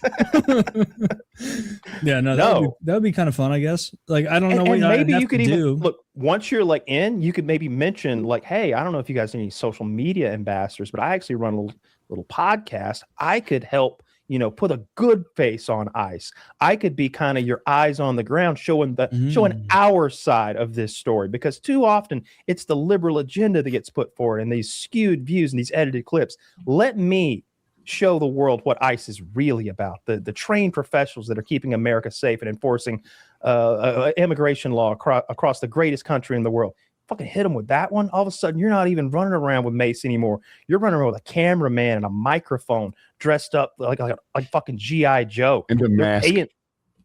No, yeah, definitely a mask. You don't want to like deal with repercussions. That would be so funny. I'm the representative prize. I was curious about the age thing. The average new ICE recruit is 37. So Taylor's right there. And over 50, like Kyle said, is aged out. I didn't know there was a mandatory retirement age, which is 57. So they'd look at me as a short timer. I'm 52. You could try actually fucking 53 in a few weeks. Really? I mean, it's still worth a try, Woody. I dropped an application. 53-year-old I've ever seen. holding up very well. I just think it would be, first of all, hilarious for the show to like come back. Where are you this week, Taylor? They got us in fucking San Diego. We're going out in the morning. We're going to use that gas that causes cancer. It's awesome. There's more than one way to get rid of immigrants, I guess. There's some sort of people are getting mad at me at the station because apparently the donuts are for everyone. And so put a sign or something. I'm completely hated. Nobody likes me. Now the donuts are in this locked case, and you got to go through Martha if you want one, and she counts. Taylor, tell me don't get a Krispy Kreme. Yeah. What if you viewed a path to citizenship like matriculating in college? Right. And some people, if people don't know, matriculating is just a word for being enrolled in college. I don't know why they say it that way. So some people join and take classes non-matriculated. And then if they hold a good GPA, it's like the back door to getting into college. I got into my master's degree this way. And you take a few courses, you get good grades, and they're like, well, clearly this guy's got the stuff to be in college here, and they let you in college. That seems like it could be a viable path to citizenship, right? That guy's been living here 8 years. He owns the local, I don't know, pizza parlor, and he's a good citizenship. He has no criminal record. Paying his taxes. Maybe this isn't a guy who's had like a back door who broke in illegally. I forget your phrasing exactly. Maybe this is a guy who's proven he's got the stuff. Yeah, I mean, my differentiator there would be net taxpayer. You get a net taxpayer, some guy who's not he has to be a net leeching net off the government, the somebody who's not benefiting more than they're paying into the system. Wonderful. That's great. Like those are the kind of immigrants we want. We want people who are successful enough and smart enough to pull the train. We do not want dependents in our country. We want the elite, the creme de la creme, the smart. Why would they come guys. here? I always say that. Like, why would the creme de la creme come here? Because there's more opportunity here. And so we do want like and the number of creme de la creme people coming out of India is going to be very, very tiny. No, there's over 1.5 billion of them. What are you talking about? The average IQ there is like 72. It's not great. Like the vast majority of these people coming here are coming here via fraud and like H-1B shit to undercut American wages. Getting normal Indians. Every Indian I ever worked with, without exception, had servants. Yeah. That blew me away. They all had. I don't know how to interact socially with a servant. If the doorbell rings, do you snap or something? They know. Like, I would feel rude. I'd be like, no, I can get it. Like, please stop. Like, that's the thing. Like, can you imagine moving to a different country as like a high caste Indian, getting to the new country and immediately being like, people here are racist and bad. And it's like, you have slaves. Like at home, you have slaves, and you're like, that white supremacy is a very difficult concept. And it's like, fuck you. Get the hell out of here. You're not a net contributor. Fuck you. Yeah. So anyway, I think looking at averages might be the wrong way to look at it. We should look at individuals. I'm up for all those paths to citizenship, sure, but I think that anybody who came here illegally needs to be shown the door. And get them out of here. They clearly don't respect our rules. They don't respect anything, especially. And by the way, if you're a first generation immigrant who engages in fraud against the country that opened their arms to let you in and to keep you safe, fuck you. You have to leave. That's a level of sinister I can't even imagine. I can't imagine. You're talking about the Minnesota fraud? The Minnesota fraud, the Ohio fraud, the New York fraud, the California fraud, these immigrants taking advantage of programs. And it's like, this is insane. Like, no, if we're going to do this immigration thing, this experiment, they need to be elite. They need to be contributors. We can't have people showing up, taking with both hands, and then manipulating our political process. Get out of here. That's crazy. What would happen if we just took in elite immigrants for a long period of time, make it like 40 or 50 years? Do they start becoming the dominant power? They already have in some ways. Like, look at different kind of areas throughout the country where like pockets of ethnic enclaves who have not been assimilated and don't seem to want to assimilate are voting for their own people into power. Like Ilhan Omar is a good example. Like she has a majority white district. She does, but that is tipped by the fact there are a lot of Somalis there as well. Her husband's white. I was surprised. I didn't know that. Didn't know that either. But Don Lemon's husband's white too. You certainly don't. Did you see him? So you probably saw like Lemon news. I know he's dominating the news lately. Something happened to him. Yeah, they invaded. They went into a church where an ICE officer was a pastor there. No, they accused him of being an ICE officer, and he wasn't. And they just went in and intimidated a bunch of churchgoers and made little kids sitting in pews cry by menacing. They filed federal charges today. The DOJ did against. I saw a white dude and a black woman that they were like handcuffed and doing the perp walk to. If you're trying to protest, I think that a Minnesota judge has currently blocked the charges against Don Lemon. I think they were talking about charging him under something called the KKK Act. Something about voter intimidation or something like that. It's religious intimidation. Yeah. Okay. So we'll see if that has any legs. Obviously, the right despises Don Lemon. I mean, I despise Don Lemon. It won't have any legs because the right are complete pussies who talk big and then don't do a lot. Trump's DOJ does a lot. They're going after everybody. Really? Who's Pam Bondi thrown in jail? That dumb cunt. Nothing. No one. Well, because she's going after people they can't even get an indictment for. Yeah. She's a retard. Because she's going after who Trump tells her to go after, and he's a retard. I don't think she's even doing that.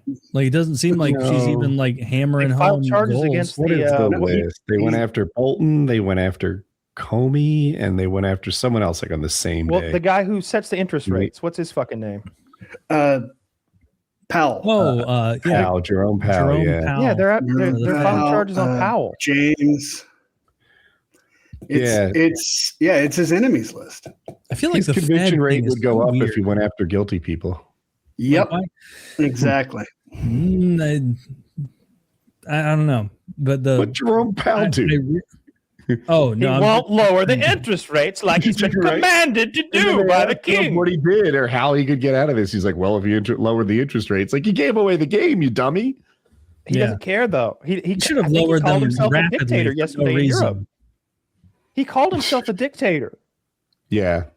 Well, or he said something like, he said, I am a dictator. Okay. I think I saw something similar. He said, quote, I am a dictator. People don't like a dictator, but sometimes you need a dictator. You're right. I guess I am a dictator. That's the best Trump impersonation I've ever heard. Is he really a dictator when he can't get anything he wants done? Does he get anything he wants done? Because I hear this just effortless. The president of I hear an effortless oscillation between he's a dictator and taco, just depending on what's convenient in that moment. He's both. To me, he seems like that's why it's so bad. He does not seem like a dictator. He seems like a the problem who doesn't get shit done. If he could just be a dictator and get some shit done, some of it would be good, and we'd be like, he cut through the red tape and did that thing we've always wanted to happen. Mm-hmm. He cut that credit card interest down to 10%. No reason for them to be charging 30 on these poor people. He did it. He made insulin $5 a shot. He did it, but he doesn't. But he is a taco because he tries to be a dictator and he tacos out all the fucking time. This Greenland European bullshit thing, it literally makes him look like a Manchurian candidate. It's so like tailor-made to ruin our relationships with all of our allies, get them to stop investing in us, sell off our financial properties, and at the same time get nothing in return except for like hate, dismay, and fucking mockery and expose. He talks about when he's talking about the European allies wouldn't come to our aid, and they're like, we came to your aid. For every 2 Americans who died in Afghanistan, a European died. Like we were there with you hand in hand. You know what he said? They kind of held back. They kind of stayed to the side. Disrespectful. It's disrespectful to Europeans who fought and died alongside us, for us, in our war after 9/11. Israel's war. 9/11, Afghanistan. How was that Israel's war? We were after Osama bin Laden. We don't have time for this.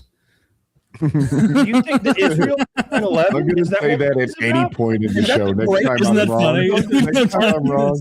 Like, dairy doesn't come from cows. Woody. Israel's war, World War II. Time for this. Jesus Christ. You think they're not responsible for everything, Taylor? Never said they have. Yes, you literally said they're responsible for all the world's woes. I read your newsletter. No, I decry that. Stop using those lightning bolts instead of S's. Jesus. So on the fucking nose. The thought of making a newsletter and replacing the S's with the lightning bolts is very funny. Even like normal S's in words like cause, like they're all lightning bolts. Even there, yeah, that would be fun. No, despise the Trump shit just because he's so ineffectual. So ineffectual. He'll do these big song and dance deportation measures in Minneapolis. You're going to say that. This guy doesn't think we're deporting enough people. He doesn't think we're good enough. 300, less than 400,000, a bit over 300,000 in the first year. That won't even deport the amount illegally let in under the Biden administration, where we had a pretend president and a bunch of oligarchs ran the country. Like that is. I don't know how you can. That's where we're at. To do any better than what they're doing when they're going door to door. Because they're doing horse They have shit. the budget. They have a higher military Punish budget the business owners. Punish ICE the millionaires. Has a bigger budget than Italy's military. Their entire military expenditure. It's the 16th most funded military on the planet. ICE is. Punish what the more do you want from them? I just saw a truckload of ICE. I don't give a fuck about this. They're building a network of prisons across the country that can hold 10,000 in each. They're building one an hour from me, just outside Atlanta. They're buying one of those giant AutoZone fulfillment buildings that's a gigantic rectangle you can see from outer fucking space, and they're turning it into a prison for 10,000 detainees. They're building a network of those across the country with money that they funneled from the Navy. That is not impressive.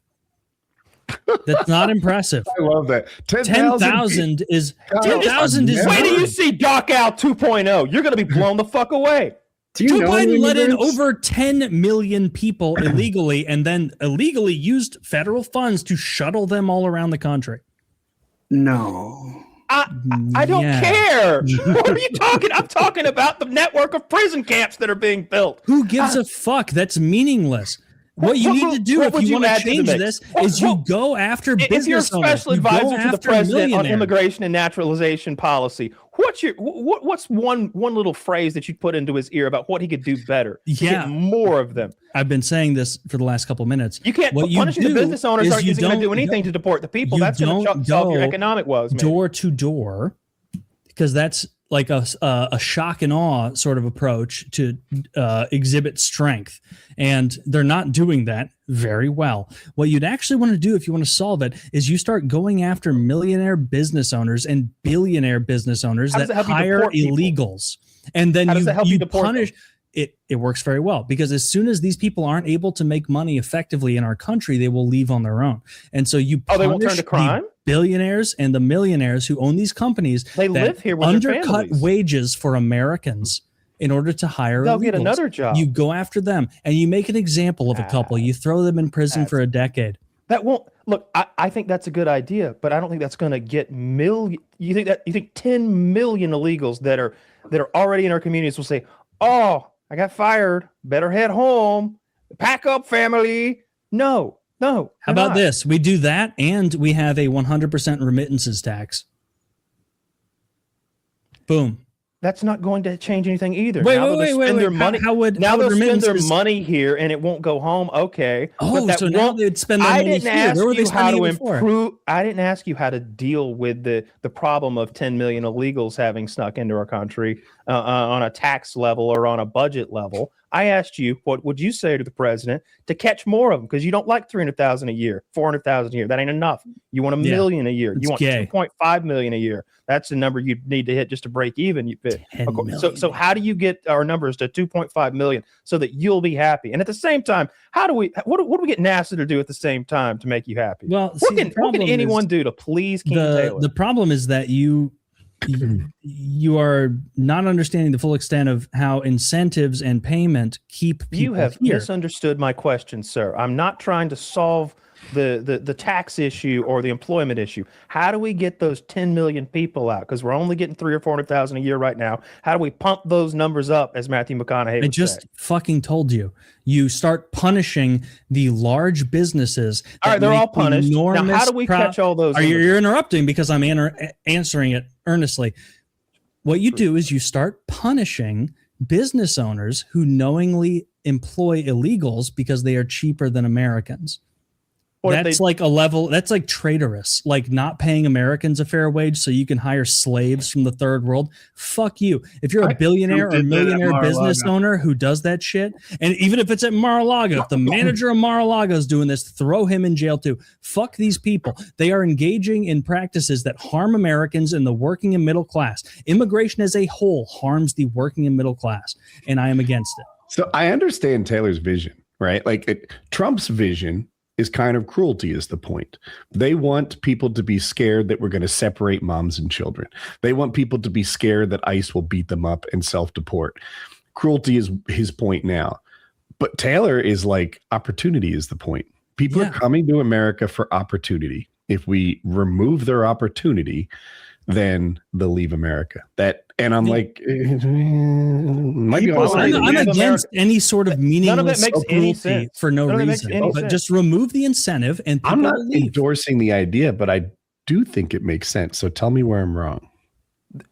He says there's 10 or 11 million people that are here that aren't supposed to be. Way more. They're not going to pack up and leave because their boss got fined. They're not going to pack up and leave because they can't send money home. What are they? The whole point of coming here. They will pack up and leave if they can no longer get a job. They will pack up and leave if they can no longer be reverse tourists, where they send money they make here to other countries. 10 million of them will? I hear Kyle's point too. Like, there's different levels, right? Some people have been here 18 months, and they probably will pack up and leave if they can't get a job anymore. They speak the language back home, etc. Other people came here at 5 months old. They're Americans in their soul. Yeah. And when you take away their opportunity, well, I have a hard time co-signing that. People are a natural resource. I mean, they want people to have more babies, but they don't want the people who are immigrants to come here anymore. I mean, you can solve one problem by putting those people at good use. Yeah, I agree with that too. Like, a country is strong because it has good resources, good tree. If you've ever watched this thing on how America is just gifted by having two oceans and the Mississippi, I lost it for a second. The Mississippi down the middle and some great like we've got really nice geography that helps us. The other thing that's good about America is the people that live here. That helps us too. And you want to have a population that grows at the right rate. And you start shrinking that. We've seen what shrinking towns look like. They call it the Rust Belt. It's not a good thing.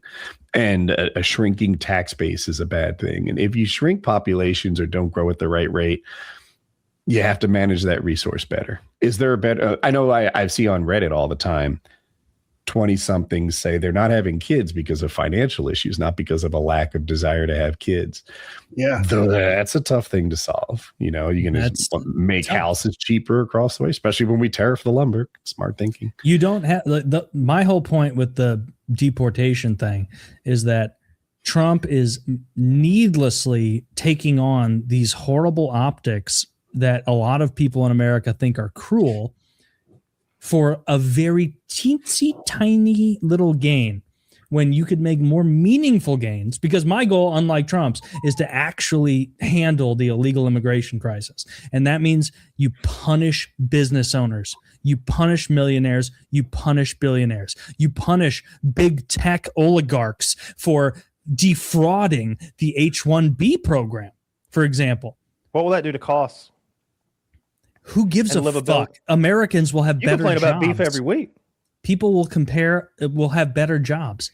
Like, it will be painful to get rid of a slave class that we have become so accustomed to in the country, but that's something that with our we need to eliminate. We want manufacturing. How are we going to compete if we're paying everybody $50 We're going to have to pay people fair wages. Okay, so don't count billionaires and millionaires will have to make less. So no more we will have to pay more is what the answer always comes down to. It will always trickle right on down to the consumer.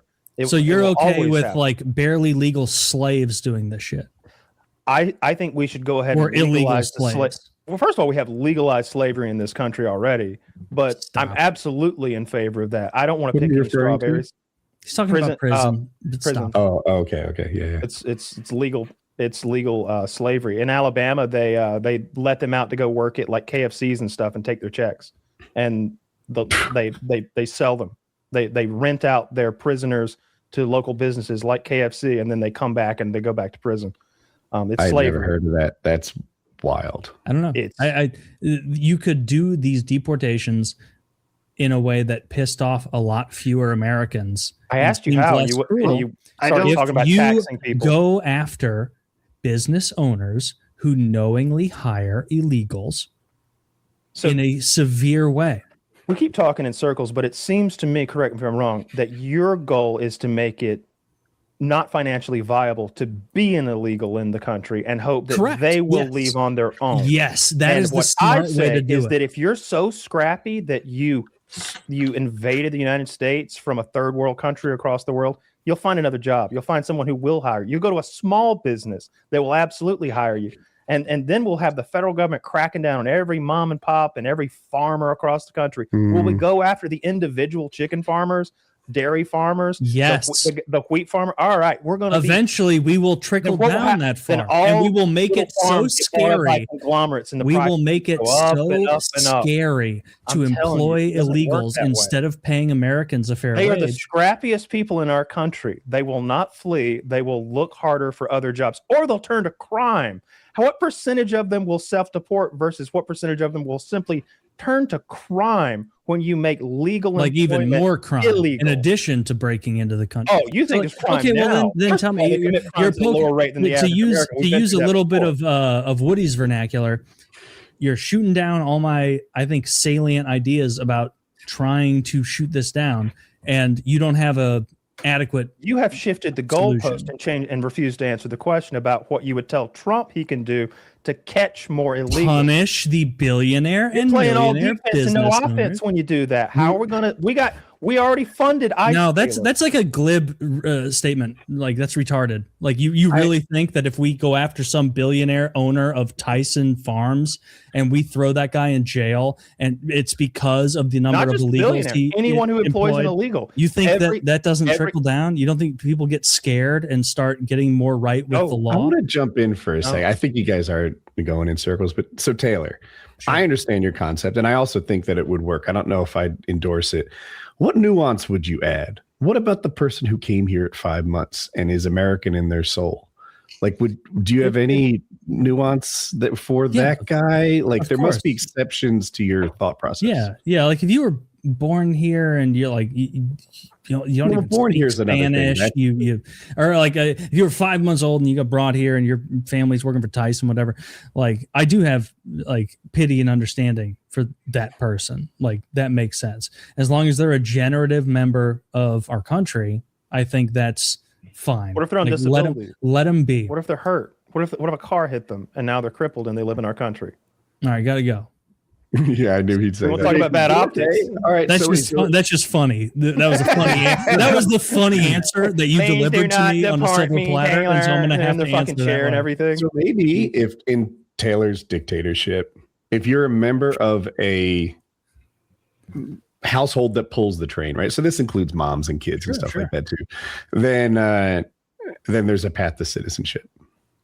Yeah, if you're pulling the train and you're not, grabbing from the train, then I'm fine with that. No, but I gotta go. What if the immigrants, before they're thrown out, actually have due process and say, I'm actually paying taxes, even though I'm not taking out Social Security, I'm putting more money into the United States because you didn't have to pay for my education. Are there kids in our public schools? Like do they go to our emergency rooms? Yeah, Kyle. If they are net taxpayers. Don't care. If they are net taxpayers, then I'm okay with it. If they are paying fucking $60 in income tax, and they're also using our public schools, and they're using our healthcare programs and things, and they're getting housing vouchers, and they're getting special little credit cards from the government. Like, of course not. No, I don't want those people here. Like, people should not show up to this country begging. You should show up to America because we are elite, and you should be elite to be here.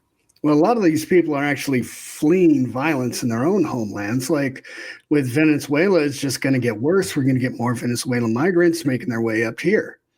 So if I'm sure they would much rather stay in their own country if they could.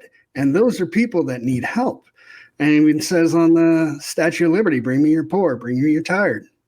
Are we turning? We didn't write that, though. That was a poem written by a poet in the early 1920s, I believe. I didn't co-sign that shit either. Right? They put whatever they want on that fucking statue. That ain't how I feel. Argument before, and now they're well prepared for it. I ruined it for you. Yeah. Come here illegally. No, I don't care how long you've been here. I don't care what age you were when you came. Kyle's more brutal. Being here illegally, you got to get packed the fuck up, and you got to go. And to answer my question, where are they going to go? With an actual answer, who cares? Go harder. Go harder. Go into the schools. This is what you would do. Go into the schools throughout the educational system. Make people inform, create a bounty system. Get more of the private sector to do these bounties. If I don't want to punish the billionaires who employ the illegals, I want to pay them to inform upon them. I will buy your employees from you and mail them back to their home countries. Tell me who's working for you, KFC, Tyson, Pilgrim's Pride. Give for every worker you turn over to me. Tell them it's fun day and they're getting to go on a fucking vacation. It's only half a lie. All right. Tell them to come and do that. You know that you're onto something, right? And then instead of going to work, we put them on a train, right? Hear me out. And then our train systems suck. We're gonna fly them to the concentration camp. Put them in the showers. Look, I like your plan. We don't need to gas them, but I don't want that. I don't want that prison camp near me. It's an hour away. The town's fighting it right now to keep the prison camp out. But we do need some prison camps. We need somewhere to store, categorize, sort those people out, and then send them to where they need to go. And if their kids end up in cages, you should have thought about that, because we're the country that puts children in cages. You don't want your kid to have a fucking dog collar on? Don't fucking invade Florida. Don't fucking invade Georgia, because we put kids in dog collars here. We gas people with carcinogens. We shoot people in the fucking eye and put them out. All right. We don't fucking. I don't like being about invading our country. All right. We don't play that. That's what I want. Kyle, I want us to go hard in the paint and get them all. I want when America was the good guy. I don't want it to be fair. When we were the good guy too. Yeah. We are the good guy. The bad guy invaded. The castle doctrine, baby. We're not going to put up with it anymore, Woody. Well, I think you're going to get your Kyle. I have a theory. I think you might get what you want, because I think that they're doing this in Minnesota. It's a blue state, blue city, conservative circuit, and they're going to try to make people so mad that they have a reason to do the Insurrection Act. Agreed. Yeah. Agreed. There's way more. They're not actually trying to get people in Minnesota. There's millions in Texas, and but Trump is a fucking pussy. He's not going to do it. He's going to back out. He's not going to. What was your point about Texas? That's where the illegals are. They're in Texas and Florida by the millions. I hear you. In California. Yeah. But there's like 2 million. But Minnesota, they're targeting punitively because of walls, because they I agree for a with while that. they wanted to latch onto the Somali definitely. story.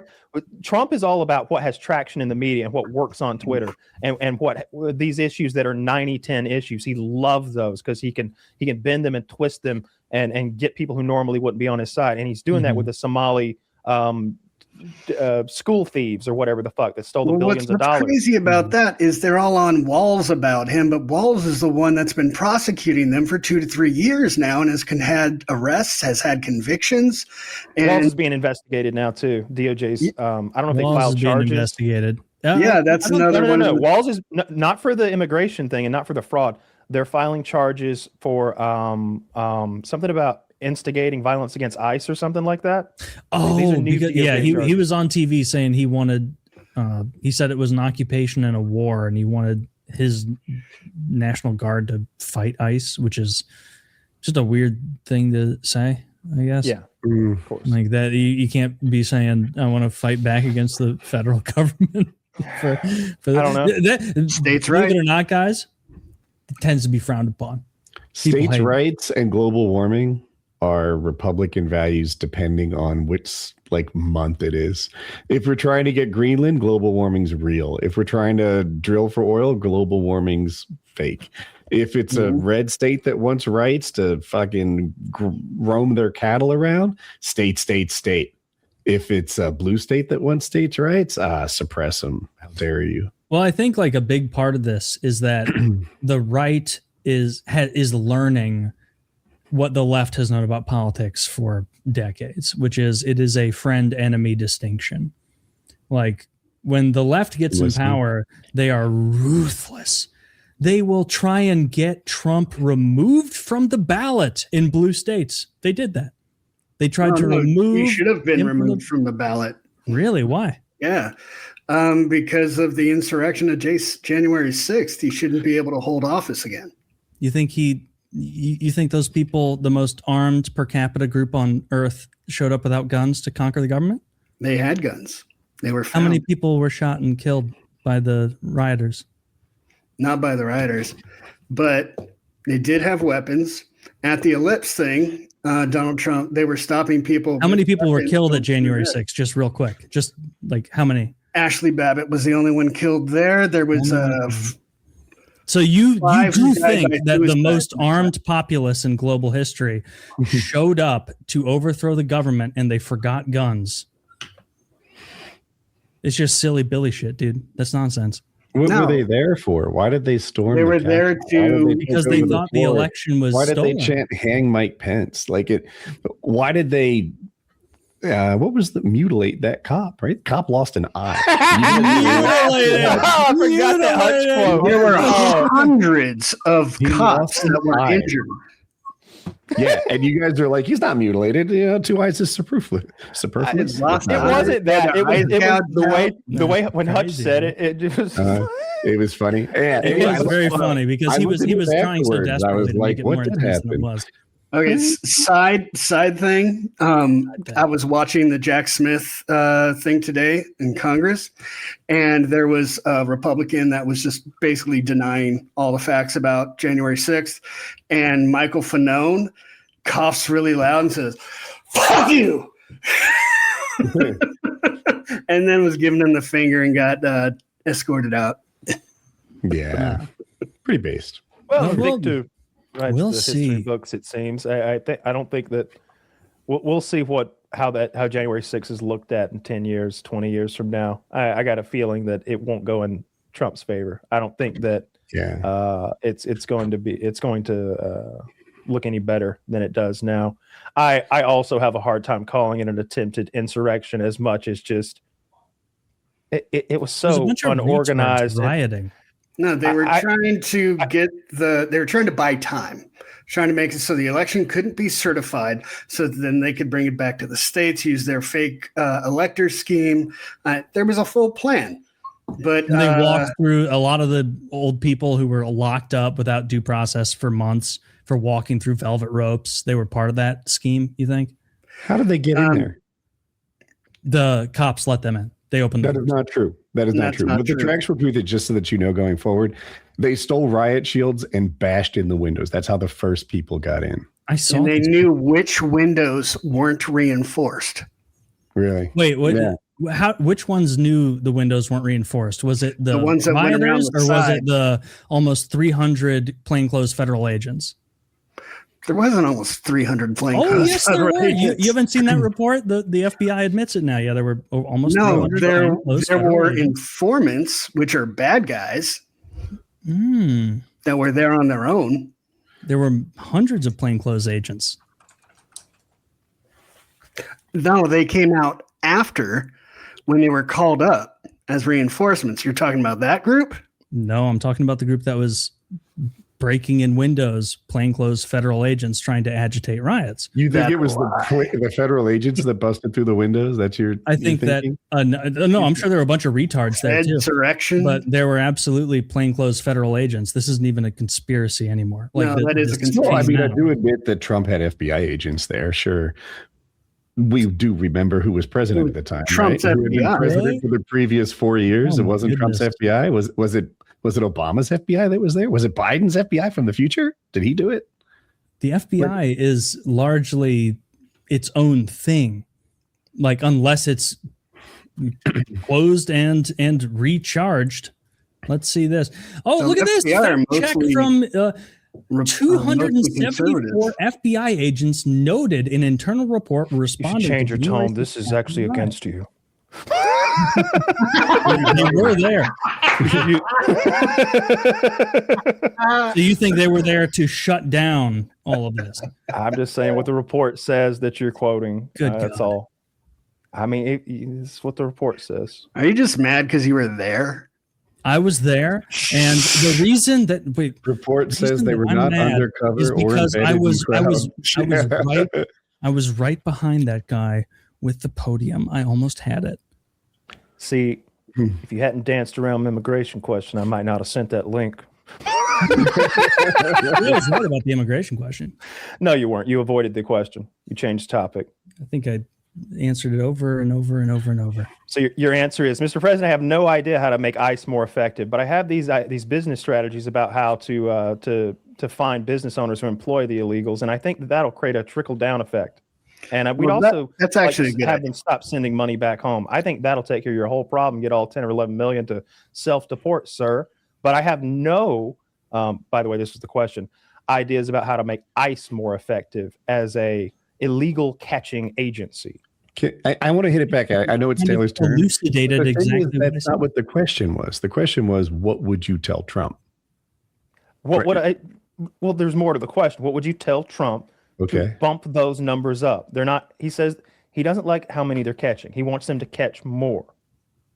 I'm saying, how do we get those numbers? Now I understand both sides, but I didn't until just now. I thought Taylor was answering your question, and I didn't know the question was so focused on ICE's effectiveness. That's what it's all about, because that other thing he's talking about would take years and a whole new agency to employ, and they've already got ICE funded again to like the size of Italy's entire military. ICE is already Italy's military. I always hear more funded than the United States Marines. That's the thing that bumps into my head. They have a bigger budget than the Marines, and I'm like, whoa, the Marines is like one of the big things. Like it's a major part of the United States effective fighting force in the world. And they are also I bet Marines actually like that, because something I hear from my friends who were or are Marines is that they kind of take pride in the fact that they are funded like dog shit and the army gets everything. And so they'll be like, we're on the way with our old shit to do what you guys couldn't do with the new shit. I know it. I do understand the pride. I see how it's cool, but I also like, we go in there with scopes where the batteries are dead. I'm like, well, maybe that's too much. Maybe they charge them up, guys. Unlimited batteries in their scopes or something. Maybe a little USB-C. Here in the U.S. Marines, we get our girlfriends to send us chapstick in double A's, and I'm like, well, that's not great. That's not great. Maybe we should shift some of the military funding to the actual soldiers. Just a thought. Yeah. No. I like those $100,000 ICE bonuses. We're getting the best and the brightest on the line. I mean, you can see them. They're fucking effective as hell. They're good shots. Everything I've seen, they seem to know what they're doing. They can throw I'll tell you what I don't like. I don't like the knees to the head of a grounded opponent, Woody. All right? If John Jones can't do it, I don't know why fucking Billy Ray can in his ICE uniform. I saw... That's fair. With the leader I like the petty bear macing, though. I do like that. I like that they're very liberal with their bear mace. I genuinely bear like macing. The thing about bear macing is I don't know anyone who's been really hurt by it. The non-lethal shots to the face, I'm not a big fan of. But people have been blinded by bear mace too. No, you can't get blinded by that. I hadn't heard that before. I don't know. Yeah, it's just pepper. It just burns. It just sucks. But you get shot in the eye with those bullets, blinded like 3 people. Yeah. The freaking ping pong balls filled with bear mace launching at 200 miles an hour. That's not good. They're like paintballs, I think. I think they're like first strike rounds, maybe even. I'm not really sure about. No, they're like paintballs. Yeah. Well, first strike rounds are paintballs. Well, from the ones that I keep getting hit with. Those finned ones, which it would depend on the fins will kind of paintball with like a arrow's tail on it, and they shoot straighter. But they definitely. By the way, I want to be right, not biased about politics. I was wrong about the plainclothes thing. Wrong about that. Well, I know you know that, you fucking faggot. You can't even let me be nice. You are, dude. You're just the worst, man. You're just stop talking shit about NASA. No, you deserve your your lay of L's. I never fact check you, but you start talking shit about NASA, I'm gonna be typing away over here every time you have a little tiff with Woody. Fucking sliding Woody notes and shit. Say this. I fact check all the time. I wore out ChatGPT and said you got to pay if you want to fact check anymore. I pay, Woody. I got you. No, wait, what? You have to pay if you search more than if you use more than the free amount, then you have to pay for it. I think I pay like $25 a month or something for like I think it's fat 5.0 version or whatever it is. I don't really pay attention. Oh, have you seen the stuff? And you also get Sora. Have you seen that? Like ChatGPT, I guess, is slower than some of the other AI engines, like behind current events. And so, like after someone is after Renee Good, pick Charlie Kirk or Renee Good, like after Renee Good got shot, you could go on ChatGPT for like a full day or two and be like, tell me about the protester who was shot in Minneapolis. And it'll be like, this is dangerous misinformation. No one has been shot in Minneapolis. No evidence has been shown of this. You need to reevaluate it. It was, and I say that because I typed it. So I don't know. It's been updated now. Updated. I saw screenshots of it. They could have been screenshots can be faked. But the screenshots I saw were like of the results for asking that exact question, and it was exactly what he said. It was like okay. It was within the first day. In the first day, so it doesn't match my lived experience. But maybe I was a few hours later than the people you're talking about. I don't know. Yeah. I have a question before we wrap. So in my world, Grok is considered the one that could be politically biased and sometimes inaccurate. And I can point to shit about it, claiming that Hitler would solve this problem great, that Elon Musk has the stuff at age 50-something to be a professional UFC fighter. That's real. The Mecha Hitler stuff, like Grok's gone off the rails a time or two. And it's considered to me to be the worst of the majors. On the Twitter world, do they say that like ChatGPT is a liberal plant or something, or that? No, mostly what I see on Twitter about ChatGPT is that it's slow on incorporating current news. Okay. Is like the rip I see against ChatGPT, because Grok is fine. Like I'll even go on ChatGPT and do like the couple free searches sometimes when I do something, and I'll compare Grok to ChatGPT. Bro, it's the same shit. Like slightly changed in verbiage, but it's the same fucking shit, dude. Remarkably similar. Because I'll use ChatGPT. We've done it on the show a bunch of times. I'll type a thing and then Taylor like exact answer, like I'm like, it says here between like 36 and 39% is a thing, and he gets the same things, like so they can match a lot. They're clearly like it's less a difference between Grok and ChatGPT and more a difference about what sources these engines are aggregating from. Same sources, and so like Grok is aggregating from Twitter and Reddit and these things, and I'm sure ChatGPT is also aggregating from Twitter and Reddit, and so you get these same like weird, you get a lot of like ellipses and weird style writing in there sometimes. The needless hyphens in between statements, like independent clauses. So it really does feel the same to me.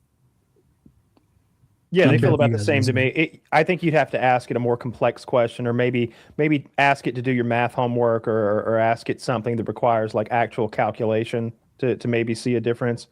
You're probably going to see a speed difference, but they're all drawing from the same resource, which is the internet. So they all have the same source material. It's just how quickly it's updated onto their systems and how quickly they access it and what they prioritize. But generally speaking, they're all the same. They're all going to go to that top Reddit listing. They're all pulling from the same area. I wonder if Grok got secret government info from Doge. Maybe. I don't know.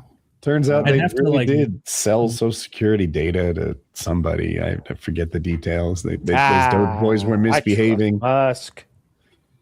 Okay, that's one way you could go. Yeah. What are you going to do? Cat's out of the bag. I just wish we had a say in all this. I wish our votes mattered, or that I could vote, I suppose. Kyle, I always vote twice. For me. Yeah. Yes. Oh, well, thankfully now Trump can carry Missouri. I actually vote thrice for Woody too. All right, we should wrap. I'm sure my hard pretzels are ready. Craig, where can everybody find you, your content, what you're doing? Tell us. You can find me on Twitter at Craig Slike, CraigSlake. On Instagram, mole_Slike_mole5 underscores in between, and the Mole5 channel on YouTube.